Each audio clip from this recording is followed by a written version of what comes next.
Hey man, say man, you already know what I'm finna say, man. Let me stop, man. Hey man, welcome back, man. It's Guess Who's Back, man, with another one. You know what I'm saying? You don't have to guess who it is, you should already know. It's Guess Who the Rapper, aka the Grand Ambassador, Flesh Dynasty. Nobody is fly or fine as me, baby. Here to lace your brain with some of this incredible and glorious game once again, man. And before I start, I would say grace, peace, and blessings to all the listeners or someone who might get a chance to view this video. I just want to touch on a few things. So, first off, I want to say before I start, I came across this YouTuber by the name of Pink Book Lessons. I don't know what she looks like, but I do love her content, and it seems like she stands on the side of truth, especially when it comes to talking against the spirit, the Jezebel spirit, the spirit of Jezebel is floating around and coming out of the mouths of certain black women, and it seems to be infecting the black population of women to a higher degree.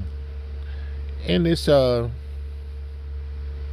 pretty much a spinoff of what occurred in slavery and Willie Lynch, the Willie Lynch letter effect that it has on black women, to where they, you know, uh, begin to usurp the authority of men, uh,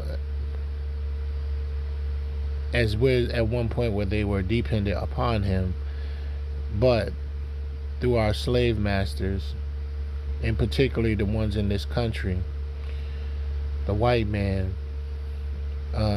white slave masters, European, came up with that letter to, get her to become independent from him, dependent on the slave master, and to usurp authority upon him over her own man, and begin to start speaking as if she is a man. And this one is a perfect example. Now we're going to take a trip on down to Diddy Street, who started, I believe he's the one who started or owns or used to own this I don't know if it's showcase or whatever. They showcase different shows, sort of like a different version of Netflix or a TV show or whatever. Excuse me, I'm sorry. Called Revolt. So we're gonna go down to Diddy Enterprises, Bad Boy Enterprises, one of his endeavors of businesses, and go down to Revolt and take a trip to this. I don't know what this talk show is called, but I am familiar with the host, Tezlyn Figaro. Now, I don't know that much about her. I can do a quick study real quick for you guys. But and for those who don't know who she is, just her name is Tezlyn, Tezlyn, Figaro, Figaro, and look her up. It seems as if she's a part of the political field, and she was doing her things for the community and things like that. Now, the way I got introduced to her is watching Andre Taylor when he was on the show with her on Revolt. Excuse me, y'all. And she has one of the people I consider one of my mentors, Andre Taylor, who used to be known as Gorgeous Dre from American Pimp. He was on there with rappers Mano and Slim Thug, and I guess they were talking about relationships and things of that nature, and who's held it, he was talking about accountability when it comes to dealing with women, and so they had their little back and forth on that show with Andre Taylor, with Mano and Slim Thug, but and it was a panel, I guess it was a call in or whatever of these two rappers talking to Dre. Now, I never saw the whole episode, I just saw clips of it, but that's how I became familiar with Tezlyn Figaro. And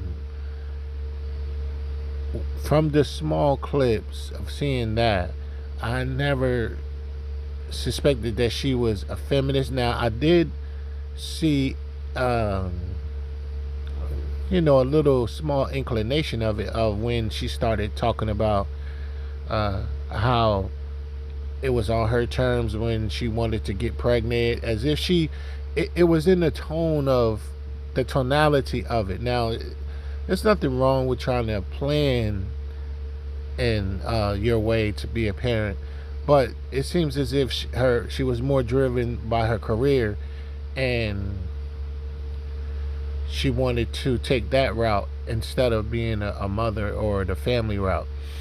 But the tonality was not as aggressive, but it was enough to where people with sensitive discernment, that have a discernment that has a high visibility and high sensitivity, such as mine, you can detect things early. But it wasn't as aggressive, because I guess it was due to the fact that, well, Andre being a retired participant of the lifestyle of pimping and hoeing, and in the game, you know, these gentlemen who they call themselves gentlemen of leisure garner respect from women, simply because they carry around an aura that disrespect will not be tolerated. That's hence where we get the term pimp hand from. They lay their pimp hand down. And I think I heard Dre mention the fact that he had to do that a few times, you know what I mean? But not much. Sometimes, they say when you start to pimp with your hands, you run out of pimping. So, but anyway, the spirit of pimping was definitely in the room, because she wasn't as openly outright loud and belligerent as she is in this particular video, which is what provoked me to do a quick reaction to it. And shout out once again to Pink Book Lessons. She did a reaction to this show on Revolt, hosted by Tezlyn Figaro, to where she titled it, where she's being rude, obnoxious, loud, belligerent, ignorant.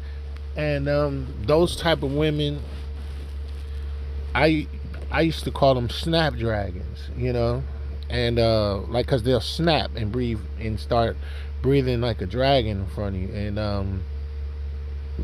or hissing at you, and also call them puff adders, and me being a honey badger, me and snakes don't get along. So an adder is a very dangerous, poisonous snake, or a cobra. They spew venom and things of that nature. So no, so it's a trigger for me to a degree. Like, I'm not going to be triggered to be where I'm going to engage into, rebuking that woman and begin to speak in a foreign language called hand Slappinese, you know what I'm saying, and kicklish, you know what I mean, and you know what I'm saying, and start putting or feetlish or feedinese and handlish, you know what I mean. I'm not gonna start speaking like that. In other words, speaking with my hands and feet, due to being provoked to anger or provoked by someone that is of a weaker or lower stature than myself. So, Sorry that I got cut out for a second. I'm just gonna have to put these two videos together in the editing process. But yeah, like I was saying, I'm not gonna start speaking in a universal language called you know open hand slapping the mouth ease by Shahrazad Ali. When it comes to rebuking a woman that is possessed by an unclean spirit called the Jezebel spirit. When it comes to, you know, um, being rude and obnoxious and rambunctious and unintelligent, and thinking that they are equivalent to men, or like Kwame Brown says, trying to outman a man. Shout out to Kwame Brown. He also did a reaction to this video. But I just wanted to do this video to show the climate of where we are as black people. And I'm not going to say a large, to say the whole population of black women are like this, but a large majority of them are. And this is a complete turn off for any man of stature. Now, man of stature meaning you don't have to have a dime in your pocket. You don't have to. You could be living with your mama like me. You don't have to have a dime in your pocket like me. But you have something more valuable than money, which is principles and standards and things of that nature, and things that govern you, the principles of manhood and things that you will not allow. So we're gonna get into this video, analyze, bringing out these points to where a lot of these things can be corrected and rebuked in this type of fashion. So without any further ado, let's go ahead and get into this reaction. This is Tezlyn Figaro, having this pretty much like a group meeting, a group discussion with a young lady by the name of Michaela something. I'll get her name in a minute, but I think she's going to be somewhat an advocate. She's a Trump supporter and maybe a part of Trump's team. So let's go ahead and get into it. All right, let's go. Honest. No. I just want to know. I didn't have a chance. I mean, Can we keep it real? Can I ask you a real question? Sure. Are y'all feeling the way that she's with a white man? Are we going to be honest? No. I just want to know. I didn't have a chance. Yeah. So you're not. But is that an issue? Like, I want to really. That's a great question. Like, you know what? Here's what it boils down to. So hold on, let me just put this out here. Wait a minute, I'm feeling some resentment in the building. I just want to put the conversation out there. And we're going to do more of these shows because I want to bring it back and have a conversation on relationship and all of that. She want to host conversations about relationships. Ma'am, you don't even have a successful relationship to be lecturing black people on relationships. You have the same feminist let me emasculate black men rhetoric that's been destroying black relationships. But I just want to put it out. Black women, we feel away. I'm just going to keep it real. Black women going to keep it real. All right.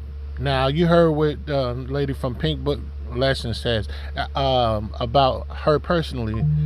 This woman personally not having a successful relationship herself with a man. And what I will do is this. Let me transition real quick. This one I'm going to do. Let's transition real quick.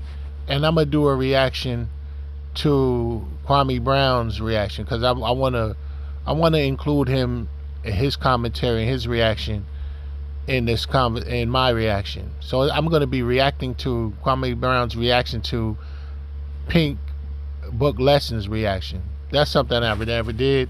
So let's go. I'm going to try it right now. So let's go.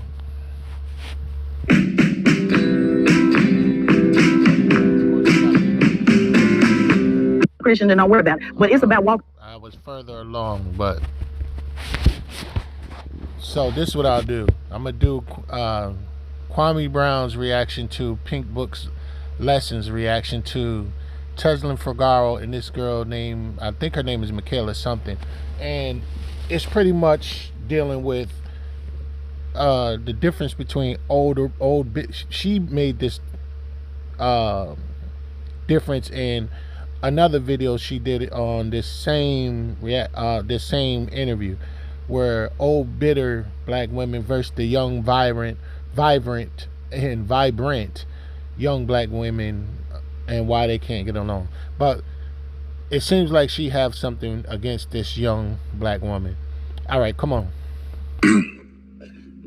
Good morning, good morning, good morning, good morning. We up in this thing. We're gonna go over this young lady off of Pink Book Lessons video. This was Revolt News.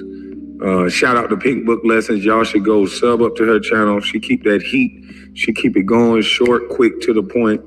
Always have the clippings to put everything together, fact check everything. So y'all go sub up to Pink Book Lessons. But yeah, man, this was they always say, why can't black folks just get together? And why can't we agree on nothing? It's because of this type of disrespect. You're gonna see a moderator have guests on a stage and take the whole show. She's gonna ask questions, and after she asks the question, she's not gonna allow for people to have difference of opinion to finish their sentence. This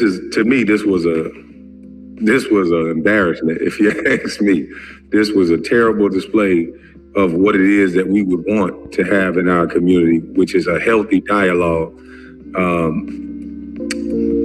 You'll see. I can't say enough about this video because this is gonna be crazy. But good morning to y'all. I'm still juicing, still feeling good. I ain't hangry. The juice is doing pretty good. Still on my water. About done with this liter. Is this a liter? Yeah. And then I'll get 2 more in for the day over with. But we about to get to this video. Make sure y'all go to buslife.com and get your shirts, get your merch. Let's get it. Without further ado, here go the video. All right, yeah. Buckle up your seatbelts because it's getting ready. We're gonna go on a rough ride, especially if you're a man that's governed by standards and principles and how you think you should conduct yourself and how a woman should conduct herself in the presence of a man or a woman or another woman, just period, in the presence of other people and having respect for other people. But y'all get ready for a little rough ride now. Here we go. I just want to know. I didn't have a chance. I mean, Yeah. So you know you're not. But is that an issue? Like, I want to really. Like, Here's what it boils down to. Hold on, let me just put this out here. Wait a minute, I'm feeling some resentment in the building. I just want to put the conversation out there, and we're going to do more of these shows because I want to bring it back and have a conversation on relationship and all of that. She want to host conversations about relationships. Ma'am, you don't even have a successful relationship to be lecturing black people on relationships. You have the same feminist let me emasculate black men rhetoric that's been destroying black relationships. But I just want to put it out. Black women, we feel away. I'm just gonna keep it real. Black women gonna keep it real. We feel away when we see if Obama had a white wife, we would feel away. Raise your hand. We feel just like a little bit of a way. We're gonna be honest about it. Let's be real about it. What sister's gonna be real about it? I'll be real about it. If Obama's wife was Mackenzie from Iowa or Maria from Miami, there's no way he would have won support of black people overall. Black women would have been so turned off if he had an interracial relationship, they would have turned everybody else away from him too. Everybody knows Michelle from Chicago is what solidified his black American support.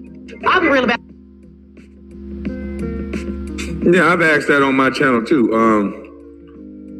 The hypocrisy is real. How come Kamala is not a divester?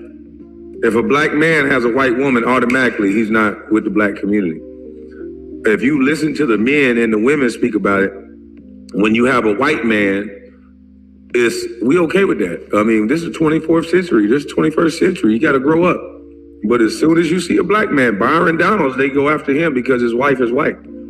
Any black man, they go after him because their spouse is not black. LeBron James, anybody, Michael Jordan, anybody who's a black man, they get a different color wife. He somehow sold his black queen out, like Dr. Umar Johnson always point out. And if that's the case, let's just say that's the standard that we set. Why is that standard not reciprocated on the other side? Just saying. All right, let me stop right there. And Hold up, wait a minute. Let me put my 2 cents in it. Now check this out. Or hold up, wait a minute. Let me put some difference in pimping in it. Now watch this. Yeah, the double standard is real.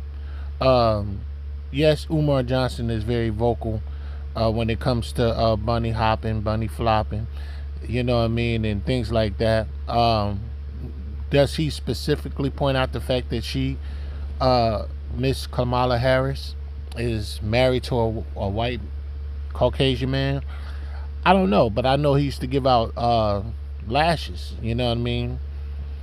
1,000 lashes, 500 lashes, this and that.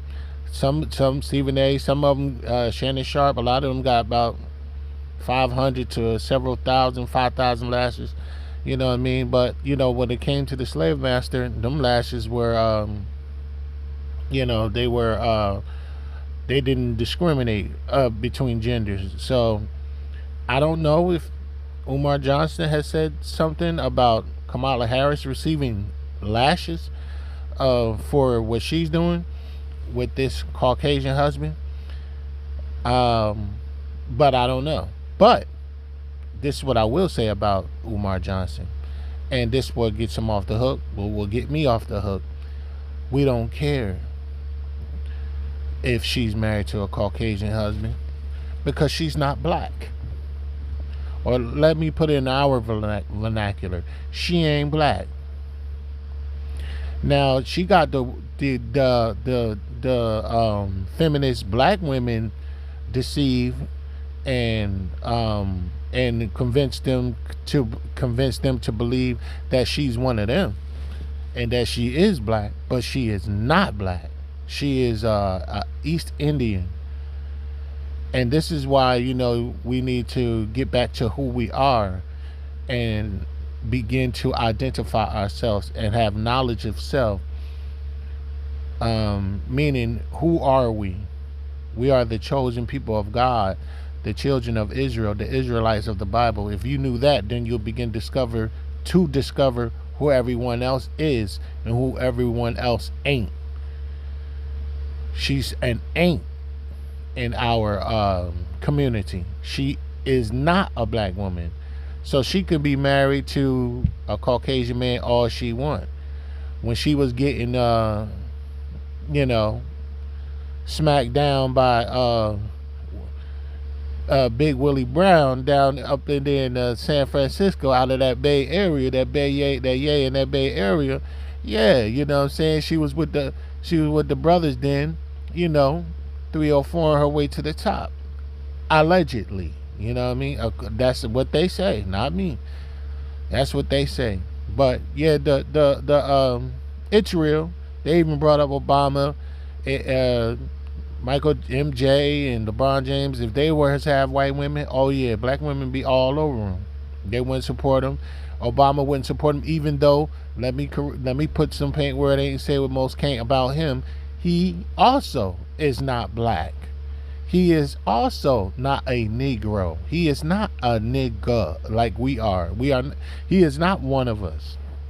He is a Hamite or an African married to a so-called African American woman out of Chicago, and even her gender has been questioned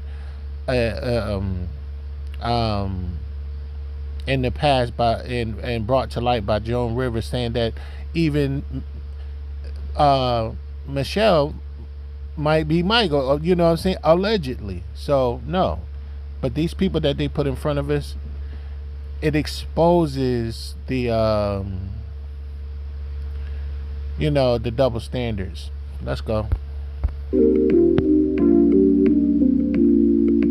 They don't want to tell y'all. They will feel away. So I just want to know. So we're looking at all of the black congressmen with their white wives, but I want to just keep it all the way above. I just want to keep it, and all Republicans, by the way. I just want to keep it all. I just want to say that is because I talk to black men all the time. We went to Chicago to barbershops. I engage a lot with black. She said she talked. Excuse me, y'all. Sorry. She said she's talked to black men all the time in barbershop. What are you doing in the barbershop? Now, she might say, well, I'm doing work for my community and getting the opinions of this and this and that may be very true. But hey, man, hey, niggas know what I'm talking about. They know what I'm talking about.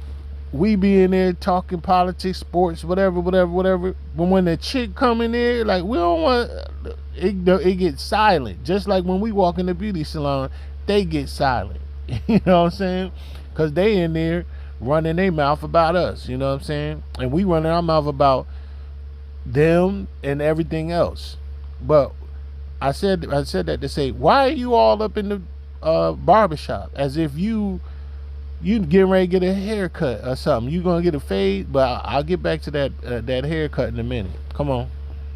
Men. And I just want to, since we're here with all black folks, let's just be honest. There's some men, just that watching that white woman, we feel away. Not so much if somebody, so I just want to be honest about it. Is that a part of it? Is it because I've heard black men say it. I've seen black men say it. If she has that white husband, I got a problem with that because who she sleeps with, like Dr. Umar Johnson has said and many others said, makes a difference in how they feel in her support for black men. Are we going to be honest about it or are we going to play about it? That's a very true statement. It's a I gotta say this one more time. I gotta take the shots where shots is due sometime. Even though I can respect the bravery and boldness of one said Candace Owens, but I don't trust her because of her relationship with her husband, being a white European Caucasian man. It bleeds over into her conversation when it comes to about black people and black men in times past, where it seems as if she was denigrating us. And I just put it together like, hey, that sounds like a lot of pillow talking bleeding over into her opinions about her own people. And so that element definitely does exist, so I can agree why people get suspicious of that. You know what I mean? If that wasn't the case, then it would be different. If it wasn't the case of where they wouldn't have disparaging remarks to say about black people being married to a white man or whatever, then if that element wasn't there and she was truly authentic and really in it for black people, shout out to Sinful P where I got that from. But if she was truly down, you know what I'm saying, and that wouldn't be an issue so much so. But come on. Statement. It's a very true statement. And I mean, she's not going to do too much that's going to make Thanksgiving dinner uncomfortable. She doesn't go by her married name because she doesn't want y'all to remember that she's married to a white man. She's never birthed any black children. So while she's acting like she's about to be the mother of America, you've never had children yourself. And then you go around, parading. But do you have children? Yeah. Yeah, you do have children. Mm-hmm. So you got a problem with women that don't have children? I don't have a problem with women who don't have children. I have a problem with people making it seem like children are going to be are the end of everything. I don't like people discouraging women from having children. What does she do? I'm just curious. When does she discourage? Well, whenever she comes to the AUC, the main topic. When did she discourage? Lady, ma'am, she's talking about Planned Parenthood for black women all the time. They have that synonymous with black women, saying that this is health care for black women. Somehow killing the baby is health care. They don't talk about all the things that the fibroids and all the things that they can actually treat to help prevent some of these pregnancies from not being able to go full term, or the dangers that women may face. They don't focus on treating the women. They focus on killing the baby. So that's what she's trying to say, but you keep interrupting. Every other word, you're being so combative, and that's not what a host or a moderator is supposed to do.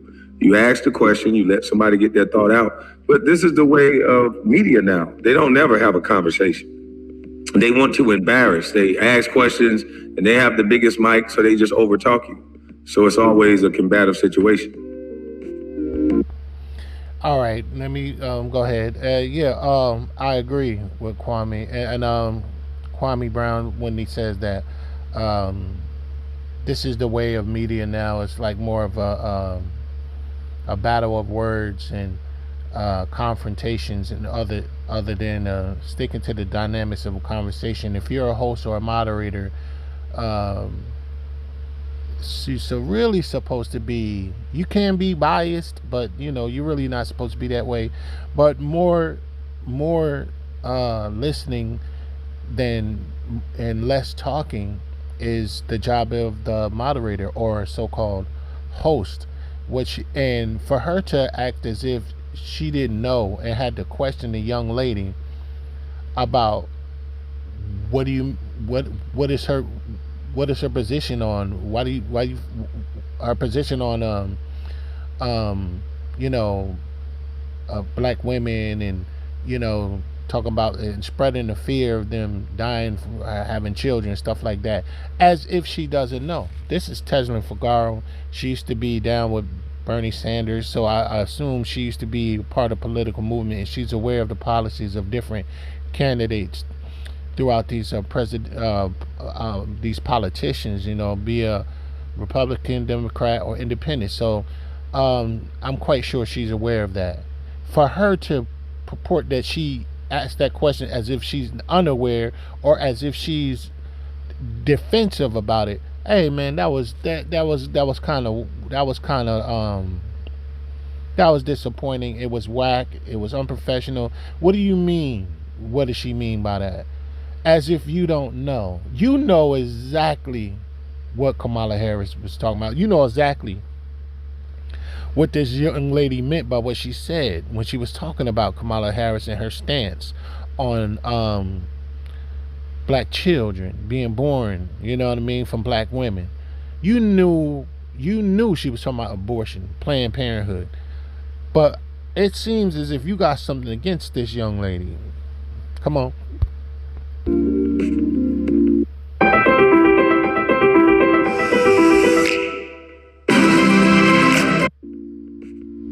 Pick up discussion is okay. As if, and I mean, unfortunately, she fits the narrative. Unfortunately, reproductive rights in terms of they don't talk about allocating any money to fibroid research or endometriosis research or PCOS research. All things that disproportionately affect black women and their hold on. Wait a minute. Let's just now. I get reproductive. I will.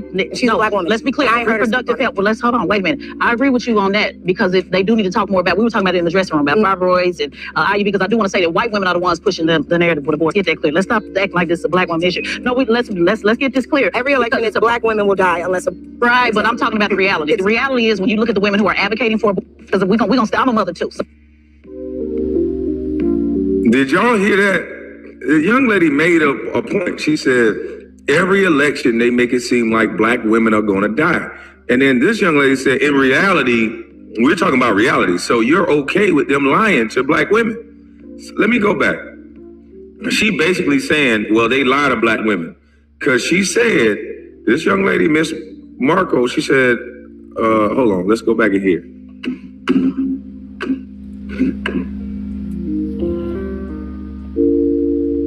We can talk more about. We were talking about it in the dressing room about fibroids and IU, because I do want to say that white women are the ones pushing the narrative with abortion. Get that clear. Let's stop acting like this is a black woman issue. No, let's get this clear. Every election, it's a black women will die unless a right. But I'm talking about the reality. She said every election they say a black woman would die, and she goes right. But I'm talking about reality. So she's okay. She's basically admitting that they lie to black women every 4 years. They lie and make it seem like black women are going to die if they don't have babies. Not to say some black women don't die, but we're talking about the overall message that they push out is like black women need abortions because it's unsafe for them to have babies. No treatment for the other stuff that these women are talking about. The money is not allocated towards that. It's allocated towards killing the baby. But she's okay with it. She said, we're talking about reality. All right, let me stop there. Hey man, this is crazy because you gotta watch this. That was very subtle. Because let me say this: you can't hide who you are. You can't hide who you are. You can attempt to masquerade it and hide it and things of that nature. But if you have some sort of animosity toward a person, or you have a certain agreement with an agenda of a political movement, and you're trying to masquerade it as if you don't, it's going to bleed out somehow, especially through someone of this particular energy and this particular temperament, that as soon as you say one thing, they have to interject or interrupt to interject something opposite of what you're saying. She said that every election they're pushing this narrative out into the public, especially to that targets black women. That it's better for them to abort than to give birth because massive amount of black women are dying giving birth to black children. So it's better off that you have your reproductive rights enacted by exercising freedom of termination. Listen to these satanic devilish word jargon that they use. And here you got this, it seems as if there's a doctrine coming out of this older lady's mouth, Tezlyn Figaro, of sheep's clothing doctrine. Now, let's hear the sheep's clothing. Sheep clothing is yeah. I agree with you on that, but let's not sit here and let's get this straight. Let's get this fact straight. As if she's trying to correct her, rebuke her, and reprove her right in front of everybody, and all she did was give her commentary on her question, or answering her question. And she said, "Well, let's get this straight. That's white women that's pushing that agenda, not black women. We're not doing it." And she said, "Well, every election, that's exactly the narrative that they're running on, knowing that black people are." The people of influence. We influence the whole world. Everybody is copying and mimicking us, including the Junior Mafia, but we'll get into that in a little bit. Including people like the Junior Mafia, including people that practices the Arabs and Chinese and Japanese, and they all mimic us. So yes, what we do, they'll follow. We don't follow them, they'll follow us. We do follow them after we're being indoctrinated and manipulated and confused and perplexed. Like this woman is trying to mix up this woman's message and what her answer to her question was, and by diluting it with this somehow. Well, that's not reality. This is reality. White women are in reality pushing this agenda, whatever. When the narrative, when it's also a reality that every election year they push this narrative that black women is better to abort than to conceive, because you might end up losing your life conceiving a child. So let's go ahead and get rid of the child. And then some of them states got full term, half term abortions rights and things of that nature. So when you combat it like that, when you're really combating that person, you give off the indication that you're combating also the message as well, or the information. And that's why Kwame Brown says, well, dang, she basically said she agrees with Kamala Harris, you know what I'm saying, on the topic of abortion. Let's go. Reality is, when you look at the women who are advocating for abortion, because we're gonna stop. I'm a mother too, so you're talking to a fellow mama. So we're gonna talk about this. We're gonna stop putting this stigma on black women. I'm not talking about Harris. I'm talking about me and you, mother to mother. It's really important. I want to lay this out, and then we'll get to you, brother. But let's stop putting this black women are talking about. Stop it. Kamala's been running around disguising terminations as reproductive rights. She's the one who launched a nationwide campaign. Remember the BET Awards 2022? The show they repeated over and over, telling black women to save terminations. It was all led by Taraji P. Henson, right on stage. Kamala was using the same talking points, going from city to city, encouraging terminations, going to black colleges, speaking to young black women about termination rights. So if anybody created the support for terminations out in the audience, speaking to young... And look, they're not calling it abortions. They're not calling it termination. They're tricking the minds of these women. Reproductive freedom. Reproductive freedom. When really all they're talking about is aborting a baby. But they call it reproductive freedom. All right. When y'all tell me this, man. When did it become cool to kill your child? Not only that, when did it become cool for you to agree with murdering your child? When did that become cool? Where did that even come from? You know what I mean? Who put that devilation in your mind? Most black people, let me tell you this, most black people were raised Christian. Some, you have few people who were raised Islam and all that, but mostly, by and large, by a majority, most of them was raised Christian, and then Christianity, and was brought up in church and stuff like that, and then they get their tenets or they respect or whatever from the Bible, even though they were taught that everybody in the Bible was white, the angels was white, Jesus Christ was white, Moses and all them, through these pictures and movies, and it's all a lie, because everybody in the Bible is black, including Jesus, everybody except these other nationalities that are mentioned in them. But by and large, everybody was dark-skinned, melanated people, except the Romans and Greeks and the Romans and people of that nature who are not. But everybody else were melanated skin. And also, not everyone was Shemitic that was melanated. We are from Shem. That means we are Semites or Semitic. So it's impossible for Negroes who are the children of Israel, who comes from the line of Shem, to be anti-Shemitic or anti-Semitic. White people can never be Shemitic or Semitic, because they're from Japhetic. I know. Let me take my shots. I know people like Bubble Eye Blackfish and ISUBK and Gathering of Christ Church are perpetuating that ridiculous lie that Esau is the white man, but that is a false doctrine of the highest degree. You know what I mean? But no. But in other words, I'm saying we know the laws and the commandments of God. Thou shalt not kill, meaning murder. That don't mean we can't kill somebody in defense or in a holy war sanctioned by the Most High himself or the Lord God himself. No, but indiscriminately wiping out people, murder, all of that stuff. And there's various laws giving you the character of the power or the God of that book that authored and inspired the minds of men to record his nature in their book, called a collection of books called the Bible. So no, man, we know. My question is, when did this become cool?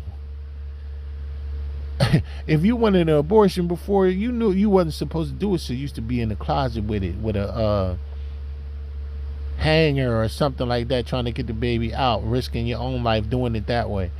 Or like Brenda's Got a Baby in Tupac song, putting the baby and having the baby balling in the trash heap. Put it in the trash heap. You know what I mean? Nah, man.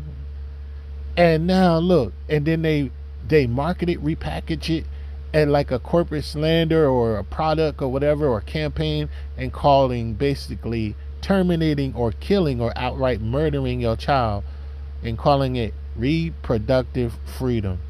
Then you have prominent black women posing as black leaders. That's why I love Malcolm X. I'm going to interject him in this conversation.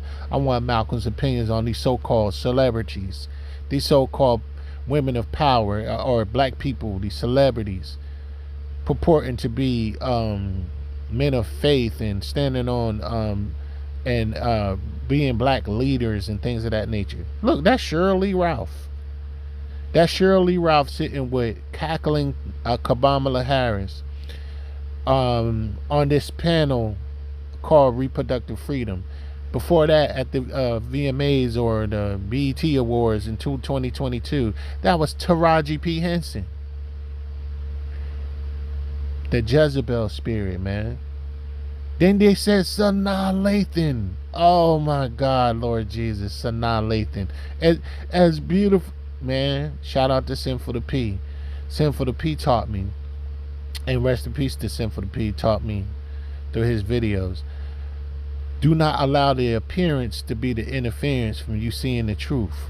Everybody's telling this woman how attractive she is. Everybody telling her how thick she is. Everybody telling you how smart she is. But maybe if you say something opposite of what everybody else is saying, you just might find a bitch, you know what I'm saying, or a witch, you know what I'm saying. And this is what's occurring.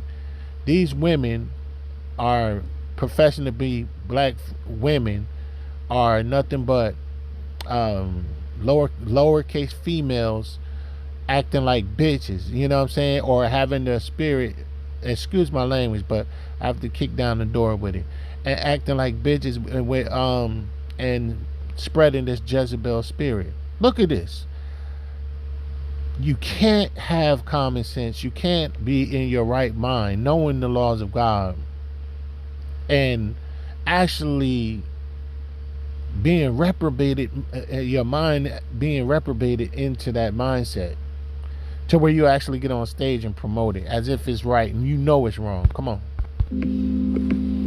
Young black women about termination rights. So if anybody created the support for terminations out in the open and in media amongst a modern black woman, you have to give credit to Taraji P. Henson and everybody talking about that mess at the BET Awards show. Then they followed up on the Shade Room, the whole Black Hollywood from Kerry Washington to Sanaa Lathan.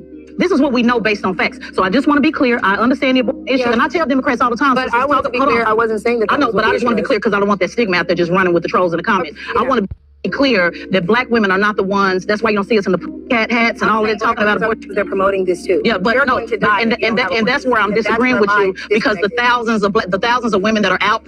Hold on, where was she agreeing with her at then? If she's disagreeing with her on that part where she's saying they're pushing black women are dying due to conception, during conception of a child, where's your disagreement at? I mean, where's your agreement at? What did you agree with? You disagree with that it was black women standing up and pushing this narrative out there, and we just saw Taraji P. Henson, Shirley Ralph, Janelle Monáe, and Sanaa Lathan, and all various different other people are pushing reproductive freedom, or fighting for, fighting for the right to murder your child in cold blood, where these sadists and these Luciferians and these satanic people can take the body parts of your child and drink their blood and do whatever they want to do with them, make vaccines or all these crazy crap that they're doing allegedly with the body parts and the remains of the child. A blood sacrifice, really, a human sacrifice, child sacrifice, something that they was doing in the Bible to the god Moloch. You know what I'm saying? So now that's cool. That's pushed as a package. You know. So where's your agreement? So you say, yeah, I agree with you on such and such. What did you agree with her on? Did you agree with her or the fact that they're saying that they were pushing this narrative? You know what I mean? Or that it was black, that they're pushing this narrative, or that it's black women pushing the narrative of dying during conception. So where's your agreement? So now you just came out and contradicted yourself and disagreed on both of her points, what she was putting out. Instead of, maybe you were agreeing with the fact that they were not pushing, addressing uterine fibroids and other effects or whatever, and allocating their funds to help and encourage the birthing process or whatever, or the effects or after effects of the female anatomy or whatever happens to her body internally. Maybe you agreed with that. I don't know, but it seems like you disagreed with the main topic, is that they're pushing that agenda. Come on. Protesting for our white women. And that's about black women that we right, but we ain't out there though, sis. So let's be clear. Telling us. I keep hearing the moderator speak over all these guests that's here. And the young lady is trying to speak and give pushback. But she's saying, we're not out there though, sis. Yes, you guys are. They're using you guys. You may not be out there, but they're using the image and likeness of black women, saying that this is health care for black women. And that's what this woman is trying to say, but she can't get a word in. But let's just see how this goes, because I'm pretty sure she's going to get frustrated at this type of talk style. Anybody would. Who gives a damn what they tell us? We want to be clear. So how did this become to the Yeah, let's not move the goalposts. The bottom line is black women are not advocating for, but I agree. And I challenge. Baby, listen, black women do what white women don't tell us what to do. We tell white women to do. Okay. So let's be clear about, I don't know what kind of black women you are, but we the type I want to be clear. It's important that we be clear about that. White women clear about, I don't know what kind of, and I challenge. Baby, listen, black women do what white women don't tell us what to do. We tell white women to do. Okay. So let's be clear about, I don't know what kind of black women you are, but we the type I want to be clear. Ooh, did y'all hear that? Did y'all hear the shot? Oh my God. It always these light-skinned pretty bitches think they all that and fly or whatever, trying to down talk. Like, come on, girl. No disrespect to all you light-skinned pretty women. We ain't I don't know. It's just a perception that y'all be having sometime, man. Like y'all, high and mighty because y'all, light, bright, and almost white, mentality, you know what I mean? And now she bringing out the hood and the ghetto and Keisha and Shikanga out her voice right now, trying to snap on this young girl when she's an old hat.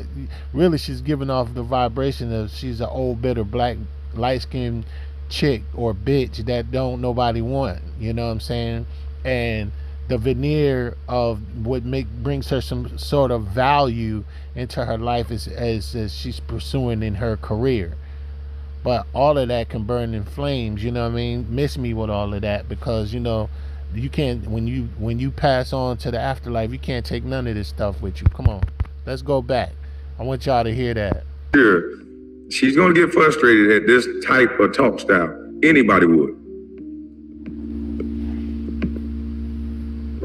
Who gives a damn what they tell us? We want to be clear. So how did this become to the let's not move the goalposts. White women. The bottom line is black women are not advocating for, but I agree. And I challenge. Baby, listen, black women do what white women don't tell us what to do. We tell white women to do. Okay. So let's be clear about, I don't know what kind of black women you are, but we the type I want to be clear. It's important that we be clear about that. White women clear about, I don't know what kind of, and I challenge. Baby, listen, black women do what white women don't tell us what to do. We tell white women to do. Okay. So let's be clear about, I don't know what kind of black women you are, but we the type I want to be clear. It's important that we be clear about that. White women hold positions of power that we don't. Well, maybe they control you. They don't control the sisters. I'm telling you that I agree. Are you hearing what I'm telling you, or you ain't listening? I'm listening. I agree that Democrats. I just feel like you're trying to make my point something that I'm not trying to make it. I just want you to listen. This whole conversation was chaotic, unprofessional, unhinged, and absolutely disgusting. Why? Because of this woman right here. She was gaslighting the whole time. She would ask a question and wouldn't allow guests to speak to answer the question. She would overtalk people she didn't agree with. I'm telling you, she wouldn't shut up. She had to keep going and going, arguing to get the last word in like she was fighting with her baby daddy. The most while Pink Book Lessons is talking, she's letting the video play. The moderator is still talking. It's 1, 2, 3, 4 guests on the stage, and all you keep hearing is the moderator. What I think happened is that she is a little jealous of this young lady that's been running around. She's hot now. She spoke about Trump, and a lot of people want interviews with her and things of that nature. And I think she's a little bit jealous because she's directing a lot of her energy to this young lady. And she's more combating all of her talking points instead of allowing her to talk and letting her talking points hit the floor so everybody else can hear it and see if they, you know what, maybe she makes a little sense or she don't. But instead of letting her speak, she just combating and arguing with her talking points right away. There's no fact check. There's no nothing. She's just arguing. And that's not the job of a moderator. This looks weird. This looks corny to have guests that you brought on stage that just sitting there. They didn't get a chance to speak. They didn't get a chance to get their ideals out. It's just you going back and forth with one guest that is not afraid to say something back. Everybody else is just waiting their turn, but damn, this was, I don't know what this was. Hey, let me say this, man.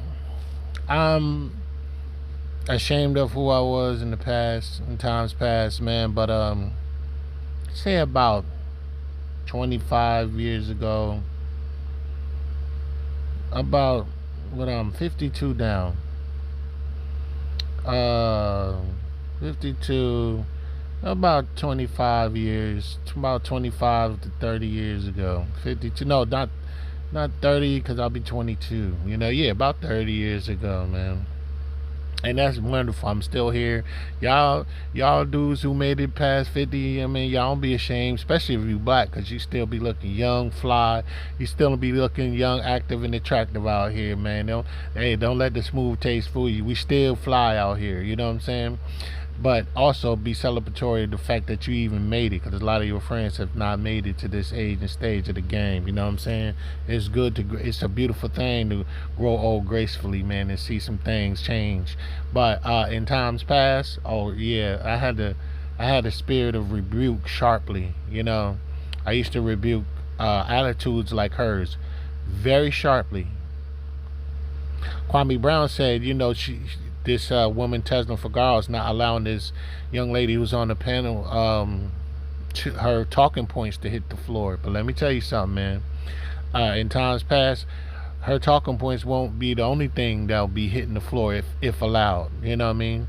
Because when I was having close encounters of women with this sort of attitude and aggression, trying to outman a man, they were met with, you know, carpet ministry, you know, linoleum ministry, you know what I mean? You know, I was preaching from the pulpit of hey, shut the F up, bitch, you know what I mean? Or watch your mouth, or you know what I'm saying? And before you really hit the floor with the Holy Ghost, you know what I mean? As I begin to pray for you and lay hands on you, if you know what I mean, you know what I'm saying?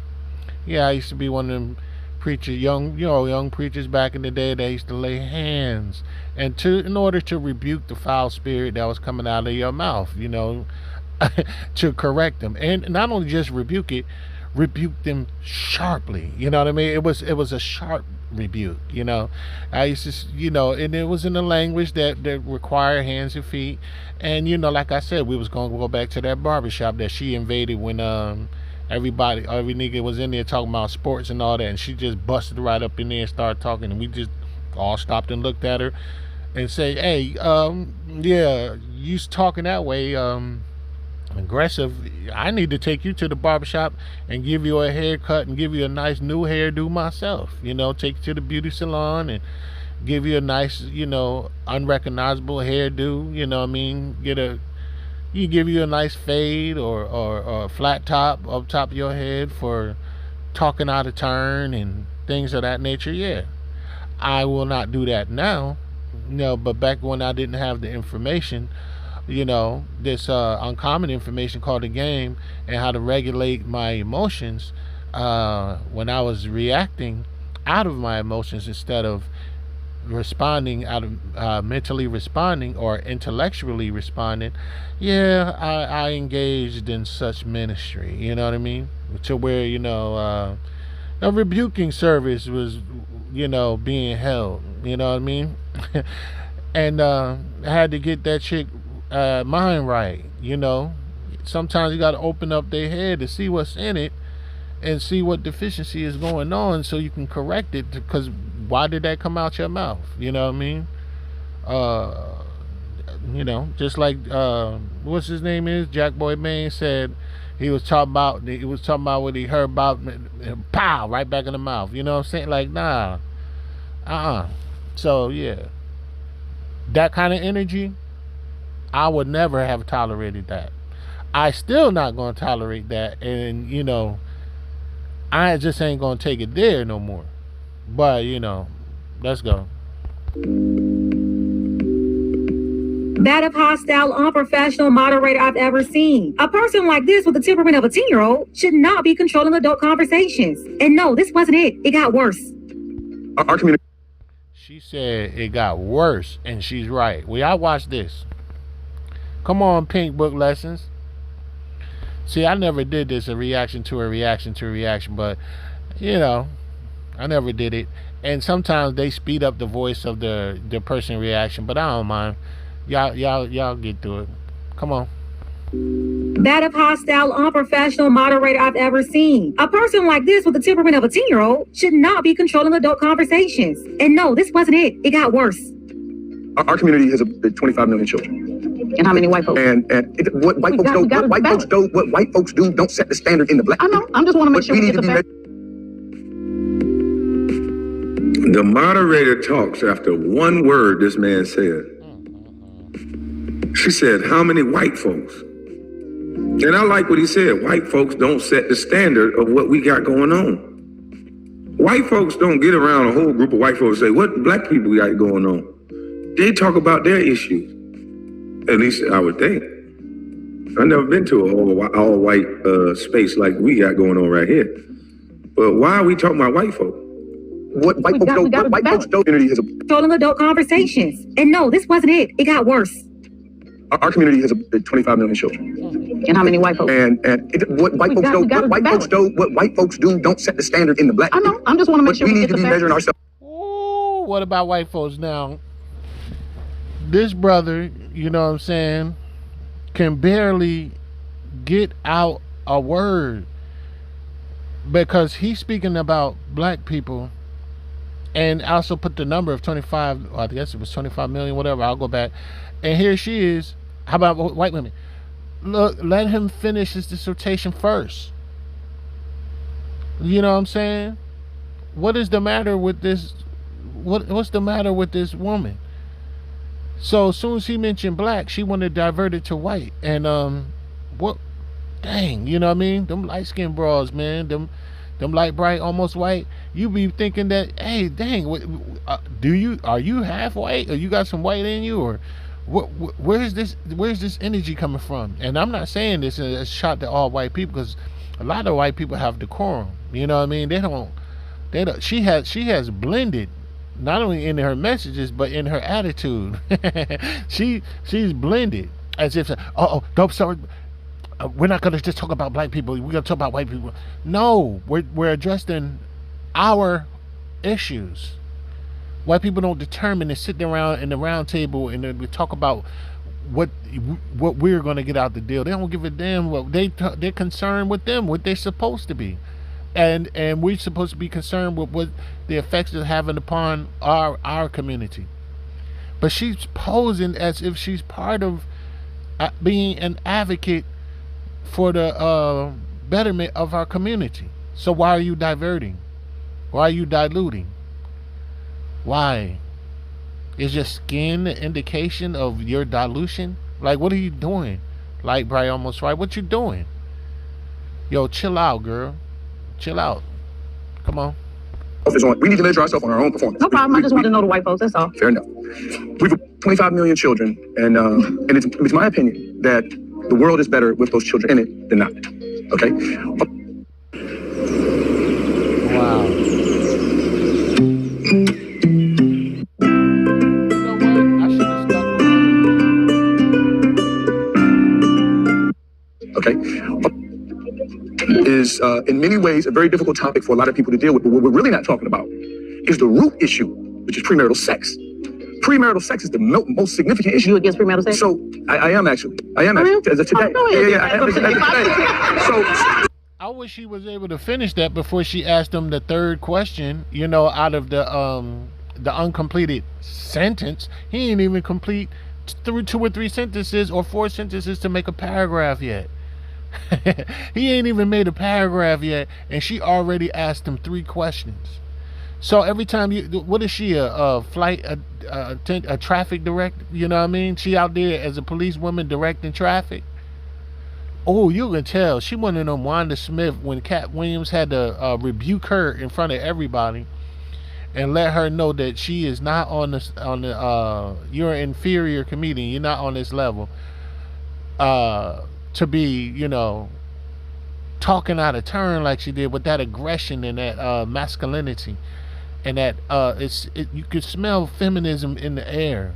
You could tell she's a closet feminist. She's not coming out right with it, but a tree is known by their fruits, as some lady is going to say that later in this broadcast, but she's going to be saying it for something totally different. But we're going to put it right in context. You know, like, wait a minute. Look, dang. So now you're trying to redirect me and direct me and redirect me. Misdirect me. Really, you're misdirecting me, misinterpreting me, you know, misunderstanding me. That's your name now, misunderstanding. Misunderstanding. Because we know that you're not a Mrs. Understanding. Because any man that's, especially any black man that's married to that, oh my God, what he don't have no testicles at all, nor or a backbone or a spine, if he's married to you. Come on. So as of today, yeah, so dig, right? So no, wait, because we got a whole bunch of people in the crowd who claiming that they from the community, and I ain't perfect. So hold on, We all no, stop. stop. Let me put the cameras. Are you married? Are you married? Cameras in the view. I can lay my resume. I can lay my family. No, just are you married? I'm running for you. No, just yes or no. I'm running for you. I'm running for you. I'm a grown. That's the fourth question. Are you married? Yeah. Well, it's 25 million people that you give it. Is she black? What do you know, man? There's 25 million. Are you married? But with the premarital sex out there, are you having sex tonight? And but the issue is that we're trying to get to the root of the quality. Did you tell your wife she's not having sex tonight? Are you married though? That's what's going on. She got more questions than 50 Cent. Come on. Heterosexual black male. No, stop.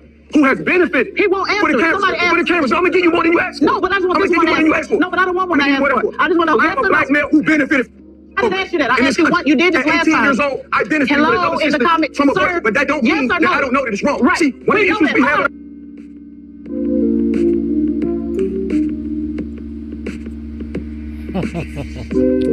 Kwame Brown. Golly, I probably would have had to walk off the stage.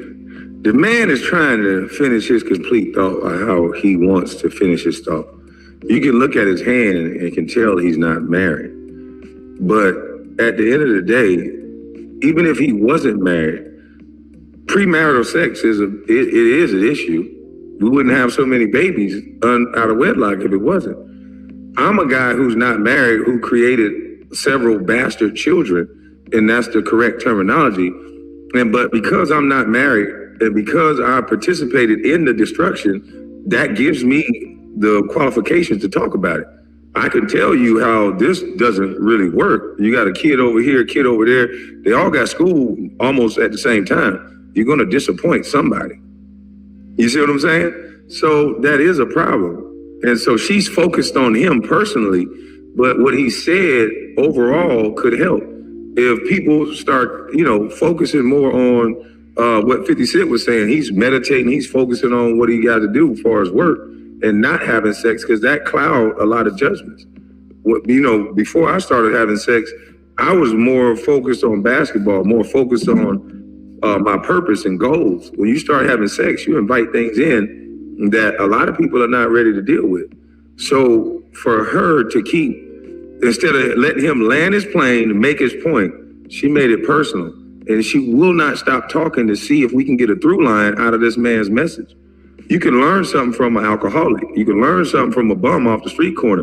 They've gone through life that they can teach you what not to do and how they got there.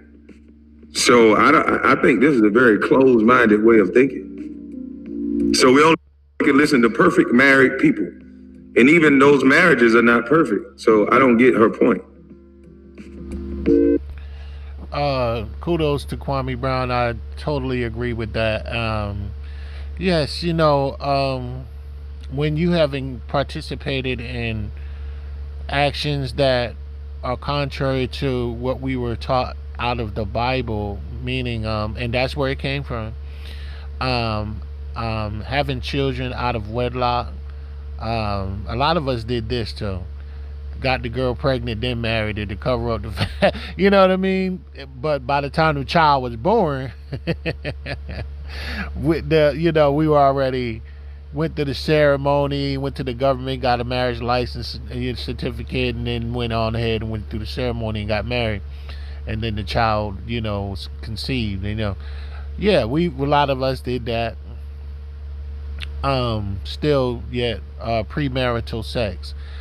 Me currently, practicing semen retention, though I've relapsed a lot. I'm learning different ways of how to master it, you know what I mean?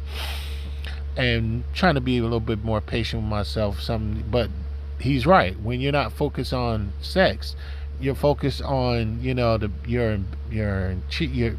betterment of who you are as an individual. You'll become focused on your career, your gifts, and maximizing your gifts and things of that nature. and it can really push you forward as an individual. So yeah, but he can't even get a proper thought out without her interrupting the flow of the conversation. He's trying to explain himself to the point where his hands was in a prayer fashion, where he had to put his two hands together, like begging her, almost praying that she let her finish his point, to where his voice got a little elevated, and he got the excitability, feeding off of her energy, transmitting the energy that she's giving to him. Now that's something I wouldn't do, knowing that now, not having the information. Now I'm in, have the information that I have of trying to control my emotions, and not emotionally react, or react out of my emotions and then intellectually respond. That's what I would attempt to practice, even though I know women like her are a trigger for me, because hey man, I just gotta keep it real. You be wanting to rebuke her in front of everybody. I mean, physically rebuke her, but you don't do that. You're mature. You got the information. You're grown now, and you control of your emotions. But the man can't even get what's off his chest, and that's not good. And she's supposed to be a host or a moderator. Come on. Relax, soldier, relax. Remember, I'm there. Hold on, tone it down. Look how she talking to this man like he's a little boy, and called him, relax, soldier, relax. Tone it down. Lord.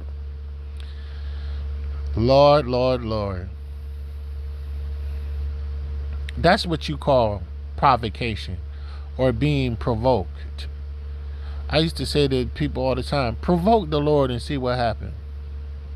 There's one thing, to be an annoying person or whatever, but to actually provoke someone to do something that'll really show you, well, now they got to show you who they really are. Provoke the Most High and see what happens. You imagine, have you ever read the Bible where you provoke me to anger? That's what she's doing. But we are commanded to be slow to anger, slow to wrath. Yes, that's the game. That's the information where we have to. And the Most High is slow to anger, and he's slow to wrath. He is.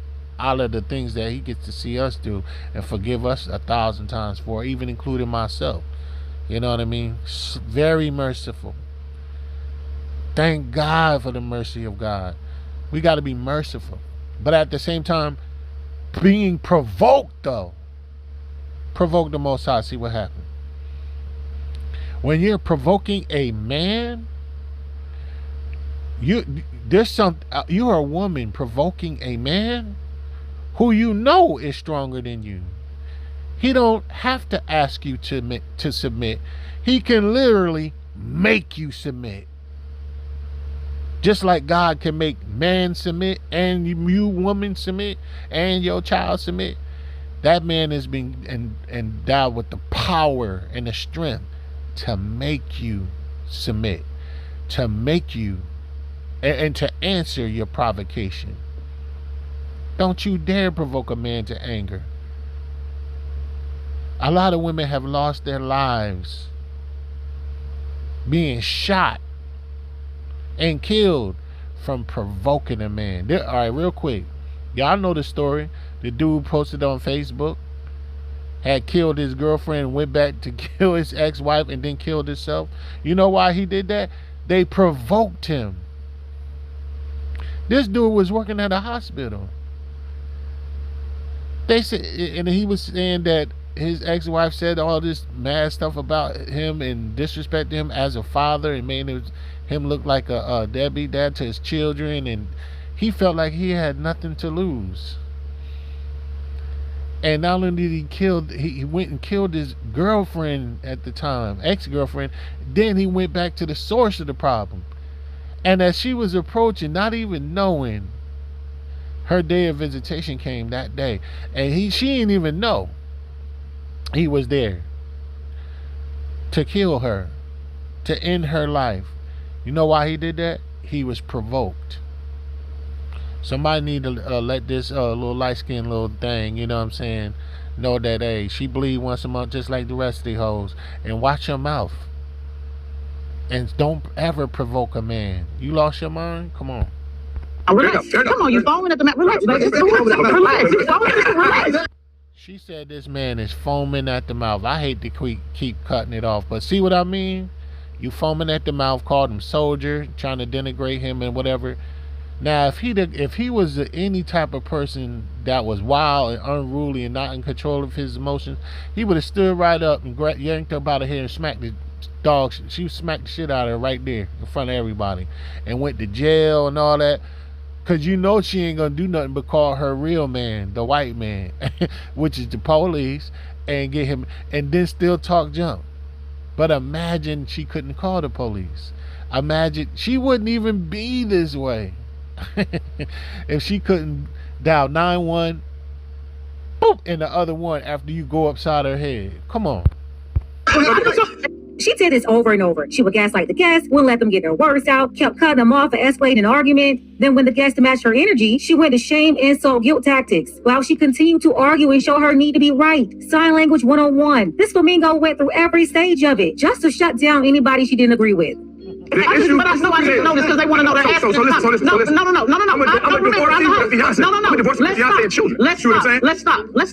Let's stop, because you the one threw it out there. So I just want to know, yes or no, before we move forward. Are you married? Yes or no? I'm engaged. I got a beautiful black female. I've been married, right?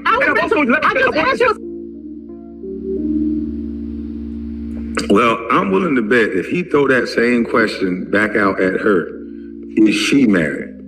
I'm willing to bet my life to a leaf, she's not married. Kwame Brown, if I was as tall as you, I'll give you a high five. But since you're not, you're going to have to stoop down and give me a high five for that one. You know, hindsight looking, because, you know, in the heat of the moment, you never know exactly what you're going to do. But say I had control of what I was going to do in that said moment. This is what I would have done had I, you know, had control. But like, yeah, I can answer that. Let me answer that real quick. No, I am not married. I'm engaged. Are you married? And pose the question back to her. Or say I'll answer that on one condition. Oh, what's the condition? Get them all riled up. If you would answer the very question that you asked me, I want you to answer that for yourself, and then I'll answer it. If you refuse to answer, then I'll refuse. Then you don't need to deserve an answer. I'll just continue on with my dissertation, because this is not personal. This is for the public view. This is a public opinion. I would handle it like that if I can definitely know how to control myself in that moment. But it will always be hindsight, because I'm not in that moment. Come on. Like, she's trying to shame this man for being married or not, but I'm willing to bet my life to a leaf, she's not married. And this is the reason why some men do not elect to get married, because you end up with some shit. If you end up with something like this is going to be a big problem. Imagine trying to have a conversation. You come home, long day of work, or you done got pulled over by the cops like Tyreek Hill, but you didn't get slammed on the ground because you left your window down and you handed the paperwork to him, and you just sat there attending to. And now when this cop tried to talk to you, you don't answer no questions because all your paperwork is in order. So you don't do no talking. Man, am I free to go? That's it. But you come home to this, and she's yelling and combating. As soon as you're trying to finish a sentence, she's telling you to calm down while she's over talking you. So she's trying to outman a man. Why don't you stop talking, ma'am? Let him finish his sentence, and then you go ahead and finish what you got to say. But if both people are talking, and she's definitely trying to outman a man. Hey, if she's married, I'll do 25 push-ups. We all know the answer to that. And if any man, especially if any black man, and you know he got to be black because she just let everybody know from the outstart how she feel about interracial relationships. That's why she had all the all the political people that had their white wives and stuff like. You wonder why they have them white wives? Hey, Umar, Fatude, I do agree with you to a point, but guess what? You see why? You see why they have them white wives? You think when he come home, he gonna listen to her? He's gonna listen to that? He's not gonna listen to that. And if he was of the temperament of I was 30 and 35 years ago, she would be being preached to right now. Because some men ain't gonna put up with that, not even a little bit. What did you say? Say it again. And then take her to the barbershop, give her a nice haircut, give her another hairdo, and you know what I'm saying, and now she dialing 911. Please come to 911. Now she playing Wyclefisha, calling down, and then she dialing 911, trying to get you locked up. Johanna said, General Johanna out of ISUPK said this years ago, and I agree with it. These black women have been terrorists to black men. These black women with their big damn mouth, you've been a terrorist to black men. You know what I mean? Terrorizing them. The white man's lieutenant. He got his hoe, which is this black belligerent, ignorant, loudmouth, disrespectful black bitch for professing to be a black woman, screaming and yelling at him. You know what I'm saying? He got her on automatic. Meanwhile, if the same white man pull up, she gonna be in pocket. She gonna be humble. She gonna be meek. She gonna be chaste, because he has the power to put her in his place, put her in her place. But she has no respect for the black man, because she don't think that we'll take her behind and knock her ass out and kick her down the damn flight of stairs or something, because we in his country. You know what I'm saying? She knows she won't be able to do. See what I mean? But no, now that we have the information, you know she's not married. And if she is married, that man is henpecked, he coochie whipped, he's pussy whipped, he's a beta male, he's not respected, and he don't have no balls, he don't got no spine, and it's only a matter of time before she leave his behind. You know what I'm saying? And she probably with him to take every dime away from him. See how that rhyme? See how my mind is? You know what I mean? So fresh and so clean. That's what she would do. Get away scot-free. But this black belligerent bitch, excuse me, let me not do that. This black woman with this loud mouth, you know what I mean? Ain't no way she's married. There is no way.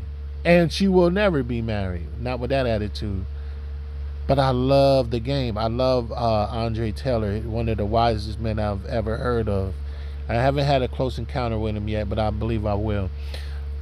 He basically teaches during his classes how to deal with any woman that has any kind of wild, belligerent temperament is by your presentation. Now, yeah, I agree. He came in with the Chuck Taylors and, the Snoop Dogg, the Snoop Dogg shirt jacket from Baby Boy, you know what I'm saying? Reggie from whatever his name was, and Reggie and Baby Boy outfit on. So she's not really respecting, but she's not respecting this young lady either. She's not respecting anybody that have a difference of opinion. But Revolt, y'all responsible for this? This is what y'all producing over there? Now that y'all done got Puff out the way? This ratchet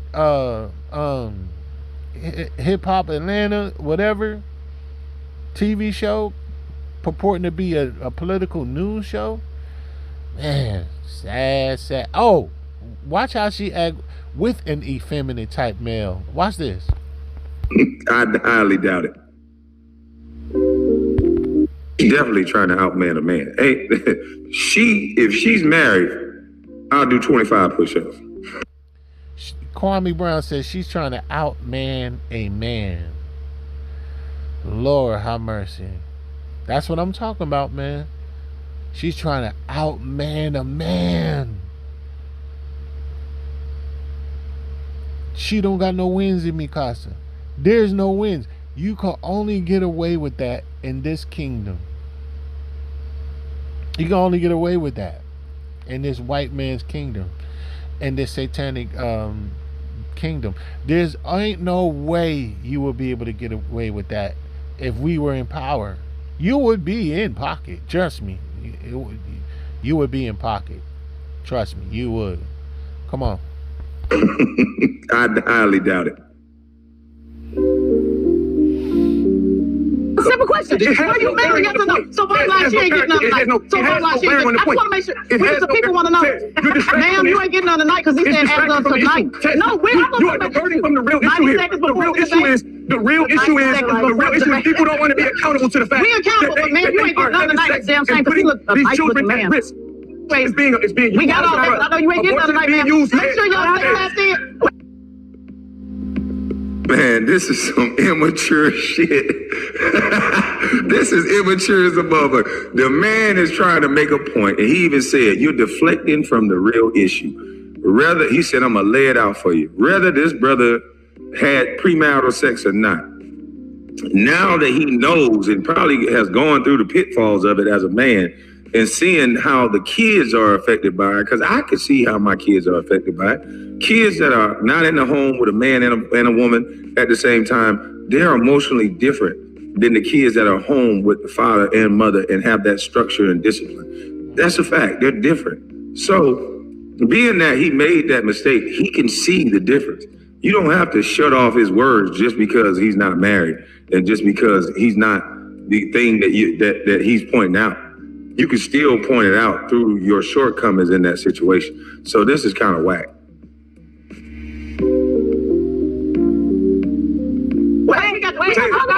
We just want to know what you married, and he said he ain't getting up. 90 seconds. We're going to get that. I ain't gonna let you do it. Uncomfortable truth. The news media don't want you to hear the uncomfortable truth. We just want to know. Know this male Jezebel, effeminate, fruit booty ass nigga didn't just put his hand up. Nah, man. You giving off a vibe, brother. No, you didn't just put your... No, you didn't. No. Sir, it's not comely for a man to wink his anus on national television, sir. You don't let your booty wink on national television, man. That's not comely. That's not manly, man. No, sir. Pink is not your favorite color, and she asked what your favorite color. Isn't it pink? And you raise your hand. That's not manly, sir. That's not manly, man. Lil Nas X, is that your favorite rapper? And you raise your hand. Hey, man, that's not a good look, sir. That's not a good look. To have a thought tat on your booty, have Megan Thee Stallion's name tatted on your booty, man. That's not comely to raise your hand and say all the men that have Megan Thee Stallion or I'm sexy tatted on they left right butt cheek. Raise your hand, and you raised your hand, sir. No, that's not cool. That's not cool. That you got a lipstick print on your left cheek, and the name of your famous rapper Lil Nas X tatted on your right cheek as a man, sir. God did not call you to wear silk panties on stage. No, he didn't call us. It says it in Deuteronomy 22:5. Thou shalt not put on garments that which a man shall not put on, that would a woman shall not put on a woman's garment, and the woman not to put on that was pertaining to a man. We're not supposed to do that. Why'd you raise your hand and said you got on a negligee under that suit? All men who got a negligee under the suit, raise your hand. All men that's got a garter belt on right now, raise your hand. It's not comely for you to have a garter belt on underneath that suit, sir. All men who throw it back and that work at the strip club, whose name is Sexy Fred, raise your hand. You're not supposed to raise your hand to that, sir. No, don't do that. If you changed your name to Charles, to Charlie B, trying to be like Cardi B, raise your hand. You raised your hand? You're not supposed to do that. You know what I'm saying? We're not supposed to do that, sir. Put your hand down. Have some discretion. Have some shame. You have no shame. A shameless woman shall be counted as a dog. You know what that means? That's in the book of Ecclesiasticus. You know what I mean? No. Put your hand. Don't raise your hand. Don't raise your hand to questions like that. You can't raise your hands to questions like that, sir. Who wants to be the next Ricky Minaj? Who wants to change their name to Ricky Minaj? And raise your hand. And you raise your hand on national TV? No, sir. Don't do that, man. That is not manly. That's not comely. That's not right. Put your hand down, sir. Don't do that again. I just want to know what you married, and he said he ain't getting nothing. 90 seconds. We're going to get the I ain't gonna let you do what you uncomfortable truth. The news media don't want you to hear the uncomfortable truth. Raise hand. We just want to know. If you're a man and if your cheeks got clapped last night, raise your hand. And she asked the question, and you raised your hand? No other man. Look, that woman in the white all the way to the right is laughing at the fact that you raised your hand, sir. Don't do that. Come on. I just want to know what you married, and he said he ain't getting nothing. 90 seconds. We're going to get the I ain't gonna let you do what you uncomfortable truth. The news media don't want you to hear the uncomfortable truth. Raise hand. We just want to know. I've called it like it is. I've called it like it is. Baby, we gonna talk about it. She asked what his penis size. What man? Any man in here that want to know this Snoop Dogg, DPG looking ass niggas penis size? What every man that want to know what it is, raise your hand. And you raised your hand. You actually raised your hand. Don't do that. Now, you can still point it out through your shortcomings in that situation. So this is kind of whack.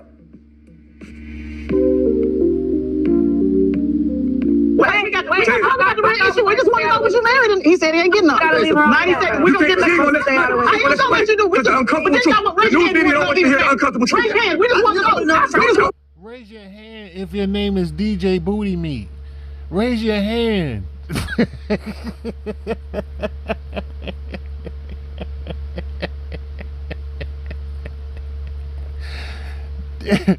Raise your hand if your name was DJ Booty Meat when you was a DJ at the gay club. You know what I'm saying? At Bulldogs in Georgia. Raise your hand. Come on, man. I've called it like it is. I've called it like it is. Baby, we gonna talk about it. Relax. But I told you this last time. We were gonna go back. You wanted me to jump in, so I ran in. You got to lay out the premise of the argument. So I'm trying to get there. Since you said you don't believe in no, because I needed to know that before we got to the debate. We need to know because we didn't know if you was gonna get somebody. It's funny that she's supposed to be the woman in charge of Black men outreach, but she's obviously a chameleon Black feminist and 100% on board with the emasculation of Black men, which is why a lot of Black men are turned off by these folks. This right here is why the only Black men that can get in line with them are either a part of the LGBT or beta males. Alpha men and men standing on business will never operate in spaces like this with these staunch feminists. They're repellents. Their whole agenda is to control men, pull them around by the nose and tell them what to do and how to think. This is why the black community is upside down in the first place. So, and I'm not, look, I'm here because I wanted to be here. Now they got Young Jock on there. Now, do y'all heard what she said? She was like, you know, it seems as if she was saying, like, she gives space to the beta male, you know, a feminine kind of dudes, but if you're an alpha male or whatever, like, I don't even deal in that beta and alpha or whatever, but if you're a man's man or whatever, that's where the opposition, you know, the tonality gets more aggressive, you know what I mean? As if she's, you know, competing against you with in tonality, you know what I'm saying? I guess that's what, but shout out to Pink Book Lessons. Now they got Young Jock on here. Come on. Right now in this room, in the city that I live in, I've never, you know, seen a moment where somebody said, "Hey, we're gonna go watch the debate," and everybody at my age bracket is excited. Right. And I'm like, damn, this the new club. I'm like, let's go. And so to come in and witness this firsthand, you know, I do notice. Hold on, let me say something real quick about that. What Young Jock just said. That's very important. Y'all remember growing up? This wasn't like one of the things that black people were excited about. The debate. Even the youth, like even this young lady, she's young. I think she's in her late 20s. The one that Tezlyn seems like she got a beef with, Michaela, whatever her name is. We're gonna get her name in a minute. But Young Jock is right. He was like, yeah, dang, this is the new club, the debate. You know why that's like that? It's like that because we're in the end times and we're starting to see all kind of madness. Eyes are beginning to open up to a reality. The spell is wearing off, you know, of entertainment and diversions and illusions and propaganda. All of that stuff is beginning to die off, and black people and people in general are starting to pay attention to what's going on when they see gas prices rising, the price of food and groceries rising, you know, indiscriminate police killings like the Sonia Massey's, and the influx of migrants into certain areas, and you know, all kind of madness and chaos. The C-119 vaccine or shots or whatever that came out, and you know, everything that's been transpiring ever since the year of 2020. So now these are hot topics, hot debates, and the introduction of, you know, these all these calamities, you know, that is occurring. So now even the black youth, you don't have you've lost your hold, you know, all the, you know, of the people who have been deceived. You Decepticons, you know what I'm saying? You Transformers have lost control, you know what I'm saying? Lost your hold on the masses, or losing your hold on the masses and trying to establish it and regain it, especially through the cackling Kamala Harris, you know what I'm saying? So to the point where even entertainers are starting to be like, dang, yo, this is the new club. Shoot, now we can watch the debate and disco ball, you know what I mean, or at a sports bar, a restaurant, or bar and grill, you know what I'm saying? Let's turn on the basketball game, or the you know, the NFL game, or Monday Night Football. Let's watch the debates, you know what I'm saying? So come on. All right. But I said that to say the reason why it's like that, because we are in the end times. Come on. To control men, pull them around by the nose and tell them what to do and how to think. This is why the black community is upside down in the first place. So, and I'm not, look, I'm here because I wanted to be here right now in this room, in the city that I live in. I've never, you know, seen a moment where somebody said, "Hey, we're gonna go watch the debate," and everybody at my age bracket is excited. Right. And I'm like, damn, this the new club. I'm like, let's go. And so to come in and witness this firsthand, you know, I do notice that y'all get a little high key, a little hostile with the energy, and I wish y'all could kind of just keep it a little, you know, just, you know, it's nothing wrong, but it makes it hard to communicate. No, we'll get through. Yeah, we will. What family do? Let me speak to this. True indeed. Let me speak to this. If people can argue. She already cutting him off. She already cutting the Young Jock off, and he only on there. He's, you know, this is Revolt, and is surrounded about entertainment.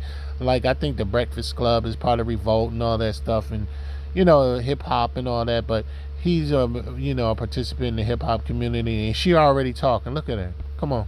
About who's the best rapper, and people can argue about. It's nothing wrong, but it makes it hard to communicate. No, we'll get through it. Yeah, we will. What family do? Let me speak to this. True indeed. Yeah, let me speak to this. If people can argue about who's the best rapper, if people can argue about who peed on who, if people can argue about who dated who.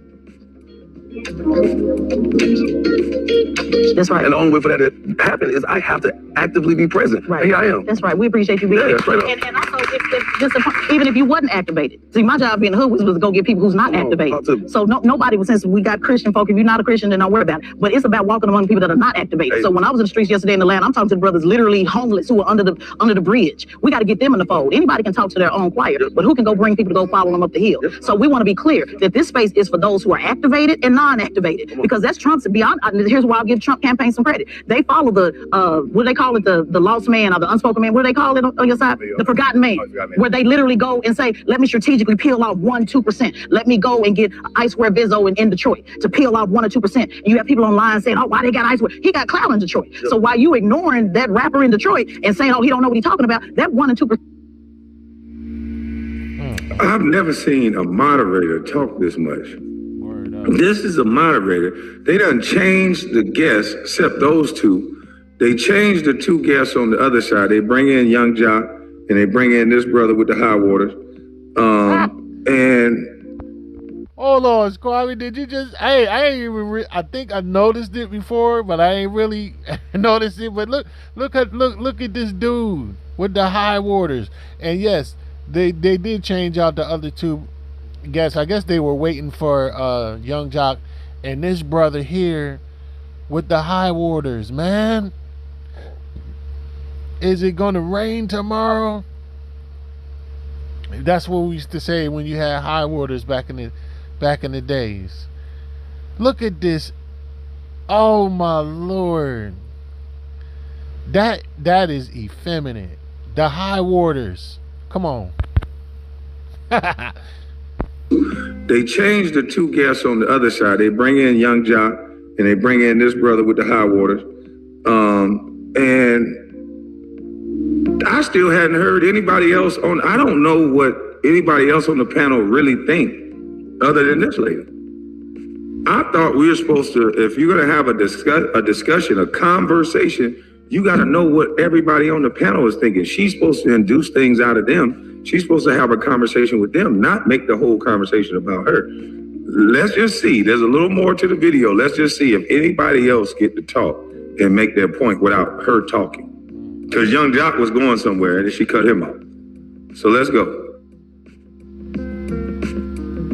The Trump campaign has been very strategic, whether y'all like it or not. They've been very strategic talking to those brothers that are not getting talked to. So we want to be clear that the non-activated people are important, and we want them here too, and we're glad to have you. And if you think emasculating men is the way to communicate with them, then yeah, good luck, ma'am. See, she's been a chameleon for a very long time, fooling a lot of people, hiding behind Black California gangsters and faux Black activism. This is a feminist. She's been a Black feminist for a very long time, but everybody can't be fooled. 3.6 million people listen to me every morning. Yeah. From 6 to 10 on my platform. So. Yeah. I'm happy to be here, man. We appreciate it. So those laptops, I know it's gonna make the difference for. Hold on, wait a minute. Before he begin, this is the brother. Watch y'all watch this, y'all. Yeah, check this out. But before I let him speak, yeah, she's cutting everybody off. It seems like she's trying to validate herself because a lot of people are in positions they ain't really qualified to be in. Not only that.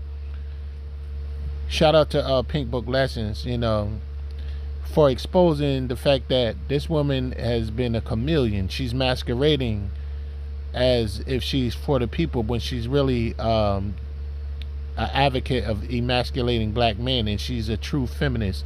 Her true nature is a feminist. Her tonality speaks feminism. You know what I mean? She's a feminist, and she supports the agenda to emasculate men.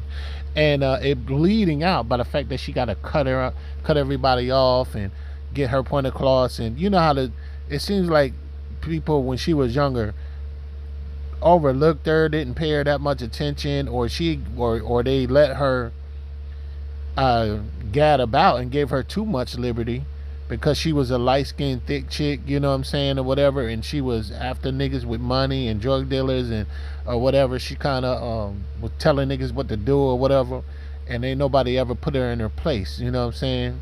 and smack the shit out of her, you know what I'm saying, or something like that, you know what I mean? Excuse me, sorry. I don't advocate domestic violence, I do not, but, or, I mean, either or, but the fact that Pink Book Blessings, exposed the fact that this girl has been a chameleon. She's masquerading in what she really got a selfish self-interest in this movement, and she's masquerading to get to a predicament in a position of power to where she can really exert her power and authority and usurp that authority over men. Yeah, I'm in this position. I'm on revolt. I'm this and I'm that. So and so. I'm this. I'm that. But they all just wick whack. You know what I'm saying? Shout out to Kara's one BDP, you know what I'm saying? She's trying to go about, you know what I mean? Either they overlooked her and she didn't have a voice and they didn't allow her a voice to talk, or she just used her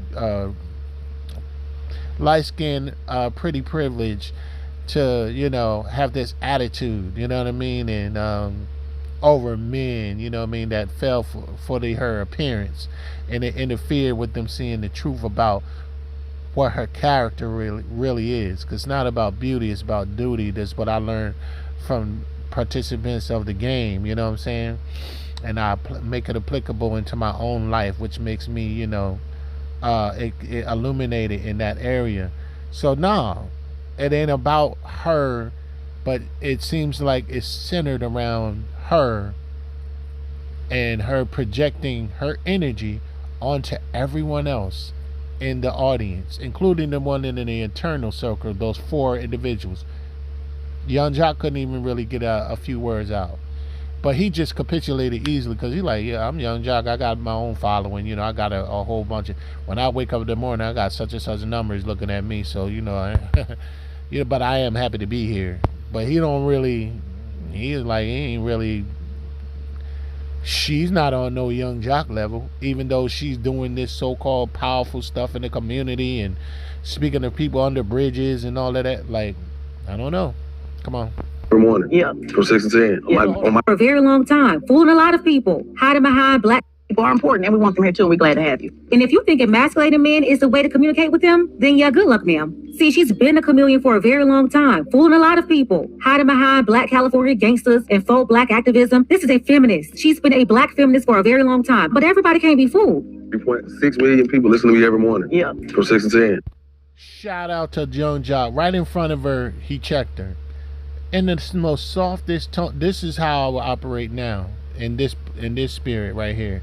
But he was like, look, 6 million people watch me every morning from 6 to 10. Even gave her a time slot. Ain't nobody, don't nobody hardly even know who she is. They know who Young Jock is because he can leverage his celebrity. Don't nobody really know who you are. You're only known by people you sit down and talk to who are known. That's how you become known. That's how I became aware of you through Andre Taylor, Mano, and Slim Thug. Men, okay, of importance that are more valuable than you. That's why you were in pocket, because you knew they were more valuable than you. That's why you ain't give Young Jock too much pushback, because he's more valuable than you. He gets way more views from 6 to 10 every morning. Give her that to her one more time, Young Jock. Come on. Whether y'all like it or not, they've been very strategic talking to those brothers that are not getting talked to. So we want to be clear that the non-activated people are important, and we want them here too, and we're glad to have you. And if you think emasculating men is the way to communicate with them, then yeah, good luck, ma'am. See, she's been a chameleon for a very long time, fooling a lot of people, hiding behind black California gangsters and faux black activism. This is a feminist. She's been a black feminist for a very long time, but everybody can't be fooled. Look how Young Jock just threw up his hands after she said that whether you were activated or not, I have to go out there to get the people that are activated and not activated. People that this and that, but this is how he checked her.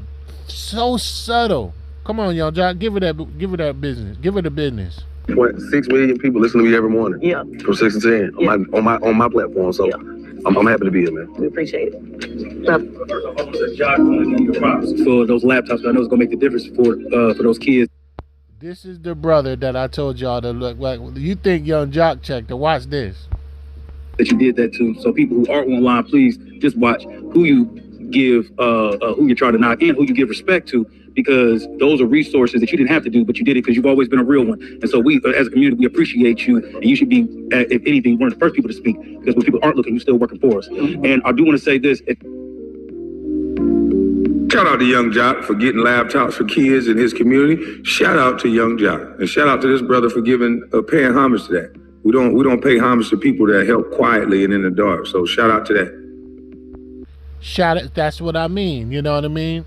Volumes, things that people are aware of. There ain't nobody aware of what Tezlyn Figaro doing, but other than running her mouth or having people of stature, of honor, that deserves respect, that are actually have receipts. You know what I'm saying? Not saying that she don't, but I'm just saying.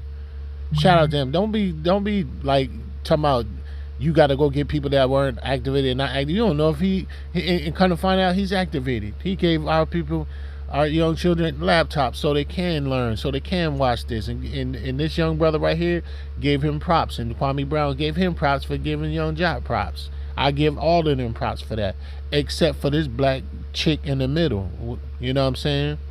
Masquerading as if she's not a feminist when she really in fact is. I remember General Yana said they need to create a black woman's muzzle. You know what I mean? And put a muzzle on her mouth for this type of black woman.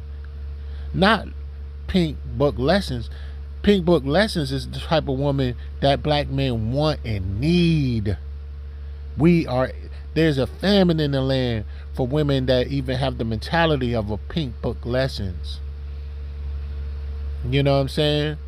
She's in my opinion so far, from what I heard from her, she's an advocate for the masculinity of black men and the femininity of black women, so we can have a cultural balance, and so we can be culturally dominant once again.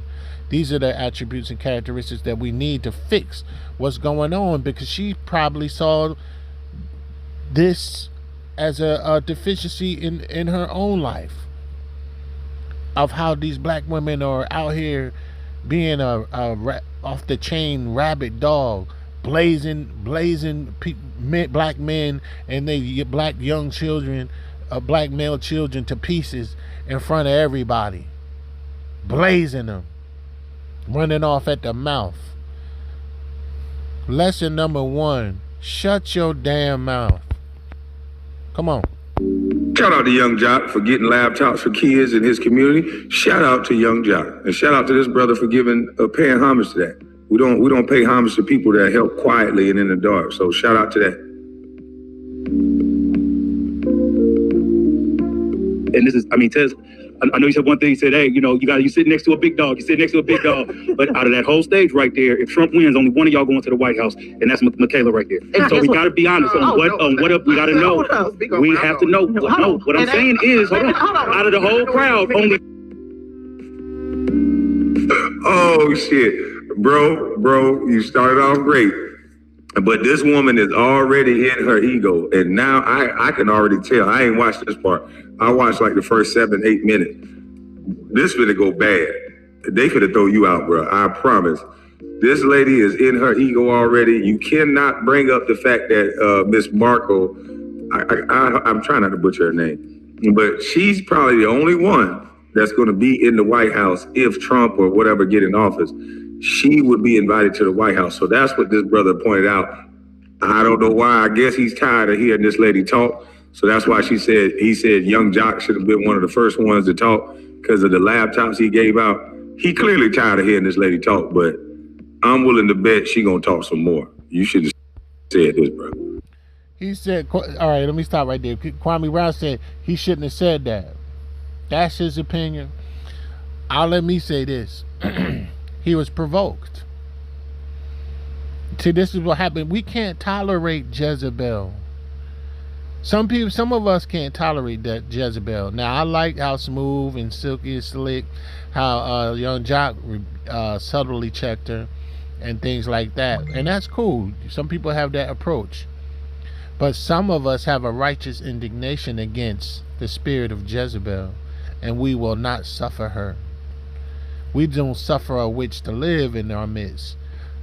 We must rebuke them sharply in front of everybody, so that others may fear. What's that scripture? Hold on. Let me get it.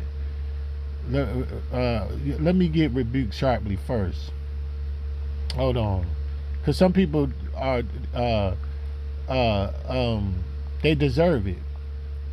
Some people are calling and asking for it. They summons it. They summon sharp rebuke in the spirit. You know. Hold on. Titus 1, the first chapter, 9th verse to the 14th verse. Now watch this. This is Paul talking to Titus, or the letters written to Titus. Verse 9, holding fast the faithful word as he hath been taught, that he may be able by sound doctrine both to exhort and to convince the gainsayers. That's what they're on the platform do. To, you know, to demonstrate sound doctrine, either to exhort or to convince all y'all them gainsayers. Verse 10, for there are many unrulers and vain talkers and deceivers. Remember, the girl says she's been a chameleon for a long time, and she fooled a lot of people, especially they of the circumcision, meaning they of the house of Israel, black women, black people, or black women, especially of your own kind, in other words. Verse 11, whose mouths must be stopped like hers, because it's over, is running, her cup runneth over in words. Who subvert whole houses. That's what she's doing, by what she's doing. Teaching things they ought not. So when they were when that brother from the dog pound was trying to get to the real point, she diverted him into his bedroom to see if he was gonna his girl was gonna have sex tonight.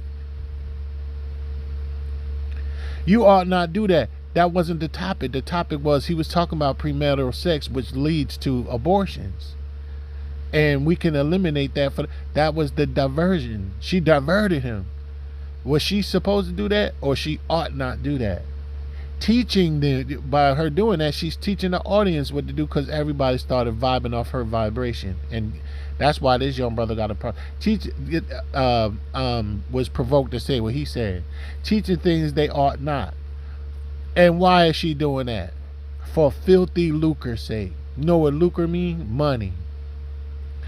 For that dirty money. Remember, that woman said, Pink Book Lesson says she's a chameleon. She's a chameleon. She's masquerading as a woman for the people, when she really a feminist, selfish, and she's out for the money. And you're gonna find out that's true when she switched parties and stuff like that, from independent to Republican, and switched candidates from Bernie Sanders to Trump. We're gonna get into that in a second, and you're gonna find out why she did it. For filthy lucre's sake. Verse 12, one of themselves, even a prophet of their own.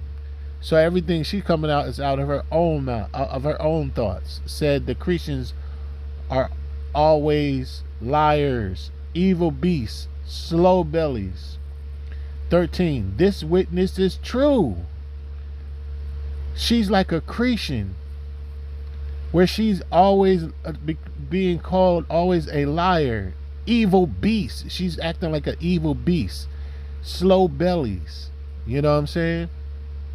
And here we are the witnesses. In verse 13 it said, this witness is true. We're finding out that, yeah, it is true. You are a Cretan who's always lying. You are a evil beast with a slow belly. Continuing verse 13, wherefore rebuke them sharply, dang, that they may be sound in the faith, not giving heed to Jewish fables and commandments of men that turn from the truth. See how she diverted everybody? And that was from the truth. Again, that's Titus, the 1st chapter, the 9th verse to the 14th verse, King James Version, out of the Bible. You know what I mean? And you know what I'm saying? And where's the other one?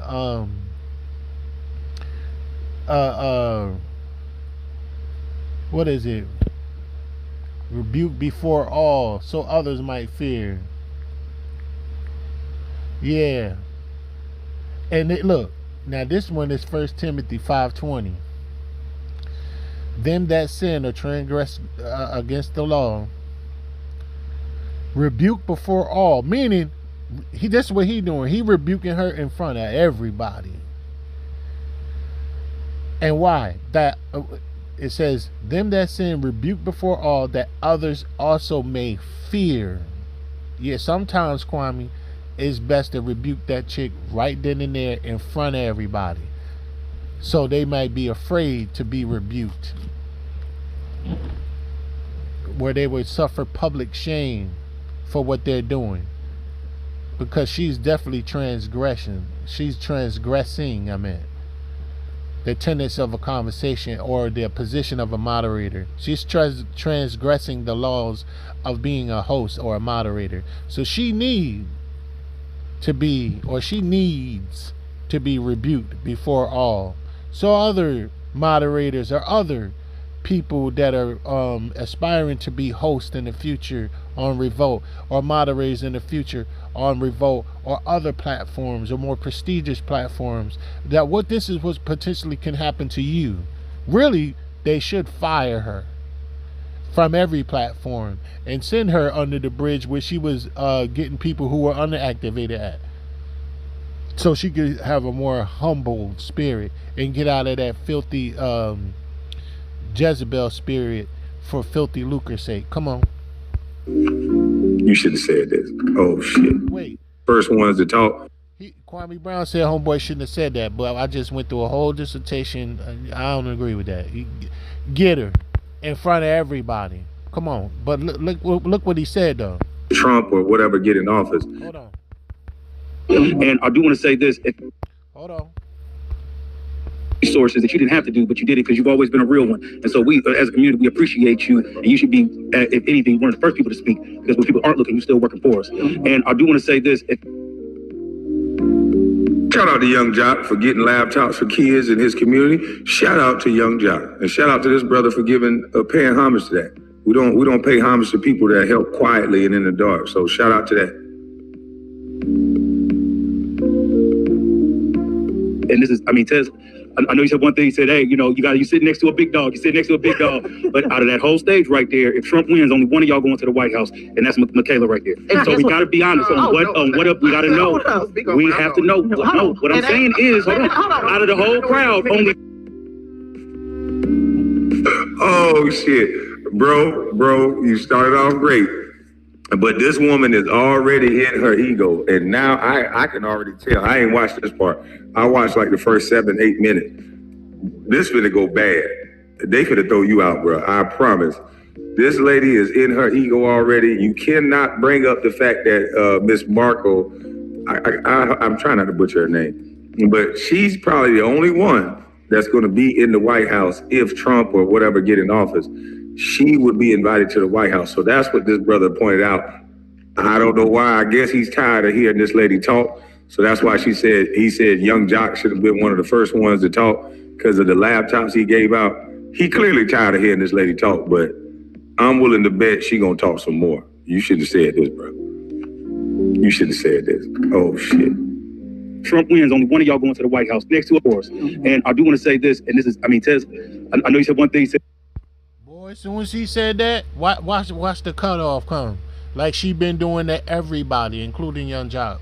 But not as sharply as with Young Jock, because she knows he's more valuable than her. Come on. Hey, you sit next to a big dog. You sit next to a big dog. But out of that whole stage right there, if Trump wins, only one of y'all going to the White House, and that's Michaela right there. So we got to be honest on what we got to know. We have to know. No, what I'm saying is, hold on. Out of the whole crowd, only one person. Hold on, let me just. And this is why the black people. And when it comes down to a divide, focus on when it comes down to a divide in our community, this is why, because we're talking about everybody being so politically correct. She's triggered, boy. She's telling him, talking to him. Finish your comment, baby. Finish your comment. How can he do that if he's still talking? If you wanted him to finish his comment, you be quiet.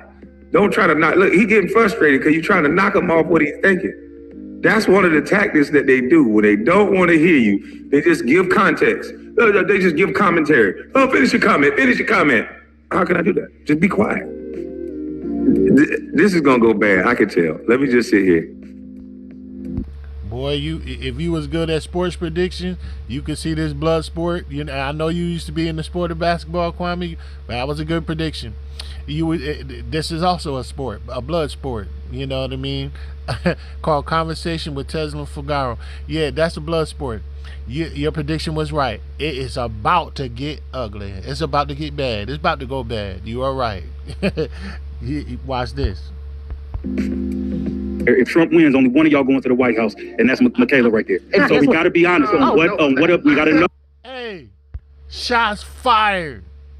Shots fired for a homeboy, with the Sonic the Hedgehog. Nice suit though. Nice get up. Even nice haircut.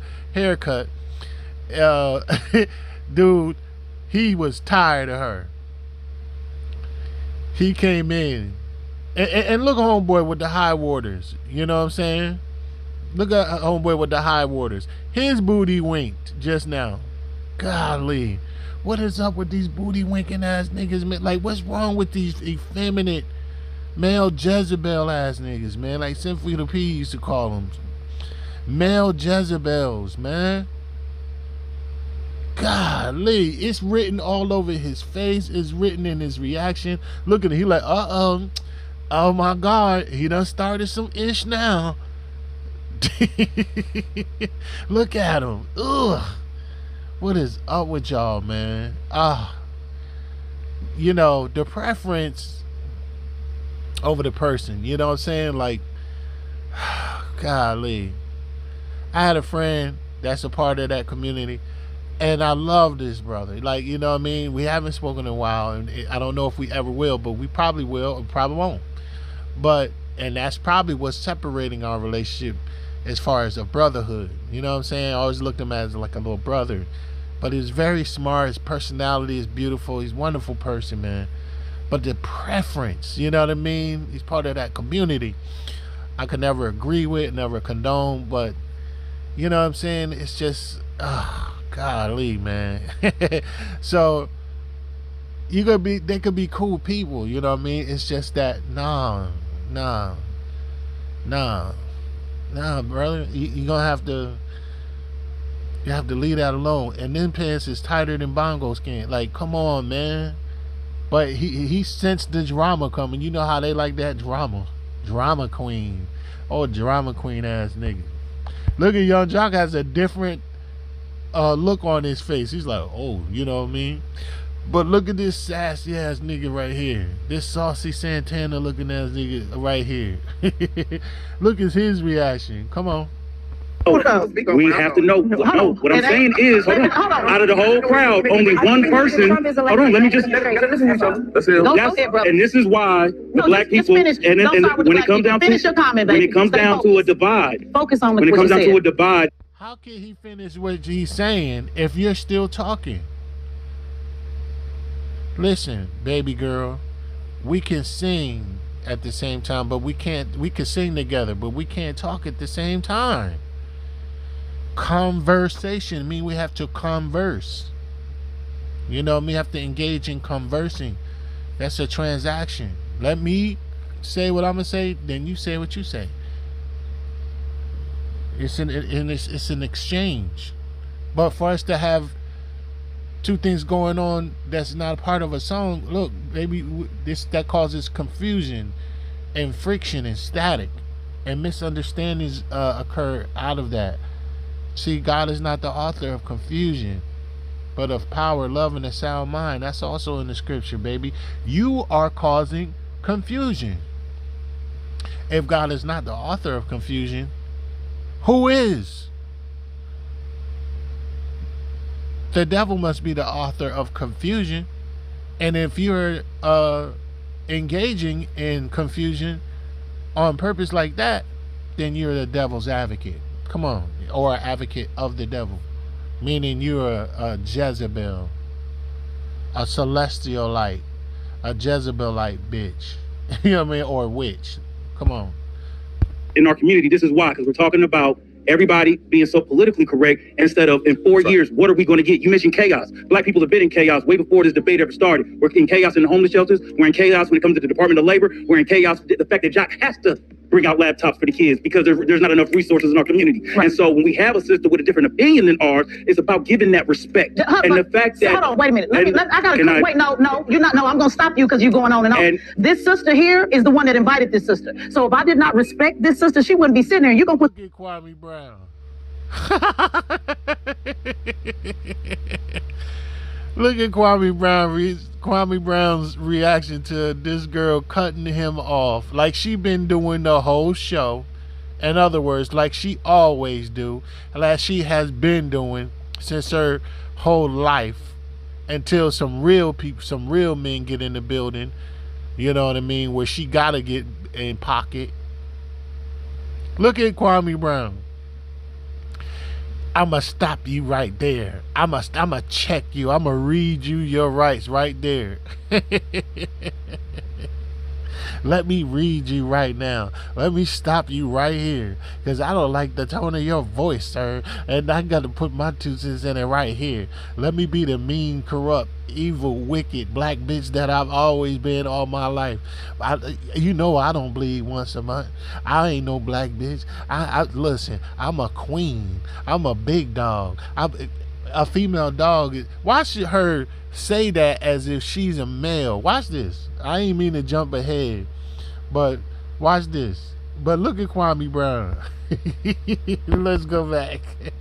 You mentioned chaos. Black people have been in chaos way before this debate ever started. We're in chaos in the homeless shelters. We're in chaos when it comes to the Department of Labor. We're in chaos with the fact that Jock has to bring out laptops for the kids because there's not enough resources in our community. Right. And so when we have a sister with a different opinion than ours, it's about giving that respect. And the fact that... Hold on, wait a minute. Wait, no, you're not. No, I'm going to stop you because you're going on and on. This sister here is the one that invited this sister. So if I did not respect this sister, she wouldn't be sitting there. You're going to put some respect on that. We're not going to sit up here. No, you can get frustrated and look down and all of that. Relax. Well, we got to make sure we're very clear. This platform was designed to bring this sister here. So if there was no respect for the sister, she wouldn't be here. So let's make sure we're using the right context, brother. I don't mind you making a point about one sister going. This is the only sister on this stage that want to go. So let's also make that clear, because I don't work in no White House. So I want to be clear about that. Everybody ain't trying to get a job in the White House. You can continue, but let's not act like she's not respected, because she is. We just have a difference of opinion. So when people are yelling about who's a big dog, I am a big dog. And what I'm saying is, I'm a big dog. Out of this whole stage, only one person was standing on the stage with a presidential and candidate. Only one person on this stage flipped Michigan, and only one person on this stage organized over 2,000 people every year. Only one person was a racial justice director, Bernie Sanders. Only one. Because remember, you don't want to do resumes, because the sister already said she don't.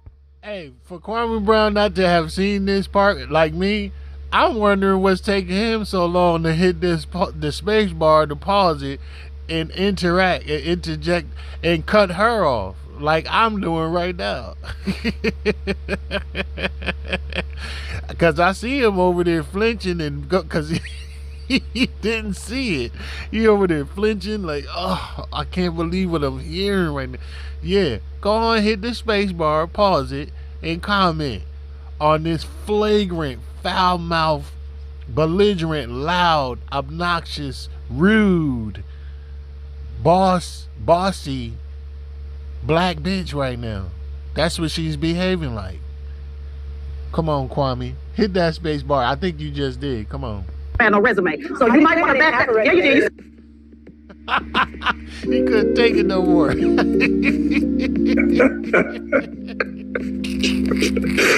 Triggered! I told you this was gonna go bad. Jesus Christ, she in full mode. She in full cat mode now, nigga. She ain't got no resume. First she said, I'm the one that invited this sister on. and acting like she giving her respect. And then next thing you know, she ain't got no damn resume. The sister like, wait a minute now, I got a resume. No, you don't. Shut up. Like, Lord have mercy. That brother is so frustrated. He can't even land his plane and make a point. This is supposed to be the moderator. This is a celebrity moderator or something. I don't understand it. I'm so frustrated. This ain't even, I wasn't even here, but Lord have mercy. It's hard to get through this video. He ain't lying. It is hard. It's hard for them to get through the show. So you know it's hard for us to get through this video, man. Especially if you're a man of standards and stature or whatever, and your principles and your standards, you know what I mean, and your beliefs. Man, you can't tolerate an individual like this, and you know, especially in a female's body, because she's not a woman. She's not exhibiting the attributes of a woman, especially a virtuous woman. Proverbs 31, that ain't in her Bible. Her Bible only go up to Proverbs 30, not 31. That's not in her Bible. Matter of fact, she's part of the NIV, the ESV, and all them that are taking scriptures out of the Bible. You know what I mean? And removing them. You know, she's one of them. Because no, absolutely not. It's also saying women like this, you know what I'm saying? A man would rather live on a roof or dwell with a lion or a dragon than to keep house with a woman like this. That's actually in the Bible. Hold on. No, it's in the Apocrypha.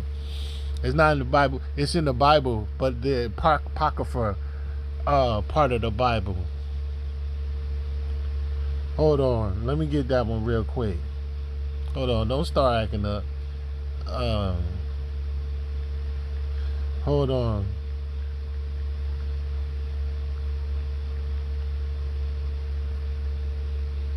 Yeah, hold on. It's the Ecclesiasticus.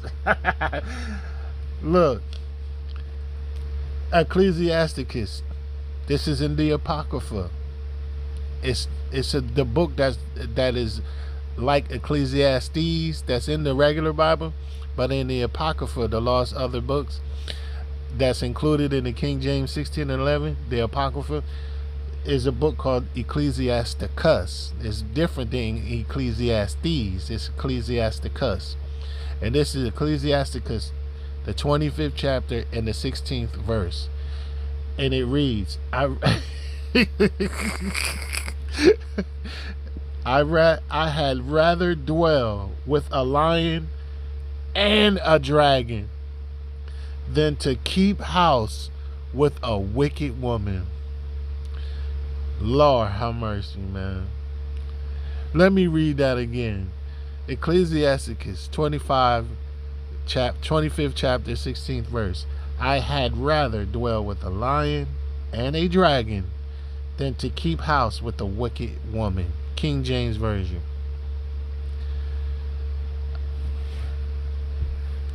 This is a wicked woman. This woman is wicked. She is, look, there's probably a horde of uterine fibroids in her womb right now. She probably got all kind of nasty, and if it's not, something's wrong. Because out of the abundance of the heart, the mouth speaks. Something's wrong. But she's definitely displaying herself to be a wicked woman. Come on. Frustrated. This ain't even, I wasn't even here, but Lord have mercy. It's hard to get through this video. He ain't lying. Said you don't have like the rest. Hey, but one sister to senior public policy advisor for being corrupt. Let's go on to the next. Hey, but one sister signed the proof of check for 1,000 people. Oh, babe, I know you don't want to start doing the only sister. I know you don't want to start doing the only sister receipts because they but one sister served in the United States Air Force. Let's go on to the next person. I don't like the passive aggressive diss because I run these receipts down. So let's go on because they but one sister served this country on this here panel. 4 years from now, black people have to decide what they're going to get at the end of the year. At the end of the and we're dealing with the disrespect right here. 4 years. What are black people going to get at the? Because you heard her say she don't have. He can't even talk. She's so triggered. Look at his eyes closed, like she just threw a bucket of water, hot grease in his face, or a pot of greens in his face. Look, he can't get a word in edgewise, and here she is. She's talking, and she says I'm a big dog in the game. What woman says that they're a big dog in the game? That's feminine. Don't no feminine woman talk like that. That's a masculine woman full of testosterone who speaks like that.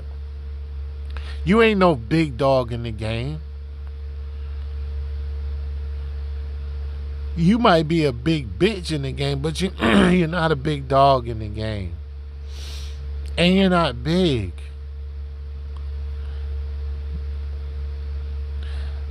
See, he that exalts himself shall be abased, and he that humbles himself shall be exalted. She's exalting. She's in the spirit of exaltation in front of everybody, and don't nobody really know who she is. Don't nobody know who you are. You are in revolt, but look, so what? Big Young Jock got way more clout than you, and he's not in politics. Come on. The resume that I got. So I'm on to the next. I'm not gonna handle your passive aggressive business. Baby, I'll run these receipts down on you. I'll run these receipts down on you. You're talking to a whole veteran. So baby, ain't nobody impressed. She said you talking to a whole veteran. That means you old, you tired, you bitter, not better ass bitch. That's what you are. She's a bitter, not better ass bitch. A old veteran. Yeah, you a vet at being a bitch. You a vet at being a belligerent ass bitch all your life. You a veteran at that. You a 5-star general. You G.I. Jane when it comes to being that. And you talking about you gonna run your receipts down. I will run my receipts down. Who, girl? I can have not a receipt. Where are you getting your receipts from? Piggly Wigglies? You storing up your receipts from Piggly Wigglies? You know what I'm saying? They don't even got Piggly Wigglies no more. Blockbuster, when you used to rent videos of how to be a diary of a mad black woman. Come on, man. What receipts are you talking about? Working in the White House, I done turned it down. Ain't but one sister on here that own Fox News. Ain't but one that do a. Oh, didn't I tell y'all? We just read for y'all in the book of Titus, first chapter, 9th verse to the 14th verse, where it said these Christians, they're always liars. She just said a lie right there. Talking about she don't want to be in the office. She turned it down. But watch this. We're going to see if that's true or not. While she in her emotions talking and barking like a rabid dog. Come on. I don't like the slight. I don't like the passive aggressive diss because I run these receipts down. So let's go on because ain't but one sister served this country on this here panel. 4 years from now, black people have to decide what they're going to get at the end of the year. At the end of the and we're dealing with the disrespect right here. 4 years.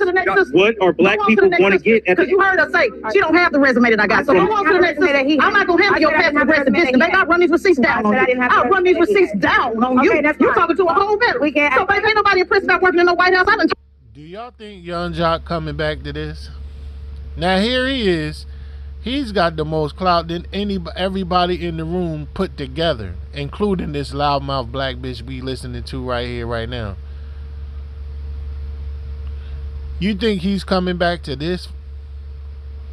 He sees this on his own show, Housewives of Atlanta or Hip Hop Atlanta. He ain't coming back to this. I doubt he's getting paid a lot of money for this, but he ain't coming back to this. Come on. Turn it down. Ain't but one sister on here that own Fox News.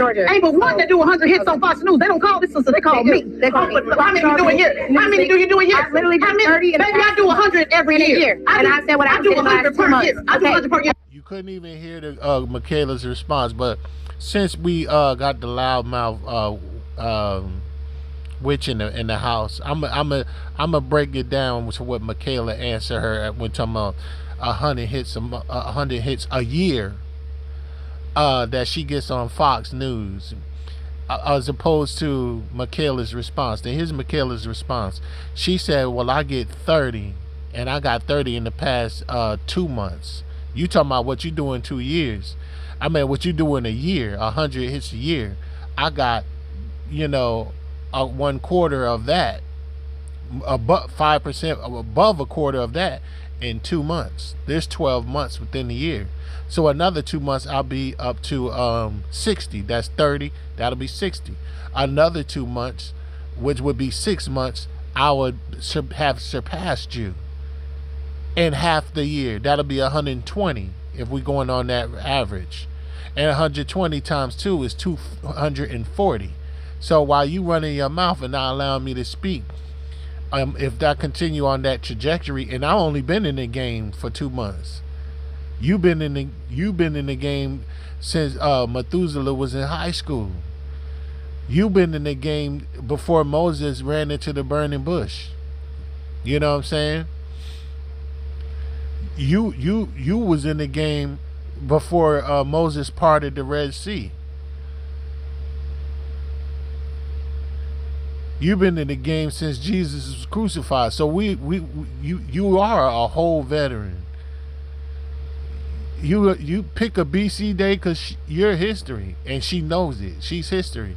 This new, fine, dark-skinned, humble, meek, humble, and chaste woman coming up in the ranks, she does 30 every 2 months. 30 hits on Fox News every 2 months. She keeps on with that trajectory. That'll be 242 hits a year when you, opposed to your 100 a year. You will be insignificant in comparison to her. And he's right. If Trump wins and get in that office, only one of them is going to be in the White House. That means you. That was a shot directed at you. But watch these people, man. Come on. I just came on the scene, so by the end of the year, maybe I'll be there. I love my sister, but you're not going to divide. You don't love her. And if I was that sister, I'd be like, don't touch me. Don't put your hands on me. Because when people are acting that aggressive and all that and trying to purport like they love you and all that, she's sizing her up, trying to see what her muscle flex is like. She working out. Get your old ass hands off me. Stop touching me. Stop touching me. B. Arthur. Golden Girl. Sophia. Go hang with Sophia Betty right now. Get off me, you golden girl. Get off me.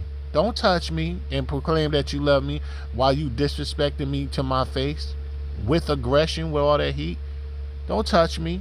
Get your hands off me. I would have took my hand back like, please keep your hands to yourself. You do not love me. No.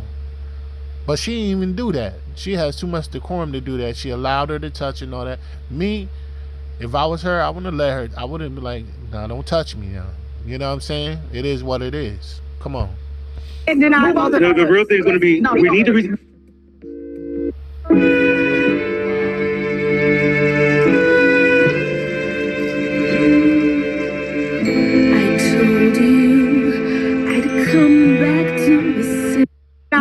The real thing is going to be, we need to... I'm going to go... Hold on. I'm going to go back to the other girl, too, because she covers more than what Kwame Brown covered. He ain't covering everything. I could tell by the length of the video. He ain't covering everything. I'm going to cover the rest. Come on. Look at Young Jock and the rest of the men on the page. They looking up there like, man, this shit done went ratchet again.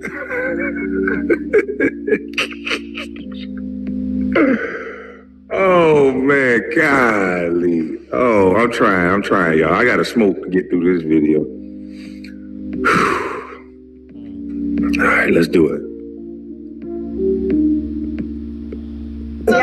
I love my sister, but you're not going to divide. But you can't deny the real thing is going to be, we need to really talk about black people in 4 years. What are we going to get in 4 years? Let's not talk about the criminal. Let's not talk about the charges. 4 years. What are we going to?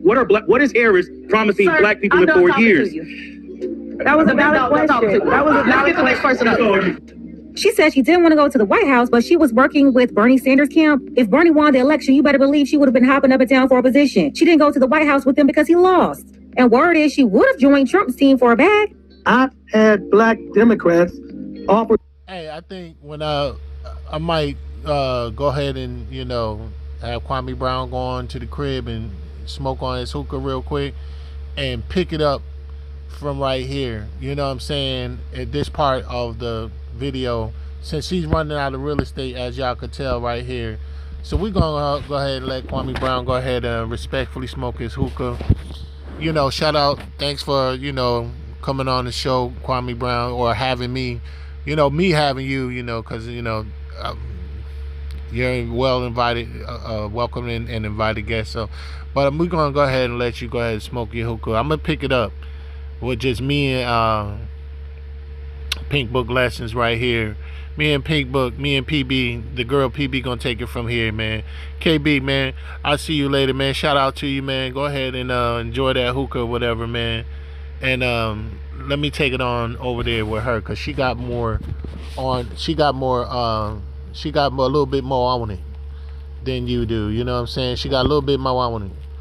So let's go on back to Pink Book Lessons video.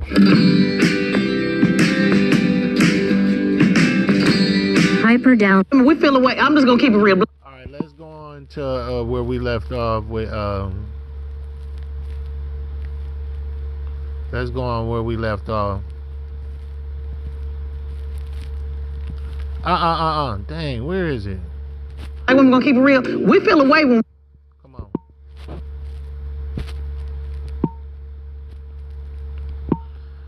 I think we're gonna do 2 of them.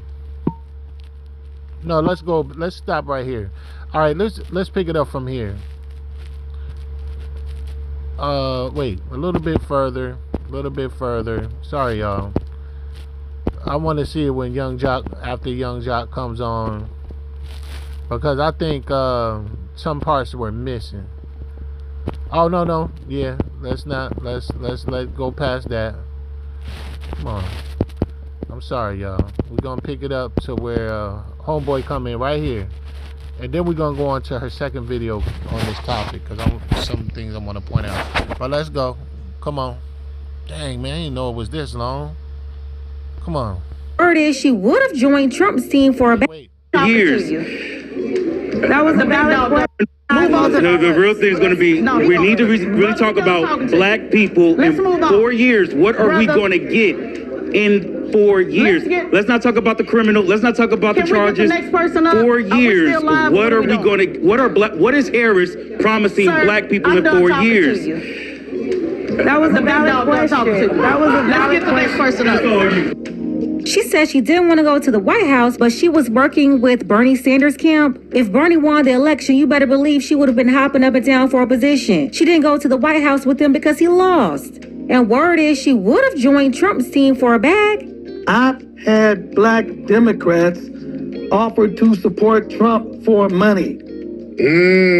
I can name names. I'll give you an example. I'll give you 2. Okay. Cheryl Swoops, the WNBA player. Yeah. I approached her back in 2016 about doing some things with us, and she was at first. She was like, "Oh no, no, not with Trump. No." I said, "Okay," but then she said, "But hold on, yeah. How much would you pay me?" You want to know another one? Yeah. Tezlyn Figaro. Now, Tezlyn, that's my homegirl. All right, let me tell you my Tezlyn Figaro story. Tezlyn is the homegirl, though, but go ahead. All right, I met Tezlyn Figaro back in 2016 when her and Nina Turner were supporting Bernie Sanders. Nina's a friend of mine. She's a homegirl from Cleveland. We went to the same high school. Hold on. They said Speaker Pastor Darrell Scott is on the phone with Tariq Nasheed. Shout out to Tariq Nasheed. You know, I know Sin for the P call him Tariq Fierce Nasheed for his fierce eyebrows, whatever. I thought that was funny, but shout out to Tariq Nasheed. He's been doing a lot of good things. Hidden Colors one, and now he came up with the Microphone Check documentary and is heading this FBA movement. You know what I mean? For the people who are the black people who are native to this country. You know what I mean? I forgot what they call it, but he's he's a head even of that movement. But shout out to him.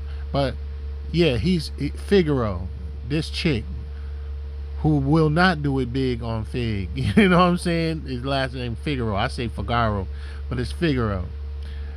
And Yeah, she'll do it big on Fig for some money, but seems as if Tariq Nasheed called her the homie. I wonder why he used that terminology to address her.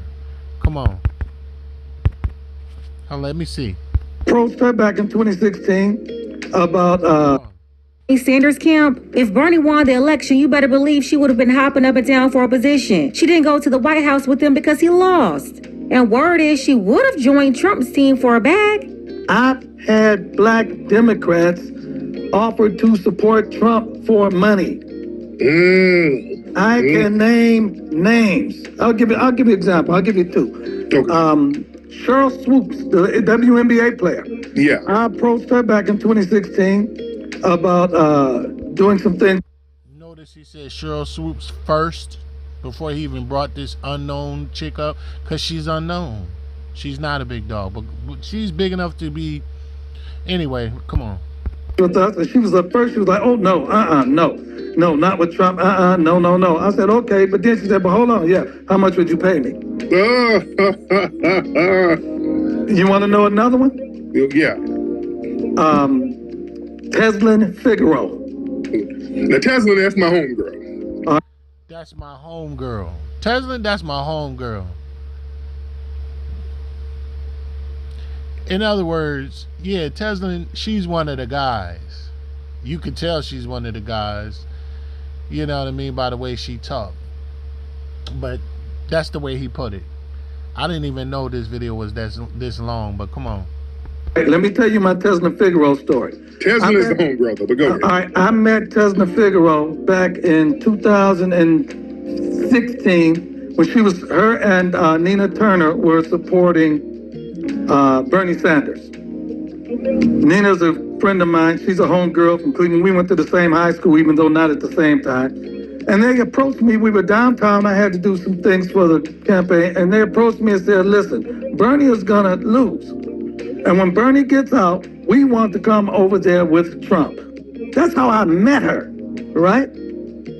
So we want to come over there with Trump. So then Bernie stepped out, and I contacted him. And what happened, Nina got a job with CNN, so she didn't come. Tezlyn wanted to come. I introduced Tezlyn to Michael Cohen. The reason Tezlyn Figaro is on Fox News now is because Michael Cohen and I called the producer at Fox News and had them bring, not Fox News, CNN and Fox, and had them bring her on. And she went on, and the first time she went, and they were impressed and said, "Okay, she can become part of the campaign." Then she came and said, "Well, how much am I getting paid?" And this was back when he was self-funded. We like, "No, ain't no getting paid. You want to come on, be out there with us? Your pay is going to be your exposure, whatever." She said, "Oh no, if I'm not getting paid, I'm not doing it." Yeah, miss me with this. I don't have any aspirations to be aligned with political groups. Well, she's been the political 304, ready to run interference for the biggest trick. Like, shout out to Pink Buck Blessing. See, she got a mouthpiece, man. Come to find out, Pink Buck PBL got a mouthpiece on her, man. I already told y'all, man. I love people that have the gift of gab or a cold-blooded mouthpiece, man, such as mine, a legendary mouthpiece such as mine, man. Call it she was a political 304, ready to do it big on Fig for the right gig, you know what I mean, for the right amount of money, you know what I mean, trying to be acquainted with these political parties somehow. And then she is gonna put on this Academy Award-winning role and this the Academy Award-winning performance as if she turned it down and like she won't be a part of for that bag she would have been. And if Bernie Sanders would have won, which he didn't have a chance of winning, everybody knows that ain't nobody voting independent, ain't nobody doing that. He didn't even have a chance to winning. She was in it for the bag. I told you, filthy lucre's sake. There was scriptures, rebuking her out here in the open, man. She's doing it for filthy lucre's sake. He was like, nah, this is your exposure. You know what I mean? We Jay-Z over here, man. Y'all the Young Gunners and Beanie Siegel, y'all gonna rock this Rockaware for free, man. It's good exposure for you, homie. You know what I'm saying? They told Tezlyn that. Tez was like, deuces, you know what I'm saying? I'm a 304. I'm a real 304. You know what I'm saying? I'm gonna go to Fig and do it big. This gig, this gig ain't big enough, ain't got enough digits for me, baby. You know what I'm saying? I would do something strange for that change, but y'all ain't got no change, so I can't do nothing strange for it. You know what I'm saying? So I'm gonna have to get out the game. You know what I mean? See you later. And then put on this act as if she turned it down or she don't want to be in a political party or whatever. And here it is, PBL, Pink Book Lessons done blew her out and exposed her and came with real receipts. Come on. Cut it out. Listen, this conversation, yeah, miss me with this. I don't have any aspirations to be aligned with political groups when she's been the political 304 ready to run interference for the biggest trick. Like, cut it out. Listen, this conversation is cute to the audience that's in line with Kamala, the black feminists, the LGBT. But if they're trying to get undecided voters, people in the middle, this ain't it. The narcissistic sign language tactics is turning the same people off that you're trying to get to listen to you. Let's go ahead and get the conversation started. Black men and undecided voters, did this conversation win you over? Let me know what you think about this in the comments. Absolutely not. It did not win us over, and you were right for putting her on blast, right? You were right for putting her on blast. Now let's go to your other video concerning this girl, concerning this topic. Then I'm gonna have to get on out of here. I didn't even realize it was this long. Come on. Next person up. 4 years. What is Harris promising black people in 4 years? That was a valid question. That was a valid Let's get the next person up. I understand what don't ever do that with me though. Don't ever do that with me. You'll get your friend embarrassed. Play with your little friends. I would never be embarrassed. Out of order, especially for a woman that's a half-century old, older than anybody else on stage. With the job of maintaining a level of decorum on the panel, she did nothing but the opposite. That was to embarrass and shame anybody she didn't agree with. As a former foster child, had I aged out, I would have only left the orphanage with a garbage bag full of clothes, and they would have given me a $700 check a month and told me good luck. So I think that it's disgusting, a spit in the face to kids like me who didn't ask to be born into the situations that we were born into, that we would never be able to qualify for the resources that are literally being given to somebody else. Michaela, should is what's driving the vote. Michaela, I gotta stop right there. Shout out to this Michaela. I wish I knew your last name. I'm gonna find what your last name is. But look where she came from. She's a foster child right out of the orphanage. They was giving her, they kicked her in the butt, told her get out, give her $700 a month, and say, hey, make do with that. And you have migrants coming over here getting stipends for living, food stamps, in the thousands of dollars. Some of them saw receipts for like $13,000 and $5,000 in cash and stuff like that to literally be giving them this money and resources, and they haven't contributed nothing into the country or into the economy or anything like black people have. Black people built this country, and we don't get a dime. We even have one TikTok video where a black girl came home to her uncle who was a veteran applying for food stamps, and she told him about the receipt and told everybody about the receipt, $13,000 on it with the $5,000 worth of cash. And he went and applied and told and asked him to tell everybody, well, how much did he get approved for? You know what they said? $26 a month.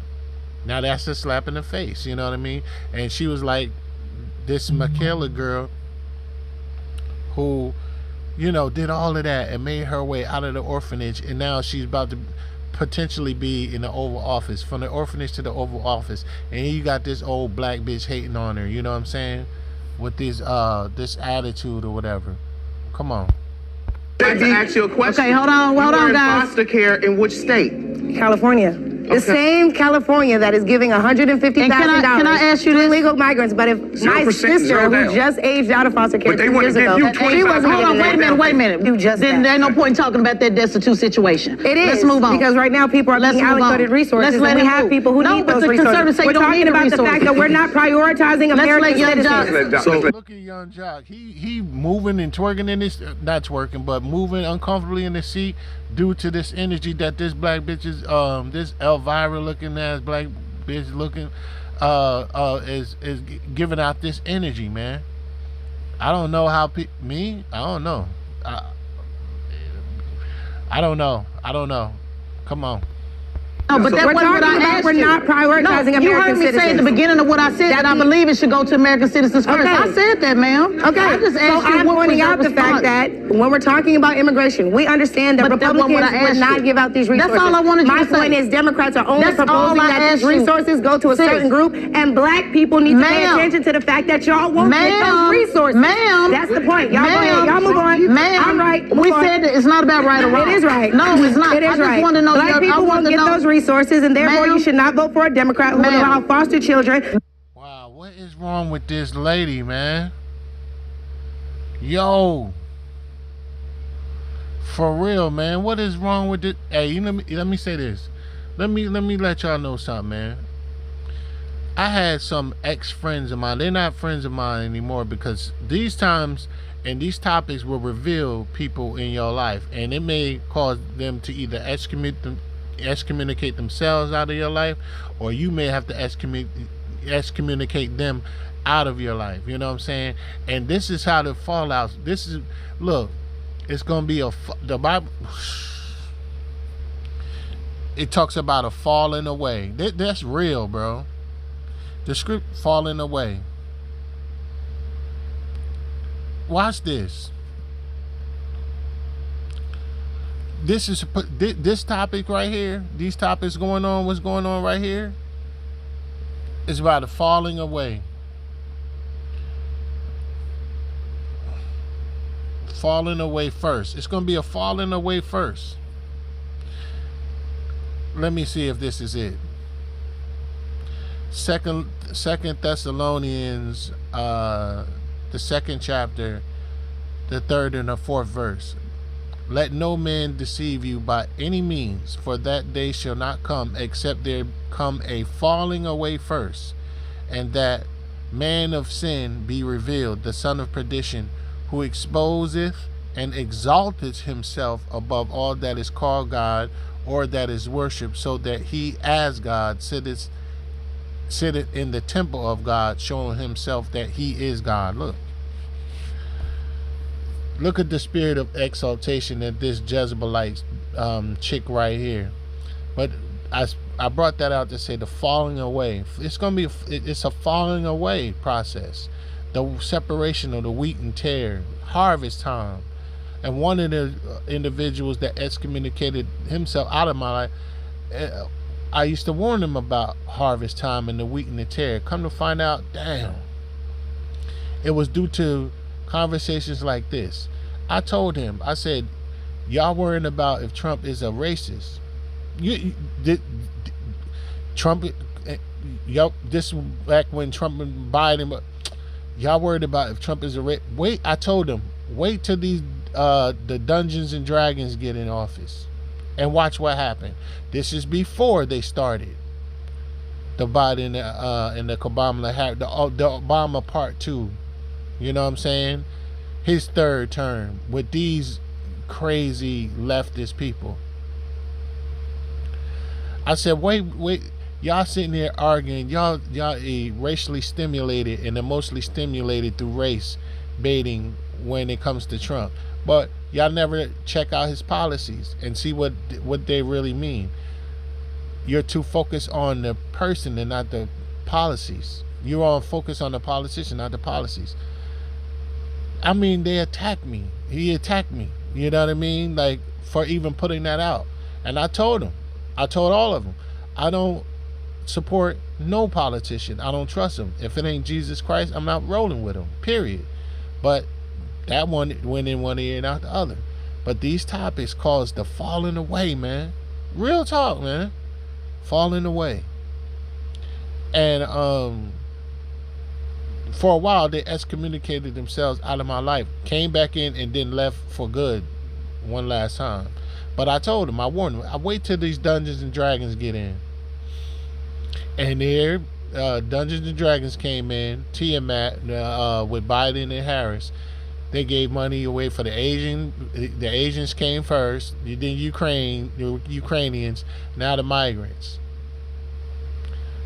I'm telling you, man. And it's just going downhill. Inflation's high, prices are up, whatever. And I warned them that this was going to happen. I said, yo, watch. Then when I had to excommunicate another person out of this topic of migrants and saying, because this person worked in the county, and I was like, wow, I saw this coming. I said, when I had the ability to, through his connection, I saw them. This dude looked like the golden child. He had the golden child garments on up in this classroom where they were receiving stipends and stuff. And this is back in the early 2000s, 2006 and 7 and stuff like that. They already had began this. And they were like stipends for, I was like, yo, man, you didn't know this was going on at your job? Here it is, you slaving and working for what they getting for free. You're working to pay your rent. They're getting that for free upstairs, and they paying you to enroll them into the program. I was like, wow. I said, you didn't know? And then when I got into the conversation with him about this, what's happening in right now about these migrants, that caused the whole fallout with us, man. So we're like, I was like, oh yeah, it's time. This is over with. We do not agree, and unless two can't walk together unless they be agreed, man. This is crazy, man. And here it is, Michaela, who came from an orphanage, is offended like all black people should be. But look what Tezlyn though. It makes you wonder whose side she really on, man. It makes you wonder, is she a wolf in sheep's clothing? She's clearly a Jezebel. She's definitely that. Come on. Veterans who lost limbs fighting for the country. Veterans like you and this man here. Right. Not get those We agree. We agree. Girl, relax. So if Democrats are giving them out, then let them get. Listen how she talking to her. If Michaela was a Keisha, you know what I'm saying, or she LaQuanda or somebody from the hood and the project, she'd have smacked her right there. Look at Young Jock looking in the crowd, because he ain't looking at Saucy Santana in the suit. He looking in the crowd, because if he look over there, even I would start roasting him right now. But you hear how she talking to her? Man, come on. Why haven't Democrats given them the black people? I'm not talking about no Democrats. I asked why haven't they given them the black people? Is something wrong with her? No, I'm something wrong with her. See, this clown tried to disrespect and clown the other woman the whole time, while creating this love and hip-hop circus with her nasty, condescending attitude. I'm talking about an agent of chaos. She will get everybody hyped up and then say, relax, relax, relax. She'll deflect by telling them to relax over and over again, then pointing at them like something is wrong with them. With the guy, she's like, it's something on your mouth. She used that to make him be quiet. In the comments, from abortion, but that don't mean that I don't know that it's wrong. Right. See, one of the issues we have in our community, relax, soldier, relax. The issue that Remember we have in our community. Hold on, tone it down. Relax. Fair enough. Come on, you foaming at the mouth. Relax, baby. This drill sergeant told him he's foaming at the mouth, so I guess she's, toggling between, the old clip and the new clips, whatever, different time zones in the video. But talking about he foaming at the mouth when the dude was this is when she was asking if he was married and if his fiance is gonna get some sex tonight or not, when that wasn't even the topic, of course, you know what I'm saying.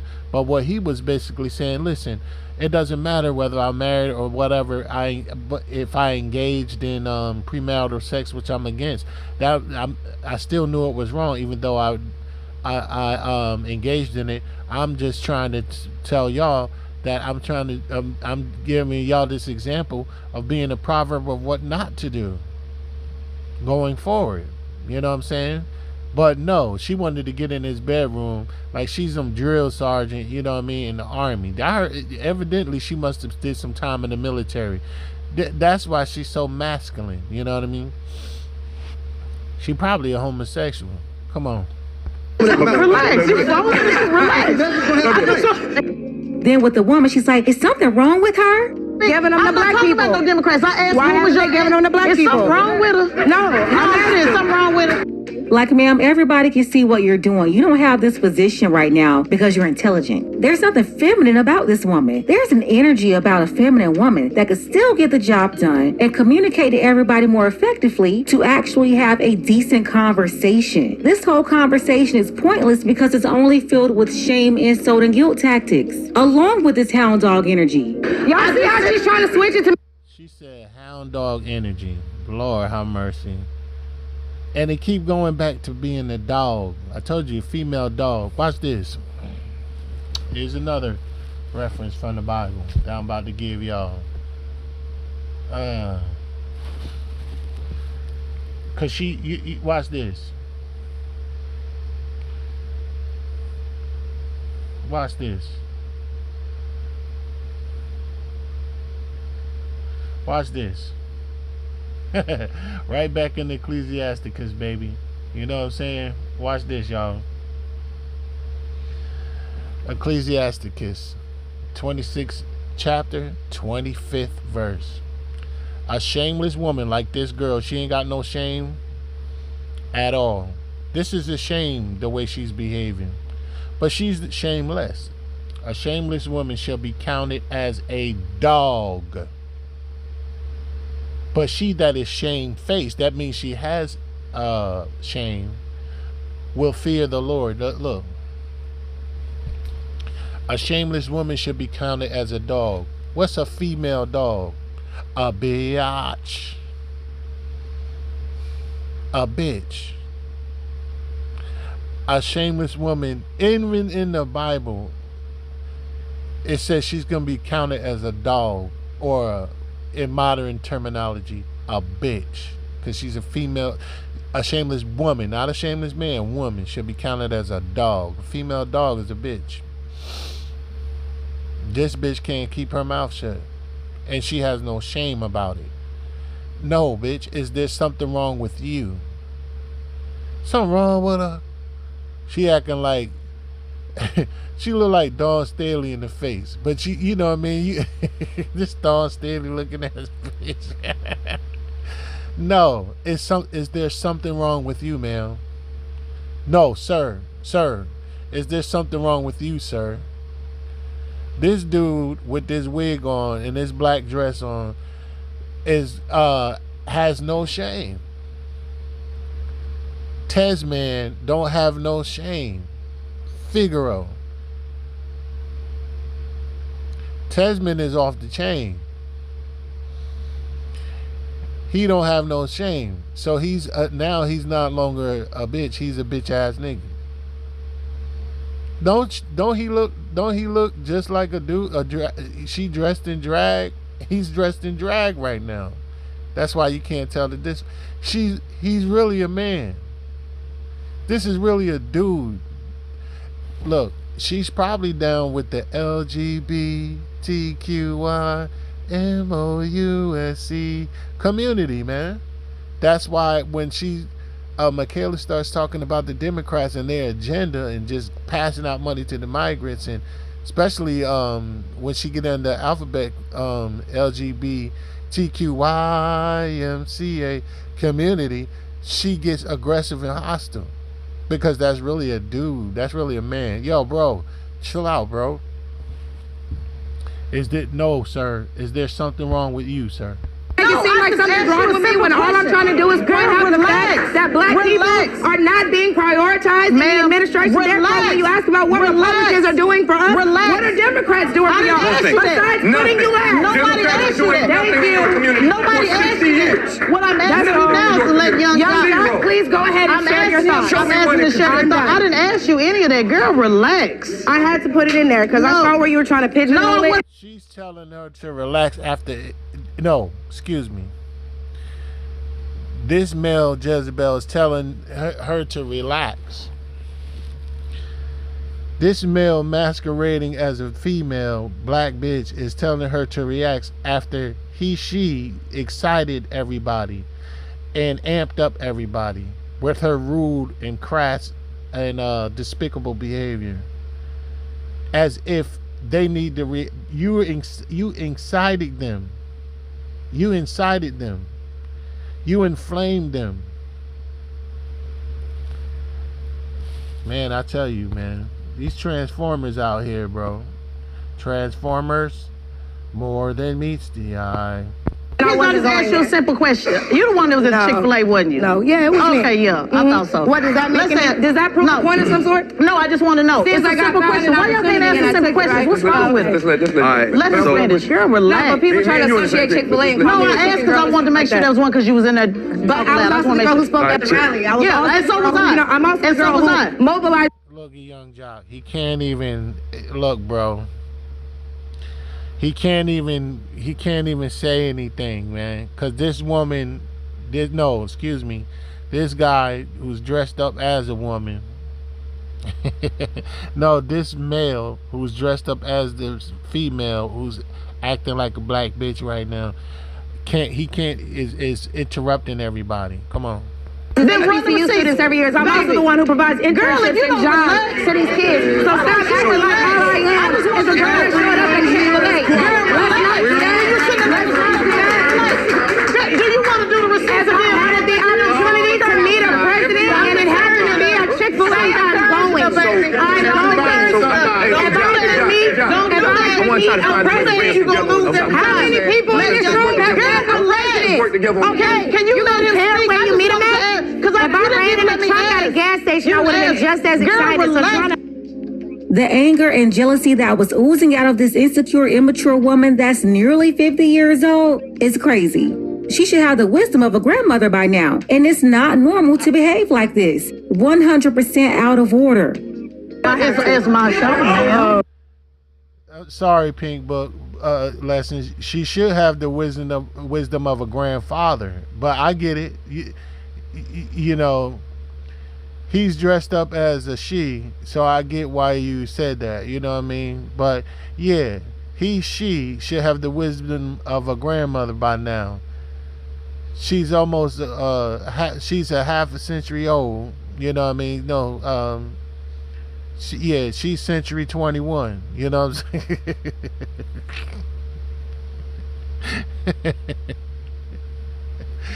saying? She older than a Brady Bunch housing architect. You know what I'm saying? Like,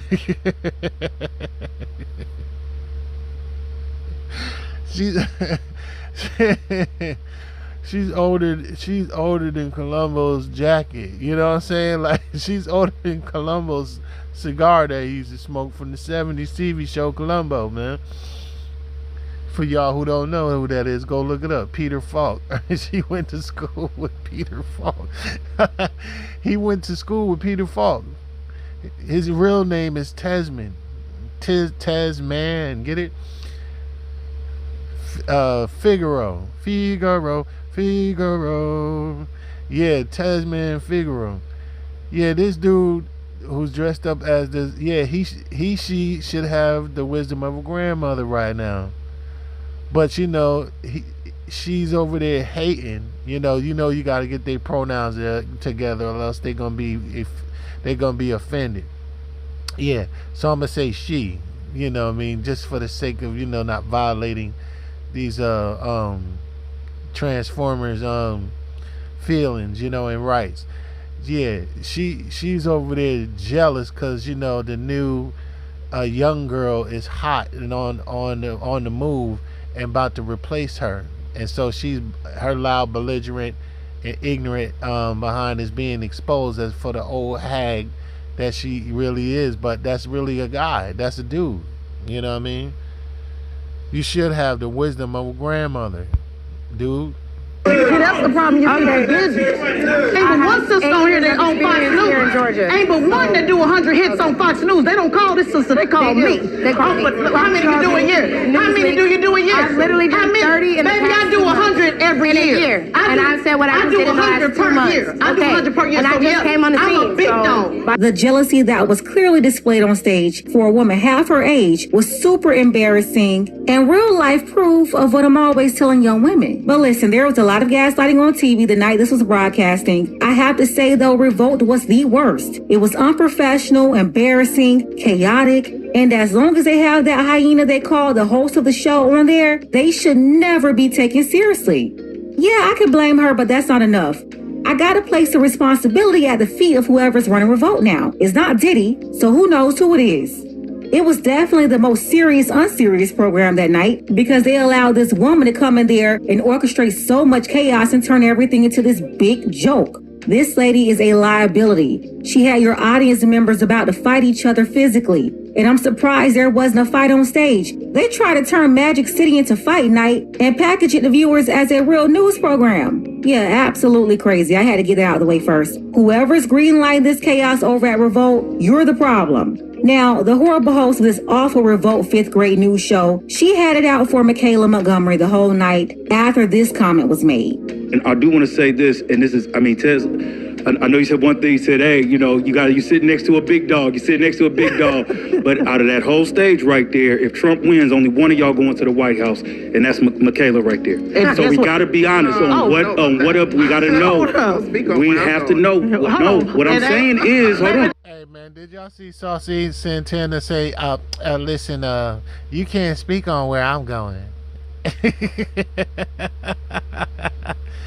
And let me check you here right now, boo. Look, she's masquerading like she's down with us when she's really a dude. Allegedly, this is a guy. I'm joking, fair use, but this is somebody got to lay it, like the young lady Pink Book Lesson said. Somebody got to lay this at the feet of Revolt.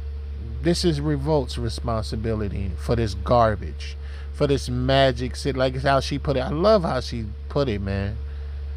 This Magic City turned into a news show. This love and hip hop fight scene to legitimize it as a news program. This is pure garbage. Absolutely. Come on. Out of the whole crowd, only one person. Hold on, let me just.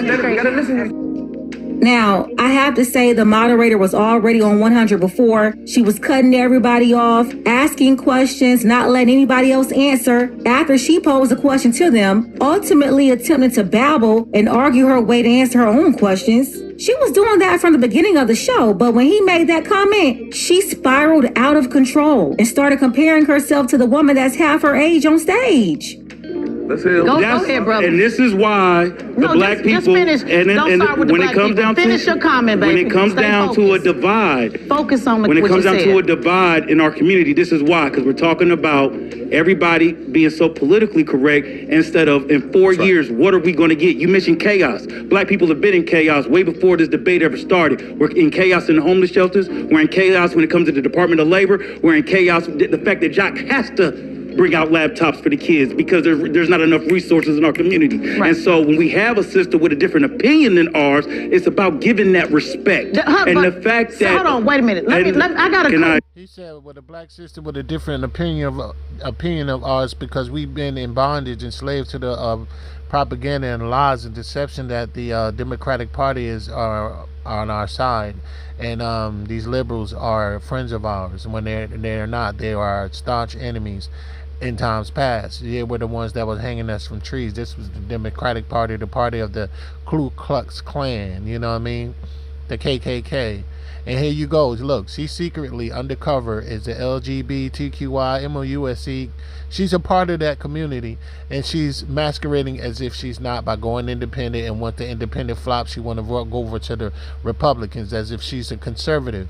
But as you can tell, there's something going on because when they begin to bring up different differences of opinions opposed to the Democratic Party, she gets loud and belligerent and stuff like that. Really, she has a personal jealousy against this girl named Michaela Montgomery, who's on the rise, you know what I'm saying, and made something out of herself straight out from the orphanage, you know what I'm saying, out of California. And she's making her way out, and here she is. She's jealous. She couldn't get her groove on like that. She was chasing the bag. They told her wasn't no bag, so she didn't go on Fig and do it big and do nothing strange for that piece of change. So she had to leave. You know what I'm saying? She had to get on somebody else's blade. Now she on the Revolt blade, on that part of Fig doing it big. You know what I'm saying? 3 or 4 for them, but she's really, a part of that community, man.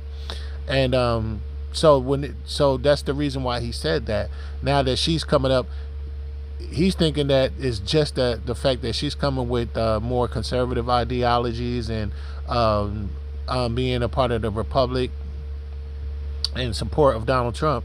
But no, and it's also a part of her jealousy. And he addressed that when he told her that, look, listen, out of everybody that's on that panel right there, if Trump wins, only one of them is going to be going in the White House.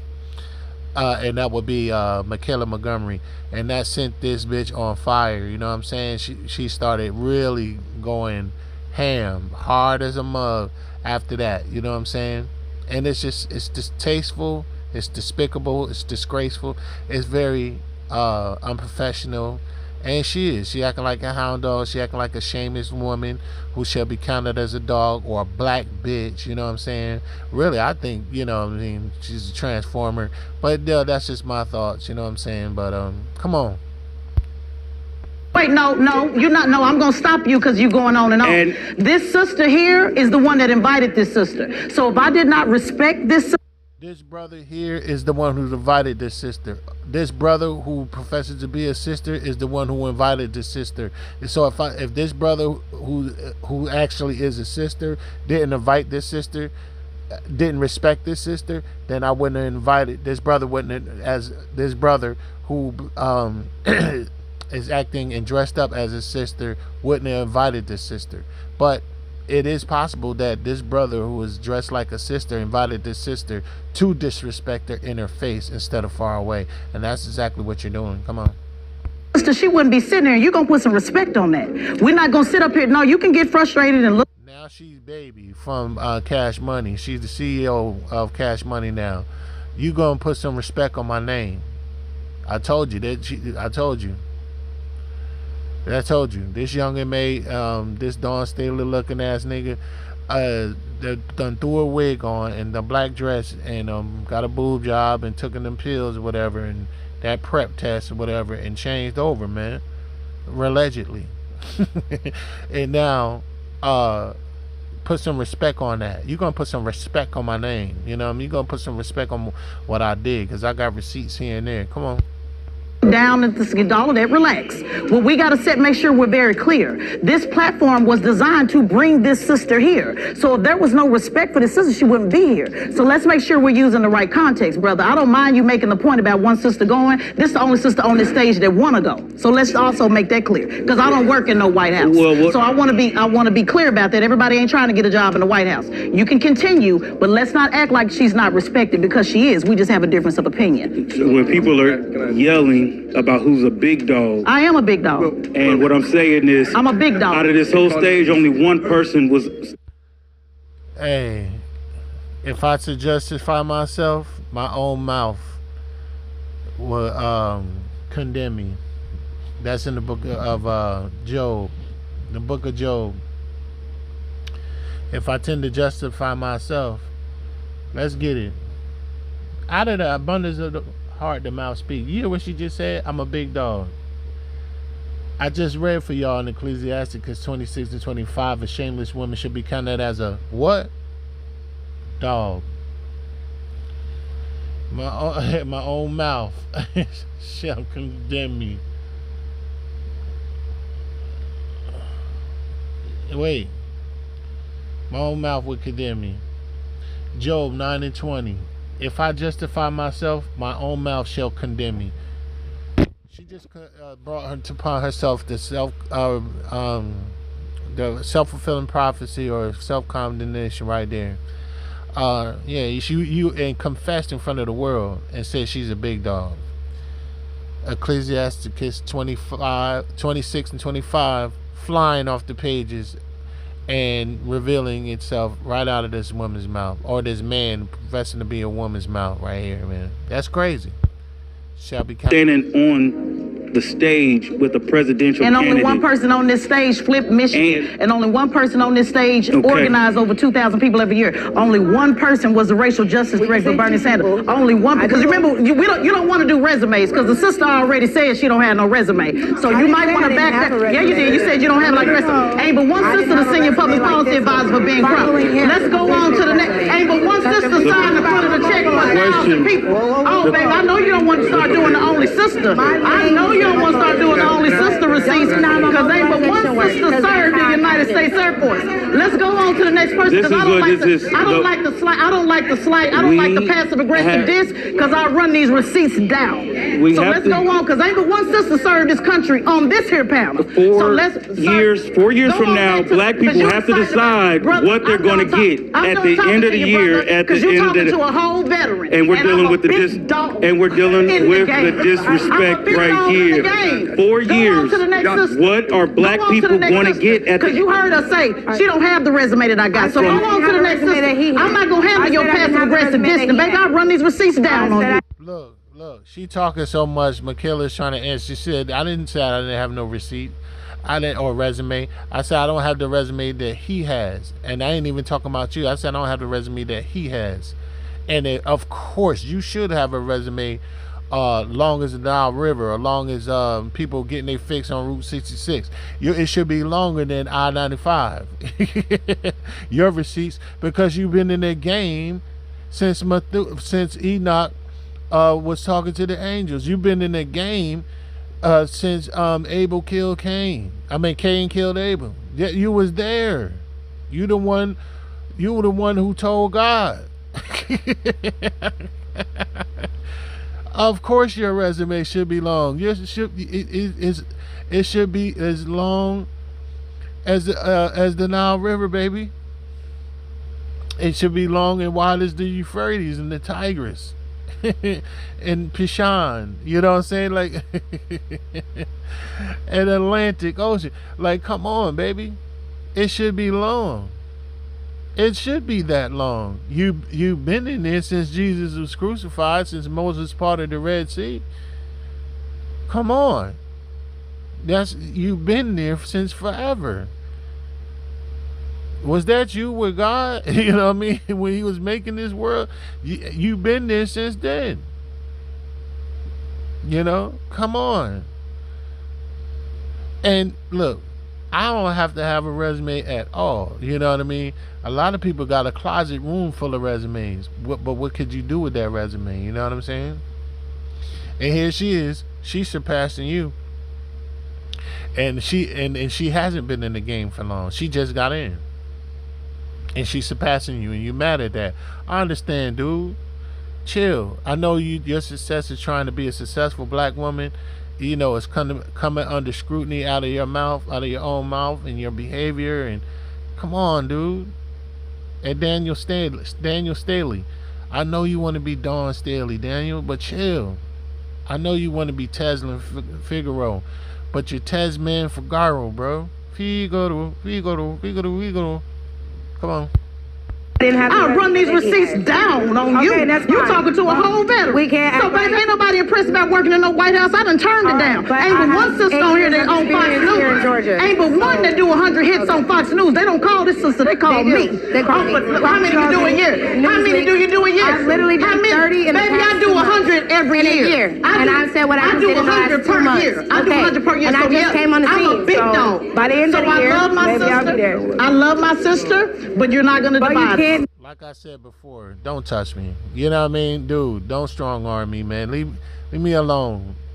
Leave me alone. Leave me alone, my guy. Chill, my guy. Chill. Leave me alone. Don't touch me. Don't put your hands on me. You know what I mean? I know, man, but don't put your hands on me. You really don't rock with me like that, so stop putting your hands on me. Let's go.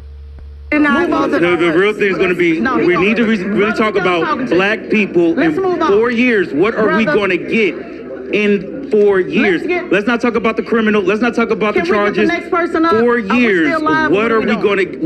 What is Harris promising black people in 4 years? That was a valid question. That was a valid question. Let's get the next person up. Let's get the next person up. I understand what. Yeah, don't ever do that with me though. Don't ever do that with me. You'll get your friend embarrassed. Play with your little friends.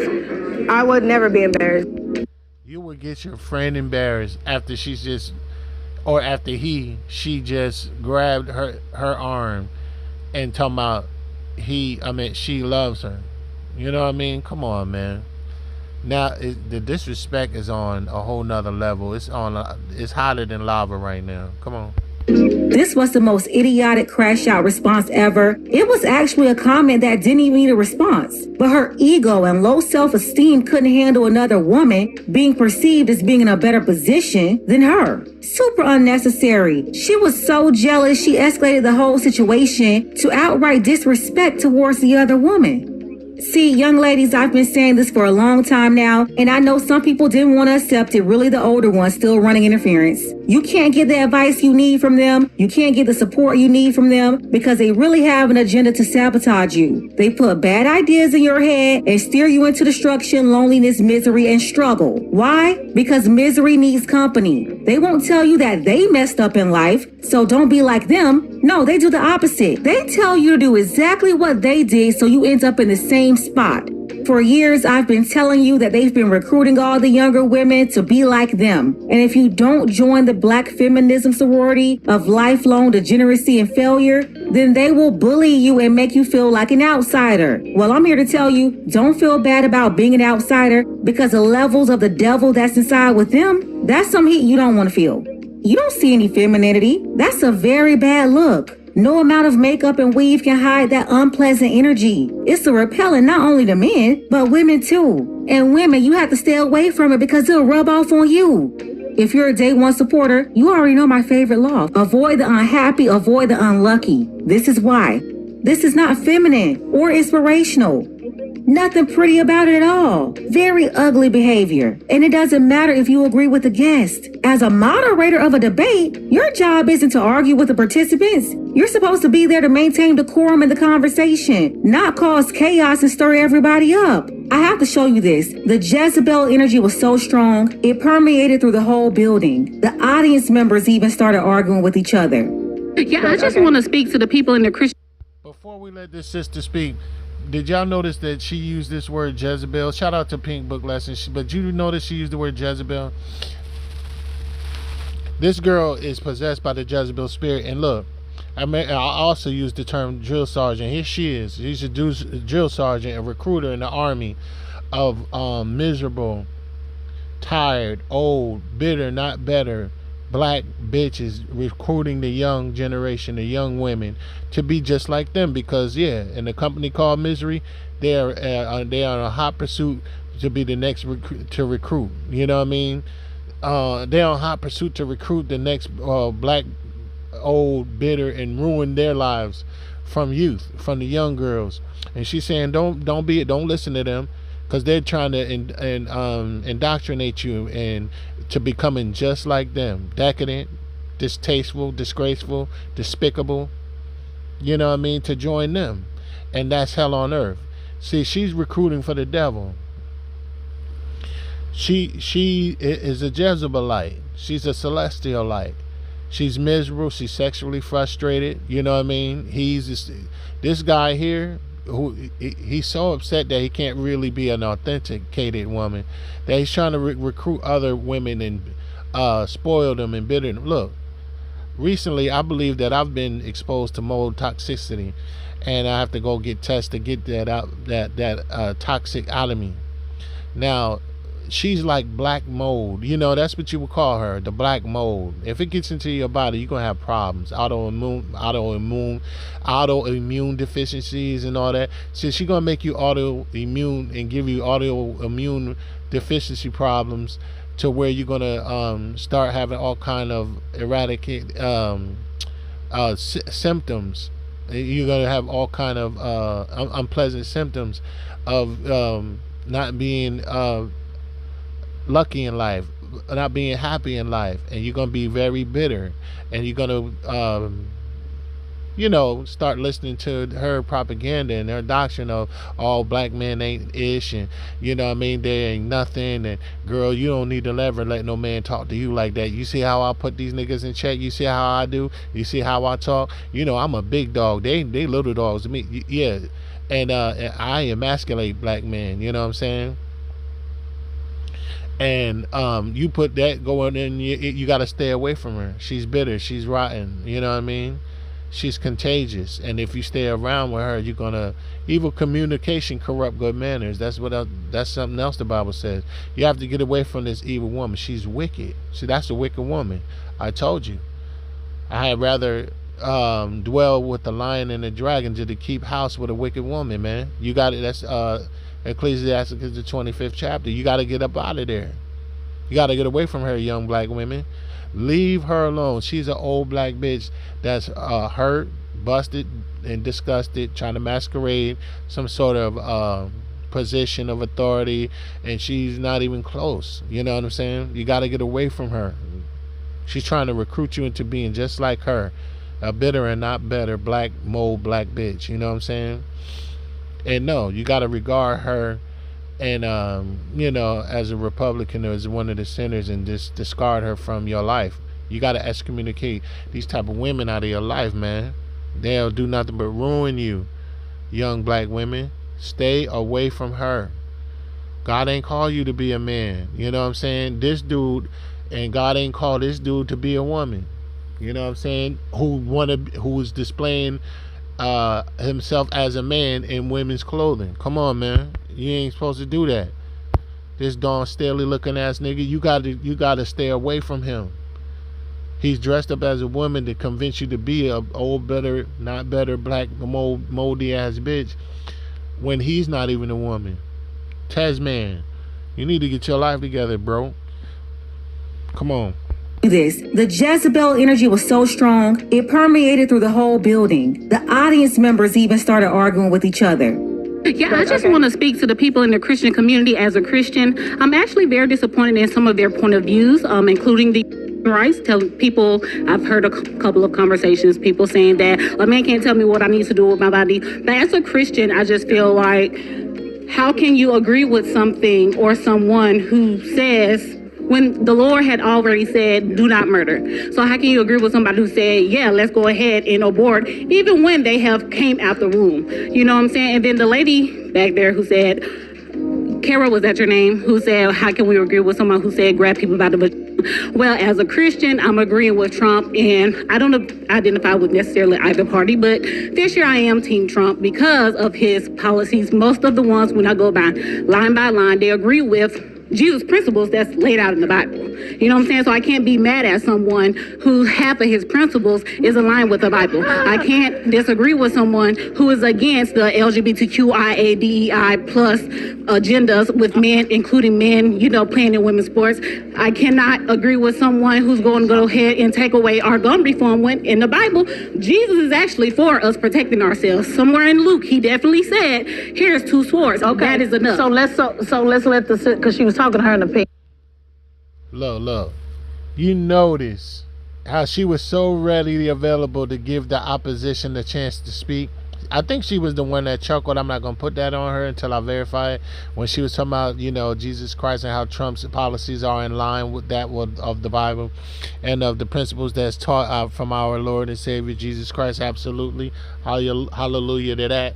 They threw out that him grabbing chicks by the vagina and all of that, and all of that need to be fact checked, because some of that stuff came back as to being untrue. You know what I'm saying? That he said that and actually did that. They'll tell you anything, and people, particularly black people, just run with it without doing no fact check. They don't do no research or nothing like that. And to prove if that's, the Bible says to prove all things, test the spirit by the spirit and see if they are of God, the spirit of God, you know what I mean? But look how she's so readily to give the opposition a chance to speak. Now, you heard with that, and fellas, brothers, don't overlook her, because this black woman, because of her size. That's a virtuous black woman right there. You know what I mean? I saw the beauty in her, you know what I'm saying? Within her, I saw it, you know what I'm saying? And she's standing on principle, and she said this year This year, she went line by line, here a little and there a little, of the policies of Trump, and found out that they are in alignment with the will of God. This woman is out of, this dude who is professing to be a woman is out of the will of God for that alone. But look how quickly, she didn't even acknowledge what this woman has said, this beautiful black woman has said, and stood on biblical principles such as she did. And she's so quick to give her opposition a room or a platform to speak. Come on. So she wanted to comment. Come on, sister, we're running out of time. Look. Okay, the first thing God called us to do is love. Correct. And I can't. The first thing God calls us to do is love. They all do this. Here it is. She said that they standing on this and this and that. Trump's policies are standing on what the Son of God has said. Because you cannot get to God unless you go through the Son of God. And she said the first thing God has called us to do is to love. And she evidently is the woman that this lady was pointing out, talking about, well, how can you agree with a man who's grabbing chicks by the vagina? Told you, she's caught up in the politician and not the policies of the said politician. But here she comes with her version of the Bible, the ESV, the pink version. Come on. I think a lot of our speech, yes, 100% has been inflammatory, but he's called us to love and not judge. Correct. Second thing. He called us to love and not judge. That's not true. That is not true. He calls us to love as well as judge. But what kind of judgment are you supposed to? You judged when you put that outfit on. Who told you to wear that pink outfit on and them hoop earrings? Who judged that? You did. But he calls us, oh man, these are church-going Christians who don't read the Bible, who don't do no research for themselves. They don't. Pastor said, my pastor said, type of you know what I mean? Type of Christian. When John 7:24 tells us, hold on. What is it? John 7:24. John 7:24. Hold on. John 7:24. Let's look. Let's hear what Christ says.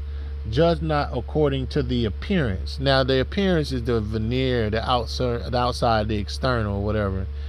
And these lies and stuff like that, like he's grabbing up and grabbing women by their womb and all that, and people just running with it and not fact checking that, not looking at the policies, but the appearance. But judge not according to the appearance, but judge righteous judgment. So what she said is not correct. The book of John, the 7th chapter, the 24th verse, baby. See, that's called receipts. So y'all just parroting and repeating what you heard, but you haven't done the diligent research. You haven't proved if that is to be true or not. Come on, let's let her start over again. Look at Tezman. So let's let because she was talking to her in the pink, so she wanted to comment. Come on, sister, we're running out of time. Okay, the first thing God called us to do is love. Correct. And I think a lot of our speech, yes, 100% has been inflammatory, but he's called us to love and not judge. Correct. Second thing God gave us is free will. It's not up to us to decide the cost of somebody's sins and how we're going to act out this person's punishment. So when you sit there and say that Trump's policies align with Jesus Christ, do you hear his speech? Do you hear his speech though? He can work on his heart. But God says in the Bible, judge a man by his fruits. His fruits. Hold on. Please don't talk over me. His fruits. Look how they get. Please don't talk over me. She's operating in the same spirit that this dude, Tezman, or Tezlyn is operating in. You can already tell. You can already tell. Please do not talk over me. Oh, Lord. This is crazy. Come on. And she's operating in that energy, that spirit. Are inflammatory. His fruits are rotten. So please don't disrespect my... She has no proof of that. The fruits of the man is rotten. When he was in office, what is your proof of that? If you was to ask her to prove that, she's only going to tell you about what she's heard. She's not going to tell you about how effective his policies were. She's not going to tell you that what percentage the unemployment was down, the price of gas was down, the price of food was down, the cost of living was better, how he was handing out money through the PPP loans, you know what I'm saying, and giving people opportunity to get back on their feet. You know, she's not going to talk about that. And where people didn't have to pay it back, 20 and 30, hundred thousands of dollars, where people don't have to pay it back, that have businesses and things going on, and people that work in the gig economy and stuff. You're not gonna talk about that. You're not gonna talk about how the place was not overrun with migrants. It wasn't overrun with Ukrainian immigrants and Asian bills and that. You're not gonna talk about that. She's only going to talk about him grabbing women by the coochie and saying that there were good people on both sides, and the, you know, racist and the Proud Boys. You're not going to talk about none of what actually really did happen. You're going to go off of rumors, propaganda, and conjecture. She's not going to do that. You can tell. Come on. My Jesus Christ like that. Okay, my judge a man by his fruits. His fruits. Hold up. Please don't talk over me. His fruits are inflammatory. His fruits are rotten. So please don't disrespect my Jesus Christ like that. Okay, my family was and let me also go back and just... She said, please don't disrespect her. You already know her Jesus Christ is white in her mind. But anyway, she said, please don't disrespect her Jesus Christ like that. When this beautiful black woman said, she went line by line, you know what I mean? Here, precept and precept, precept and precept, line upon line, here a little and there a little, throughout the Trump's proposition, his policies, and found out that they were in alignment with her Lord Jesus Christ. And she said, please don't disrespect my Jesus Christ like that, when she has not done the diligent research that this black woman has. How dare you? So your Jesus Christ must not be the Jesus Christ of the Bible. He must be anti-Jesus Christ of the Bible, or anti-Christ, period. Come on. A little bit more. My family was very instrumental. And let me also say, my family was very instrumental. Is this mic on? Can people hear me? I feel like it was okay. Go ahead. We can't hear you. Yeah. And I'm also saying this as a person whose family was instrumental in founding the AME Church.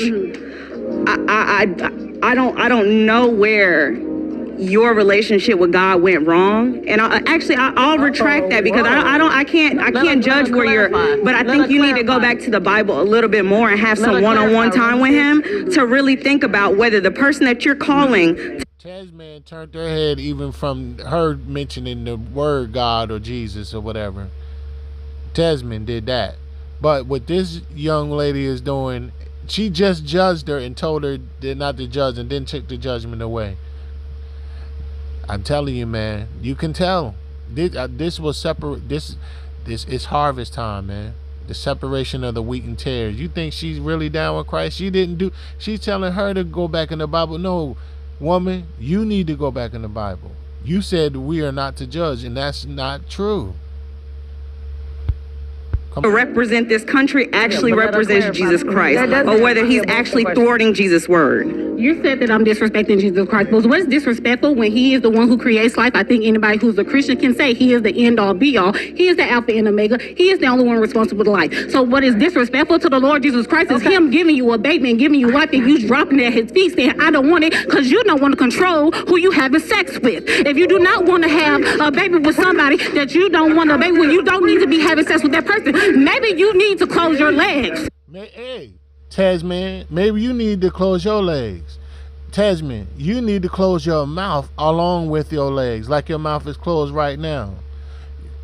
Daniel, Staley, you need to shut up and close your mouth. You know what I'm saying? And close your legs. This woman, look, man, she came through with that heat. And look, the lie ain't never going to be the truth, and the truth ain't never going to be a lie. The lie can never defeat the truth in the end. You know what I'm saying? It can have its time to win for an appointed time, but at that appointed time, it's time for a visitation. Once that visitation is accomplished, the truth will remain that which it is and has always been. And Jesus Christ is the way, the truth, and the life.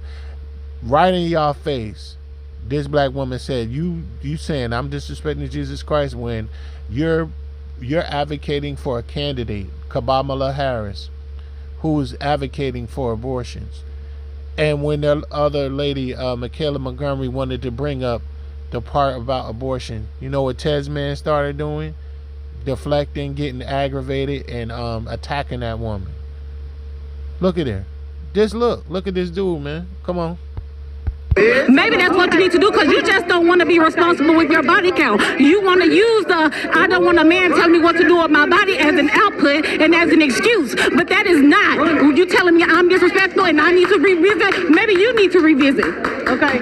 So maybe you need to revisit. Oh, and had the Bible in her hand. No, you didn't. Or it's something that looked like a Bible in your hand. Maybe you need to revisit. Look at Tezman with his hand up, ready to oppose that what she just said. And she said nothing but the unadulterated truth, and told the devil and devils the truth to their face, in their face. Plow. And look at this Jezebelite, celestial light woman about to speak. Come on. Relax. I mean, he loves the drama. He loves the drama though. He loves that. Come on. And always telling somebody to relax. You relax. So we wanted to pass. We want nobody. We got relevant conversation. Oh, hey, Sexy Fred. Come on, Sexy Fred. Come on, Ricky Minaj. Come on, Charlie B. Come on, man.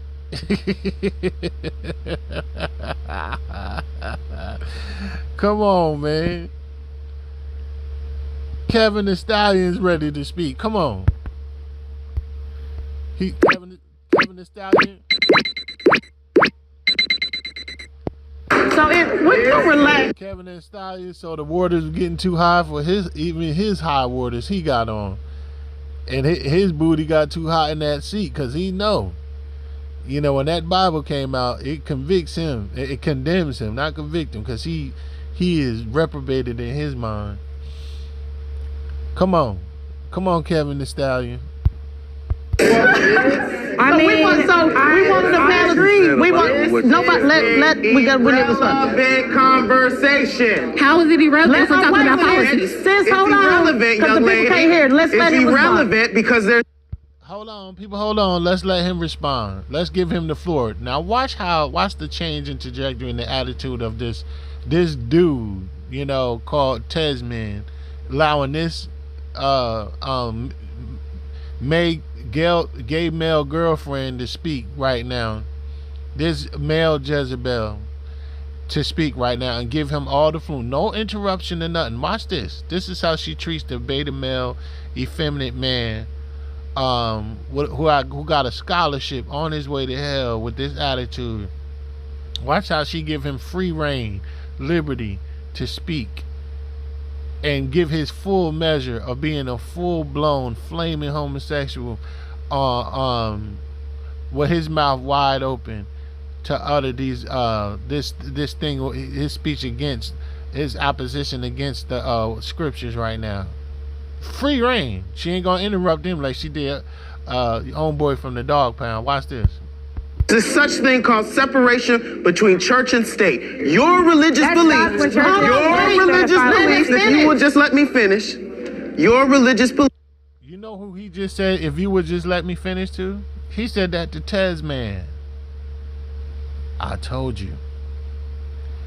And you think if you think Tezlyn was gonna cut this gay male girlfriend's voice off, you're not gonna outman him being a female, because he didn't put the wig on that you put on. He didn't put the dress on that you did. He stayed in his business tight suit with high waters, you know what I mean, outfit, and stayed a homosexual man. He didn't cross over to the transgenderism spirit that you did. Evidently, he's going to be more manly than you. You know what he said, if you allow me to speak? You know what that bitch nigga did? Shut the F up. That's what Tezlyn did. She shut the fuck up right in front of everybody. She shut the hell up. Because she knew. This flamer, this Human Torch ass nigga, is the type that will go upside her head in front of everybody. And she knew that. Because they on the same team. Come on. And you know, they know they players. Come on. Police do not seek this thing called separation between church and state. Your religious beliefs, if you will just let me finish, your religious beliefs do not supersede my right as an American to not subscribe to that if I so choose. The government does not allow, the government is not inside my bedroom. The government shouldn't be inside your bedroom.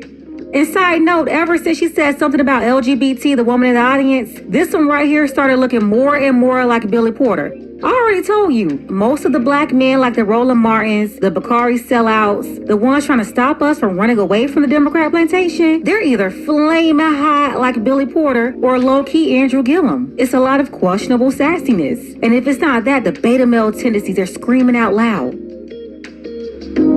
You should probably called him flaming hot. He's a bag of flaming hot Cheetos, flaming hot Takis. This dude is a flaming bag, flaming hot, man. Bag of Cheetos. This Max Zesty. The zestiness is coming all over him. And she's giving him free reign to talk. And here it is. How convenient. How convenient. Now it's a difference between church and state. Now they want to play that. Now he want to play this. This Troy LeRae looking at this Troy LeRae nigga, ass nigga, is now he's want to say there's a separation of church and state. But they have creating policies that give the LGBTQIMLUSC community rights and freedoms and access to resources that our people fought in the civil rights for, like Martin Luther King and them. Not Malcolm X and Elijah Muhammad, because they preached separation, not integration. But here it is. Now it's a separation of church and state. The church is your left cheek and the state is your right cheek, your right booty cheek. And you separate them every night. You and Tezman. The church is your left cheek and the state is your right cheek. And you're separating them on stage in front of everybody. This Troy LeRae, Charlie B, Kevin the Stallion, Ricky Minaj ass nigga, man. Where did they come from? Bravado instead of Lotto. Sexy Fred instead of Sexy Red. Jesus, man. Flaming hot bag of Cheetos, man. Come on. Just take your religious beliefs and have them inside of your house of faith. I can't. So we're done. Take your religious butt cheeks in the house and pack it away. Come on, man. We don't need to be seeing that on CNN. Come on. We're moving on. I just want to make one No. sentence. I can't, because they're literally having me. We got to move on. We got to move on. And you got to respect me. I don't know who you think you're talking to, but I can get up in here real quick because I was respecting her authority. If she has authority, there's no need for you to jump in when somebody else is speaking. You have been on 10 since we've been in here. You need to take your emotions out of it, because I am listening to everybody else's opinion. It's you who need to take your authority out of it. Boy, don't get a rich woman upset. You see how she got her right back in pocket? Got her, put her right in her place? And that Keisha came out of her, from the projects came out of her. Don't get it twisted. Don't get the fact that I believe in God and Jesus Christ is my Lord and Savior Jesus Christ twisted. Because evil ain't gonna never defeat the good in the end, baby. It might win for a while, but it ain't gonna win in the end. I'll bust you upside your head right here and right now. Don't tell me. You've been on 10 since we've been in here. I've been playing it cool, but don't get it twisted. I'll open up your head and see what's in it. And see what's wrong with it. I'll dig in your chest like a blackhead. As long as a blackhead is in there. Yeah. Don't play with me. Don't play. Don't get it. I'll put this purse down and this Bible down. And we can get it on right here. We can put some Vaseline on our face and we can get it. We can get to it. You're a little bit too prissy to be talking to me like that. You better really be in shape. And you better have, you're going to have to bring all that. I'm from the projects. I'm from the hood. Don't let this fool you. Don't let the smooth taste fool you. Cause we can put on some, we can wrap our hair up and put some Vaseline on our face and we can get to it right now. Keep playing with me, ho. Since you want to be an agent of chaos and servant of the devil, and professing to be a advocate for Christ when you really devil's advocate, we can expose that all right here, right now, in front of everybody. I'll rebuke you sharply. I have these prayer warriors lay hands on you. You know what I'm saying? Called this left fist and this right hook. This left jab and this right hook. We can get it on right here and right now.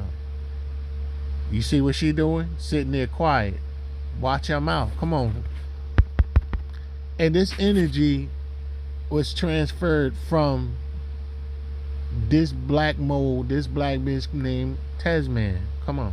You should probably just take your religious beliefs and have them inside of your house of faith. I can't. So we're done. Hold on. We're moving on. I just want to make one No. sentence. I can't, because they're literally having me. We got to move on. We got to move on. And you got to respect me. I don't know who you think you're talking to, but I can get up in here real quick because I was respecting her authority. If she has authority, there's no need for you to jump in when somebody else is speaking. You have been on 10 since we've been in here. You need to take your emotions out of it, because I am listening to everybody else's opinion. It's you who need to take your authority out. Ooh. Y'all, it's all right, y'all. It's okay. Like, it's okay. It's all right. Yeah, I'm with you. She loves this. She loves this crap. This dude with this wig on, this black dress, loves this, man. Loves the drama. Don't get it twisted. About it's okay. Calm down. Don't be fooled by that. This nigga loves this drama. This effeminate ass nigga loves this drama, man. He's so much so, he put a wig on and a dress, man. So you know that's already drama and chaos going on within the location of this nigga's mind right here. This Daniel Staley looking ass nigga right here. Yeah. I'm telling you, man. Word up, man. This is crazy. With you. Like, y'all get so paranoid. So it's all right. It's all right. It's all right. Sometimes furniture gets moved. Yeah, okay. And sometimes furniture needs to get. Young Jock done went in his phone. He ain't even there no more. He's looking at the 6 million followers that he wake up to every morning from 6 to 10. That's what he's checking his messages right now. He said, "Look, I can't wait till this is over. Let me get back to what I was doing in my life, man. Let me finish going and hand out these laptops." And you know me, you know what I'm gonna do? I'm gonna go ahead and support my sister, Michaela Montgomery, man. I ain't rocking with Mr. Tezlyn Figaro. We're not gonna do that. Come on. Fairness. Revolt now. You think you all lost with Diddy? That should have been enough this year. And now you're following up with this buffoonery? You have a whole liability on your hands. This is absolutely horrible. Whoever is responsible for greenlighting this over there, you're the problem right now and you have to fix it. Please understand, all of this popped off from the tension and the environment created by the host. She said she's a big dog like 10 times. And shout out to Michaela, who was on the show. Again, this woman is pushing 50. Michaela is in her late 20s. And this is why why it's so hard for millennials and Gen Z to even respect women like her. They're all caught up into their own selfish thoughts. They love hiding behind fake activism when they're really only for self. They're just out to get whatever they can for themselves and figure out how to make their miserable lives look attractive for TV and IG. It's the same energy that's been destroying the Black community. For all the young ladies out there, don't be like this lady. It really sucks to be 50 years old, still spewing baby bop bimbo babble, and being so jealous and insecure that you can't get through a show without taking more shots at the younger woman because you want to prove that you don't want to be in her position while bragging that you have more experience than a woman young enough to be your daughter. Let's go ahead and get the conversation started. Let me know what you think about this mess in the comments. Special thank you to Christine. I appreciate you, Christine, for all of your support, as well as Charles and Gerald. Don't forget that you can support this channel as well. Links to Cash App and PayPal are below. Ladies, fellas, want a balanced analysis, want the truth from a woman's perspective? Then you're going to want to subscribe to this channel and don't forget to like and share. All right. I want to say shout out to Pink Book Lessons. I really love this video. You provoked me, sister, to do a reaction. And hopefully you can get this and check out my reaction. I know it's long. I know it's extensive, but I had to do it. Shout out to you. Y'all go on over there, subscribe to her channel. Really, I'm a reluctant YouTuber. I don't really be wanting to do this, but I'm compelled to do it. So it's almost like God is calling me on the phone. I'm reluctant to answer it, but every now and then, man, the phone ring and ring and ring. I'm gonna have to pick up the call, man. And this might be my calling to do these YouTube videos, man, and do these reactions, man, and give my commentary and my point of view, my opinion, which does not have any dominion on y'all, like my man Sinful P used to say. But yeah, man, yo, I just wanted to point that out, man, and do this reaction. I'll just close it out right here with this one last video, Blast from the Past, and it's not gonna be long. I'm gonna get right to the point real quick with this one last video to all you big dogs, all you people purporting to be celebrities and leaders of the Black community, like you Taraji P. Henson's, you Shirley Rouse, that are siding with Kamala Harris, like, and you Sanaa Lathans, and you Janelle Monáe's, and all you this is straight disgusting. You Plies, and you Ricky Smiley's, your Steve Harvey's, your DL Hughley's. This is one is for y'all. You know what I mean? No disrespect, because we love y'all and we respect y'all, but it appears that a lot of y'all are choosing to be on the wrong side of history. Y'all really haven't done diligent research. You're on the wrong side of history. You're on the wrong side of the Bible. I just want to let you know. And you're going down the path of destruction. Shout out to Tezlyn Figaro for being the black bitch that you was being today. Shout out to you, that despicable, horrendous hound dog behavior that you would exemplifying before the world, showing that, being a old black mold, bitter, not better, broken ass bitch is the way to go, and continue. You can go to Fig and do it big on Revolt. Shout out to Revolt for being the decrepit network that y'all have become ever since you excommunicated Sean P. Diddy Combs. You know what I'm saying? I don't know who's responsible for this broadcast, this BS broadcast, and this bad behavior display of a broadcast. Revolt, who sanctioned this, who green lighted this, I don't know. It's pretty much it's horrendous, it's horrifying, it's ridiculous and stupid and outright out of pocket. You know what I mean? But shout out to Revolt. Y'all doing wonderful things, y'all doing deplorable things such as these. Shout out to Tezlyn Figaro, and shout out to my man Sexy Fred. I mean Troy LaRay. No, Charlie B is his name. Oh no, that's Kevin the Stallion, the one with the tight high water pants on and the tight suit. You know, Bongo singing. Shout out to Young Jock, who was the only one on that panel outside of Michaela Montgomery and Snoop Dogg's cousin from the Dog Pound that was on there, man. Shout out to that brother, you know what I mean, and Michaela Montgomery for standing on truth. Shout out to the big beautiful brown sister that stood on the Bible. Shout out to y'all. Shout out to all of y'all, man, for standing on that which is right and righteous before God, man. Y'all gonna be rewarded. I'm gonna sign off with our brother Blast from the Past, Malcolm X, and then we're gonna close it on now. Hold on.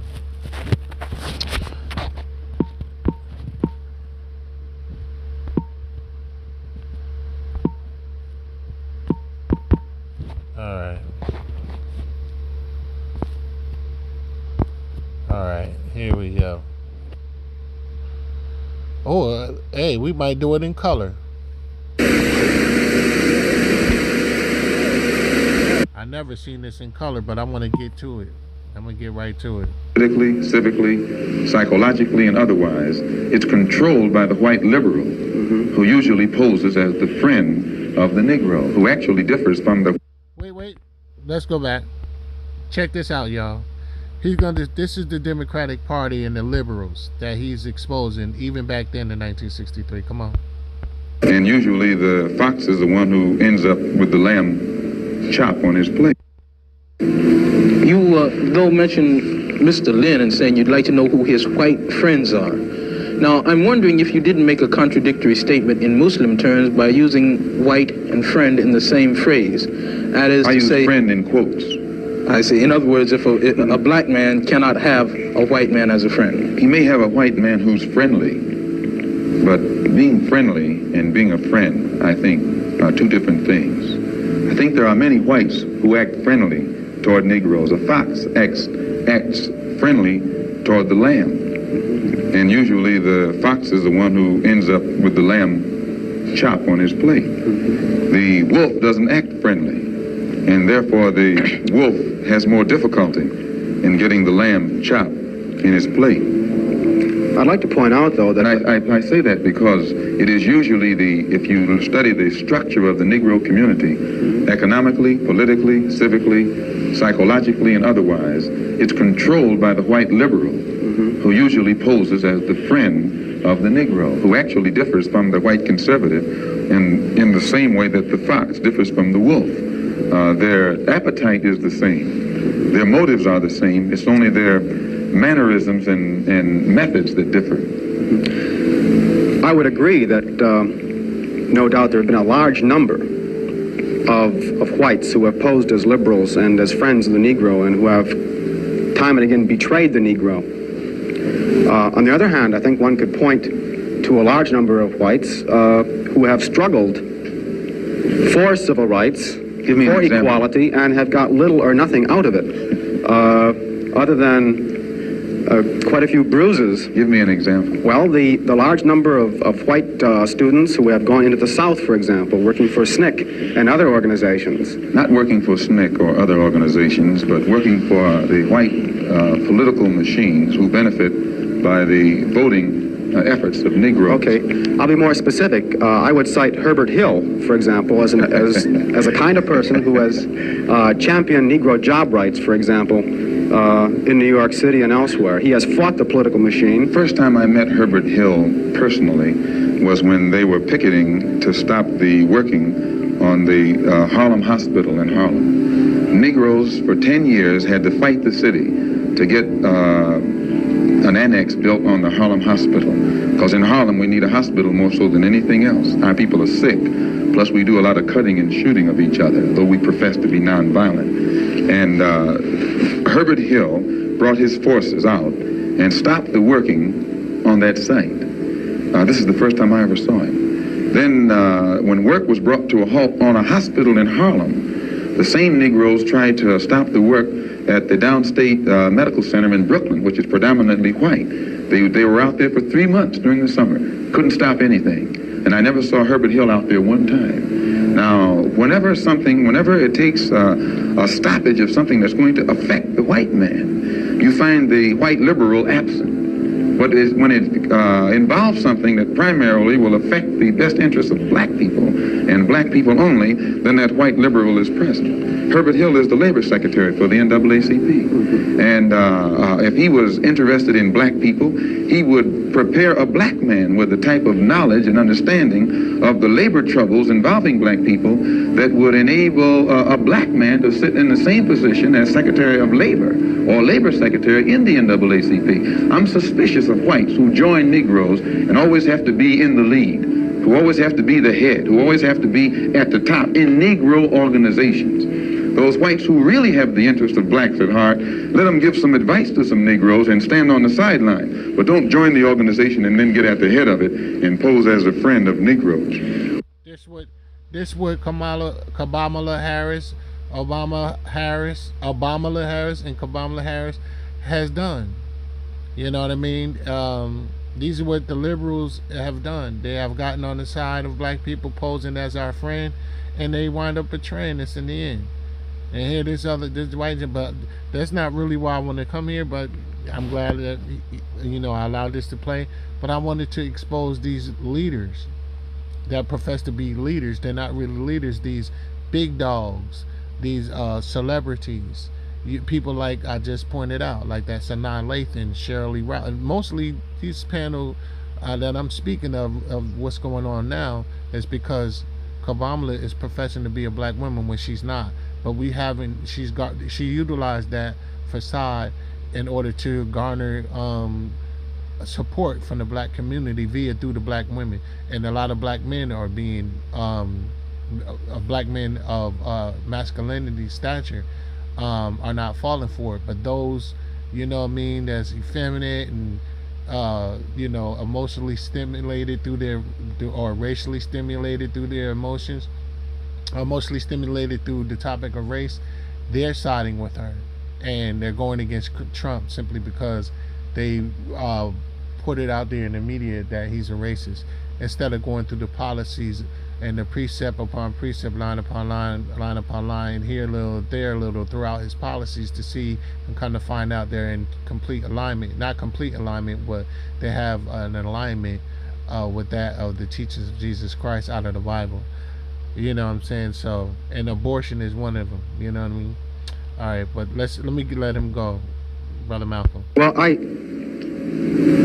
would defend his sincerity and his commitment. And more than that, I would say that just because a person is a Negro or a black American does not mean that he's going to struggle for Negro rights or for jobs for Negroes or anything else. I think that today you could point to a large number of Negro leaders who have consistently betrayed Negroes in a whole host of areas. They aren't really Negro leaders. These are puppets that have been put in front of the Negro community by white liberals. Did y'all hear that? This is, now we've come to it. This white man said there are dozens of black men who you know, put in the forefront that portrayed Negroes, and Malcolm said there aren't really Negro leaders. They're not really Negro leaders. These are puppets that are put in the place of Negroes by white liberals. That's what's happening today. Let's let him repeat that. Come on. A friend of Negroes. Well, I would defend his sincerity and his commitment. And more than that, I would say that just because a person is a Negro or a black American does not mean that he's going to struggle for Negro rights or for jobs for Negroes or anything else. I think that today you could point to a large number of Negro leaders who have consistently betrayed Negroes in a whole host of areas. They aren't really Negro leaders. These are puppets that have been put in front of the Negro community by white liberals.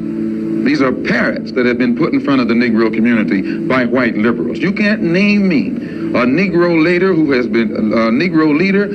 been betrayed Negroes, who has not been endorsed, sanctioned, subsidized, and supported by the white liberals. Minister Malcolm, I'd like to, well, I could cite one example would be Congressman Dawson, for example, in Chicago. Now, y'all heard what he said. You can't name me not one of them who has not been sanctioned, subsidized, supported by the white liberal, who has not betrayed us. All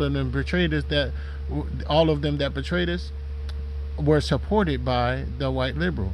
They were supported by them, sanctioned by them, subsidized by them, just like they are right now. Let me fast forward it to where he speaks on them again. For 30 some years, and this is springing up today, and of our own, and bring up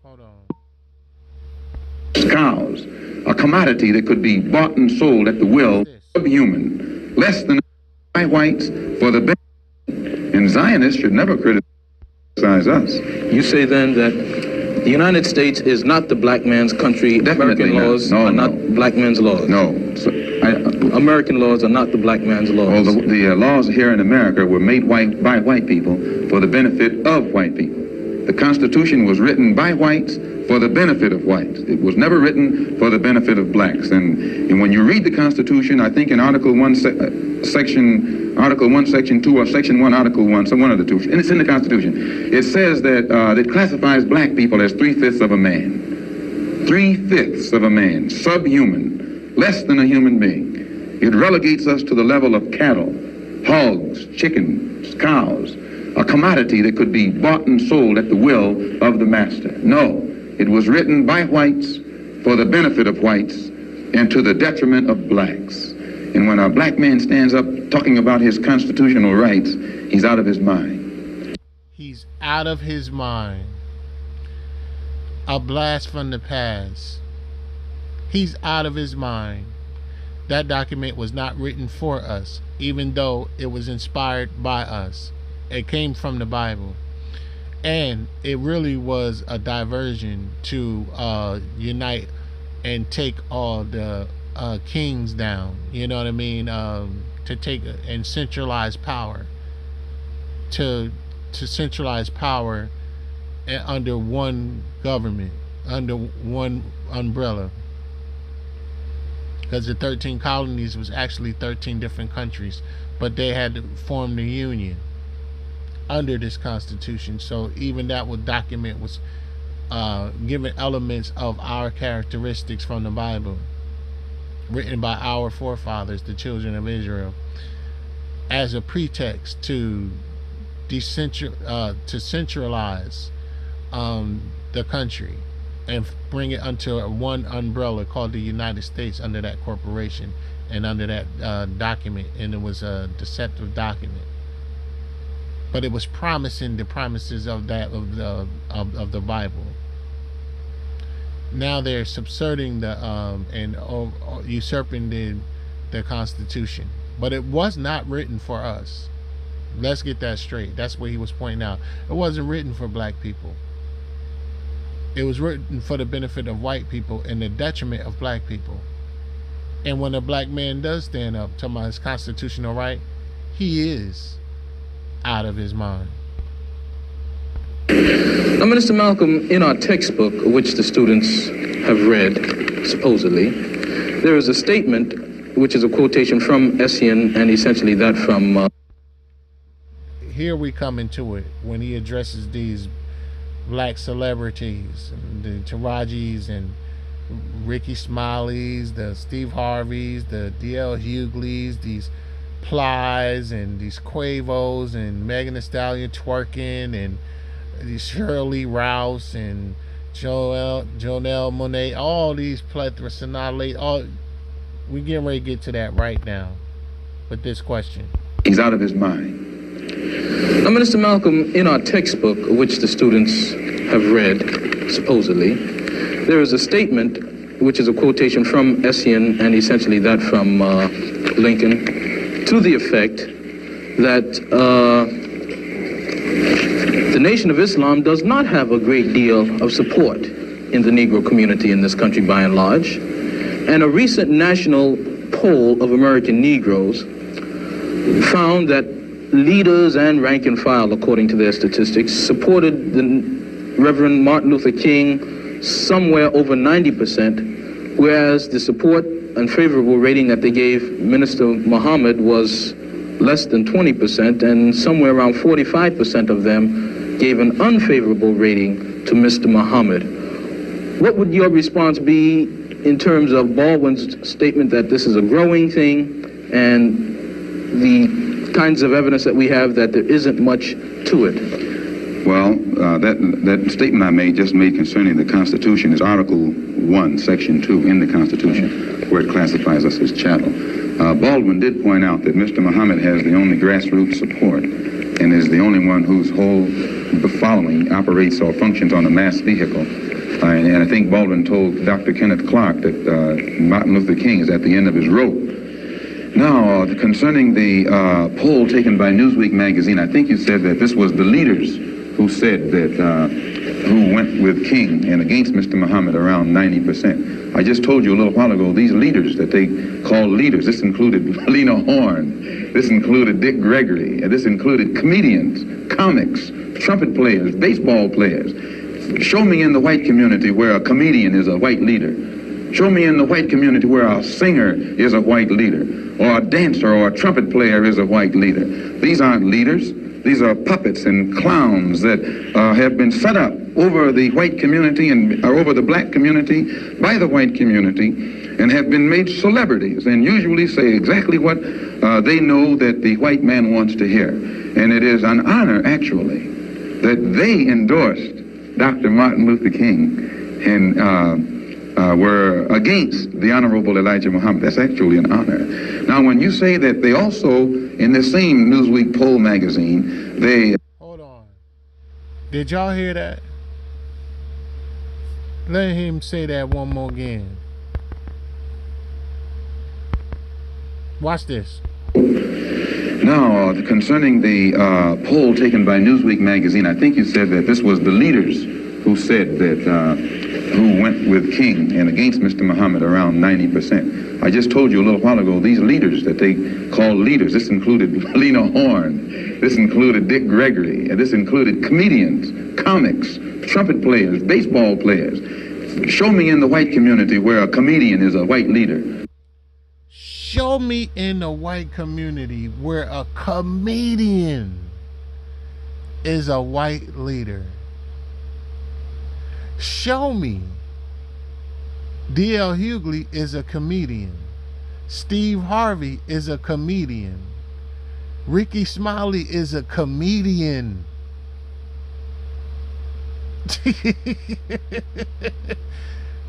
Young Jock is an entertainer. Plies is an entertainer. A rapper. Comics, trumpet players, baseball players.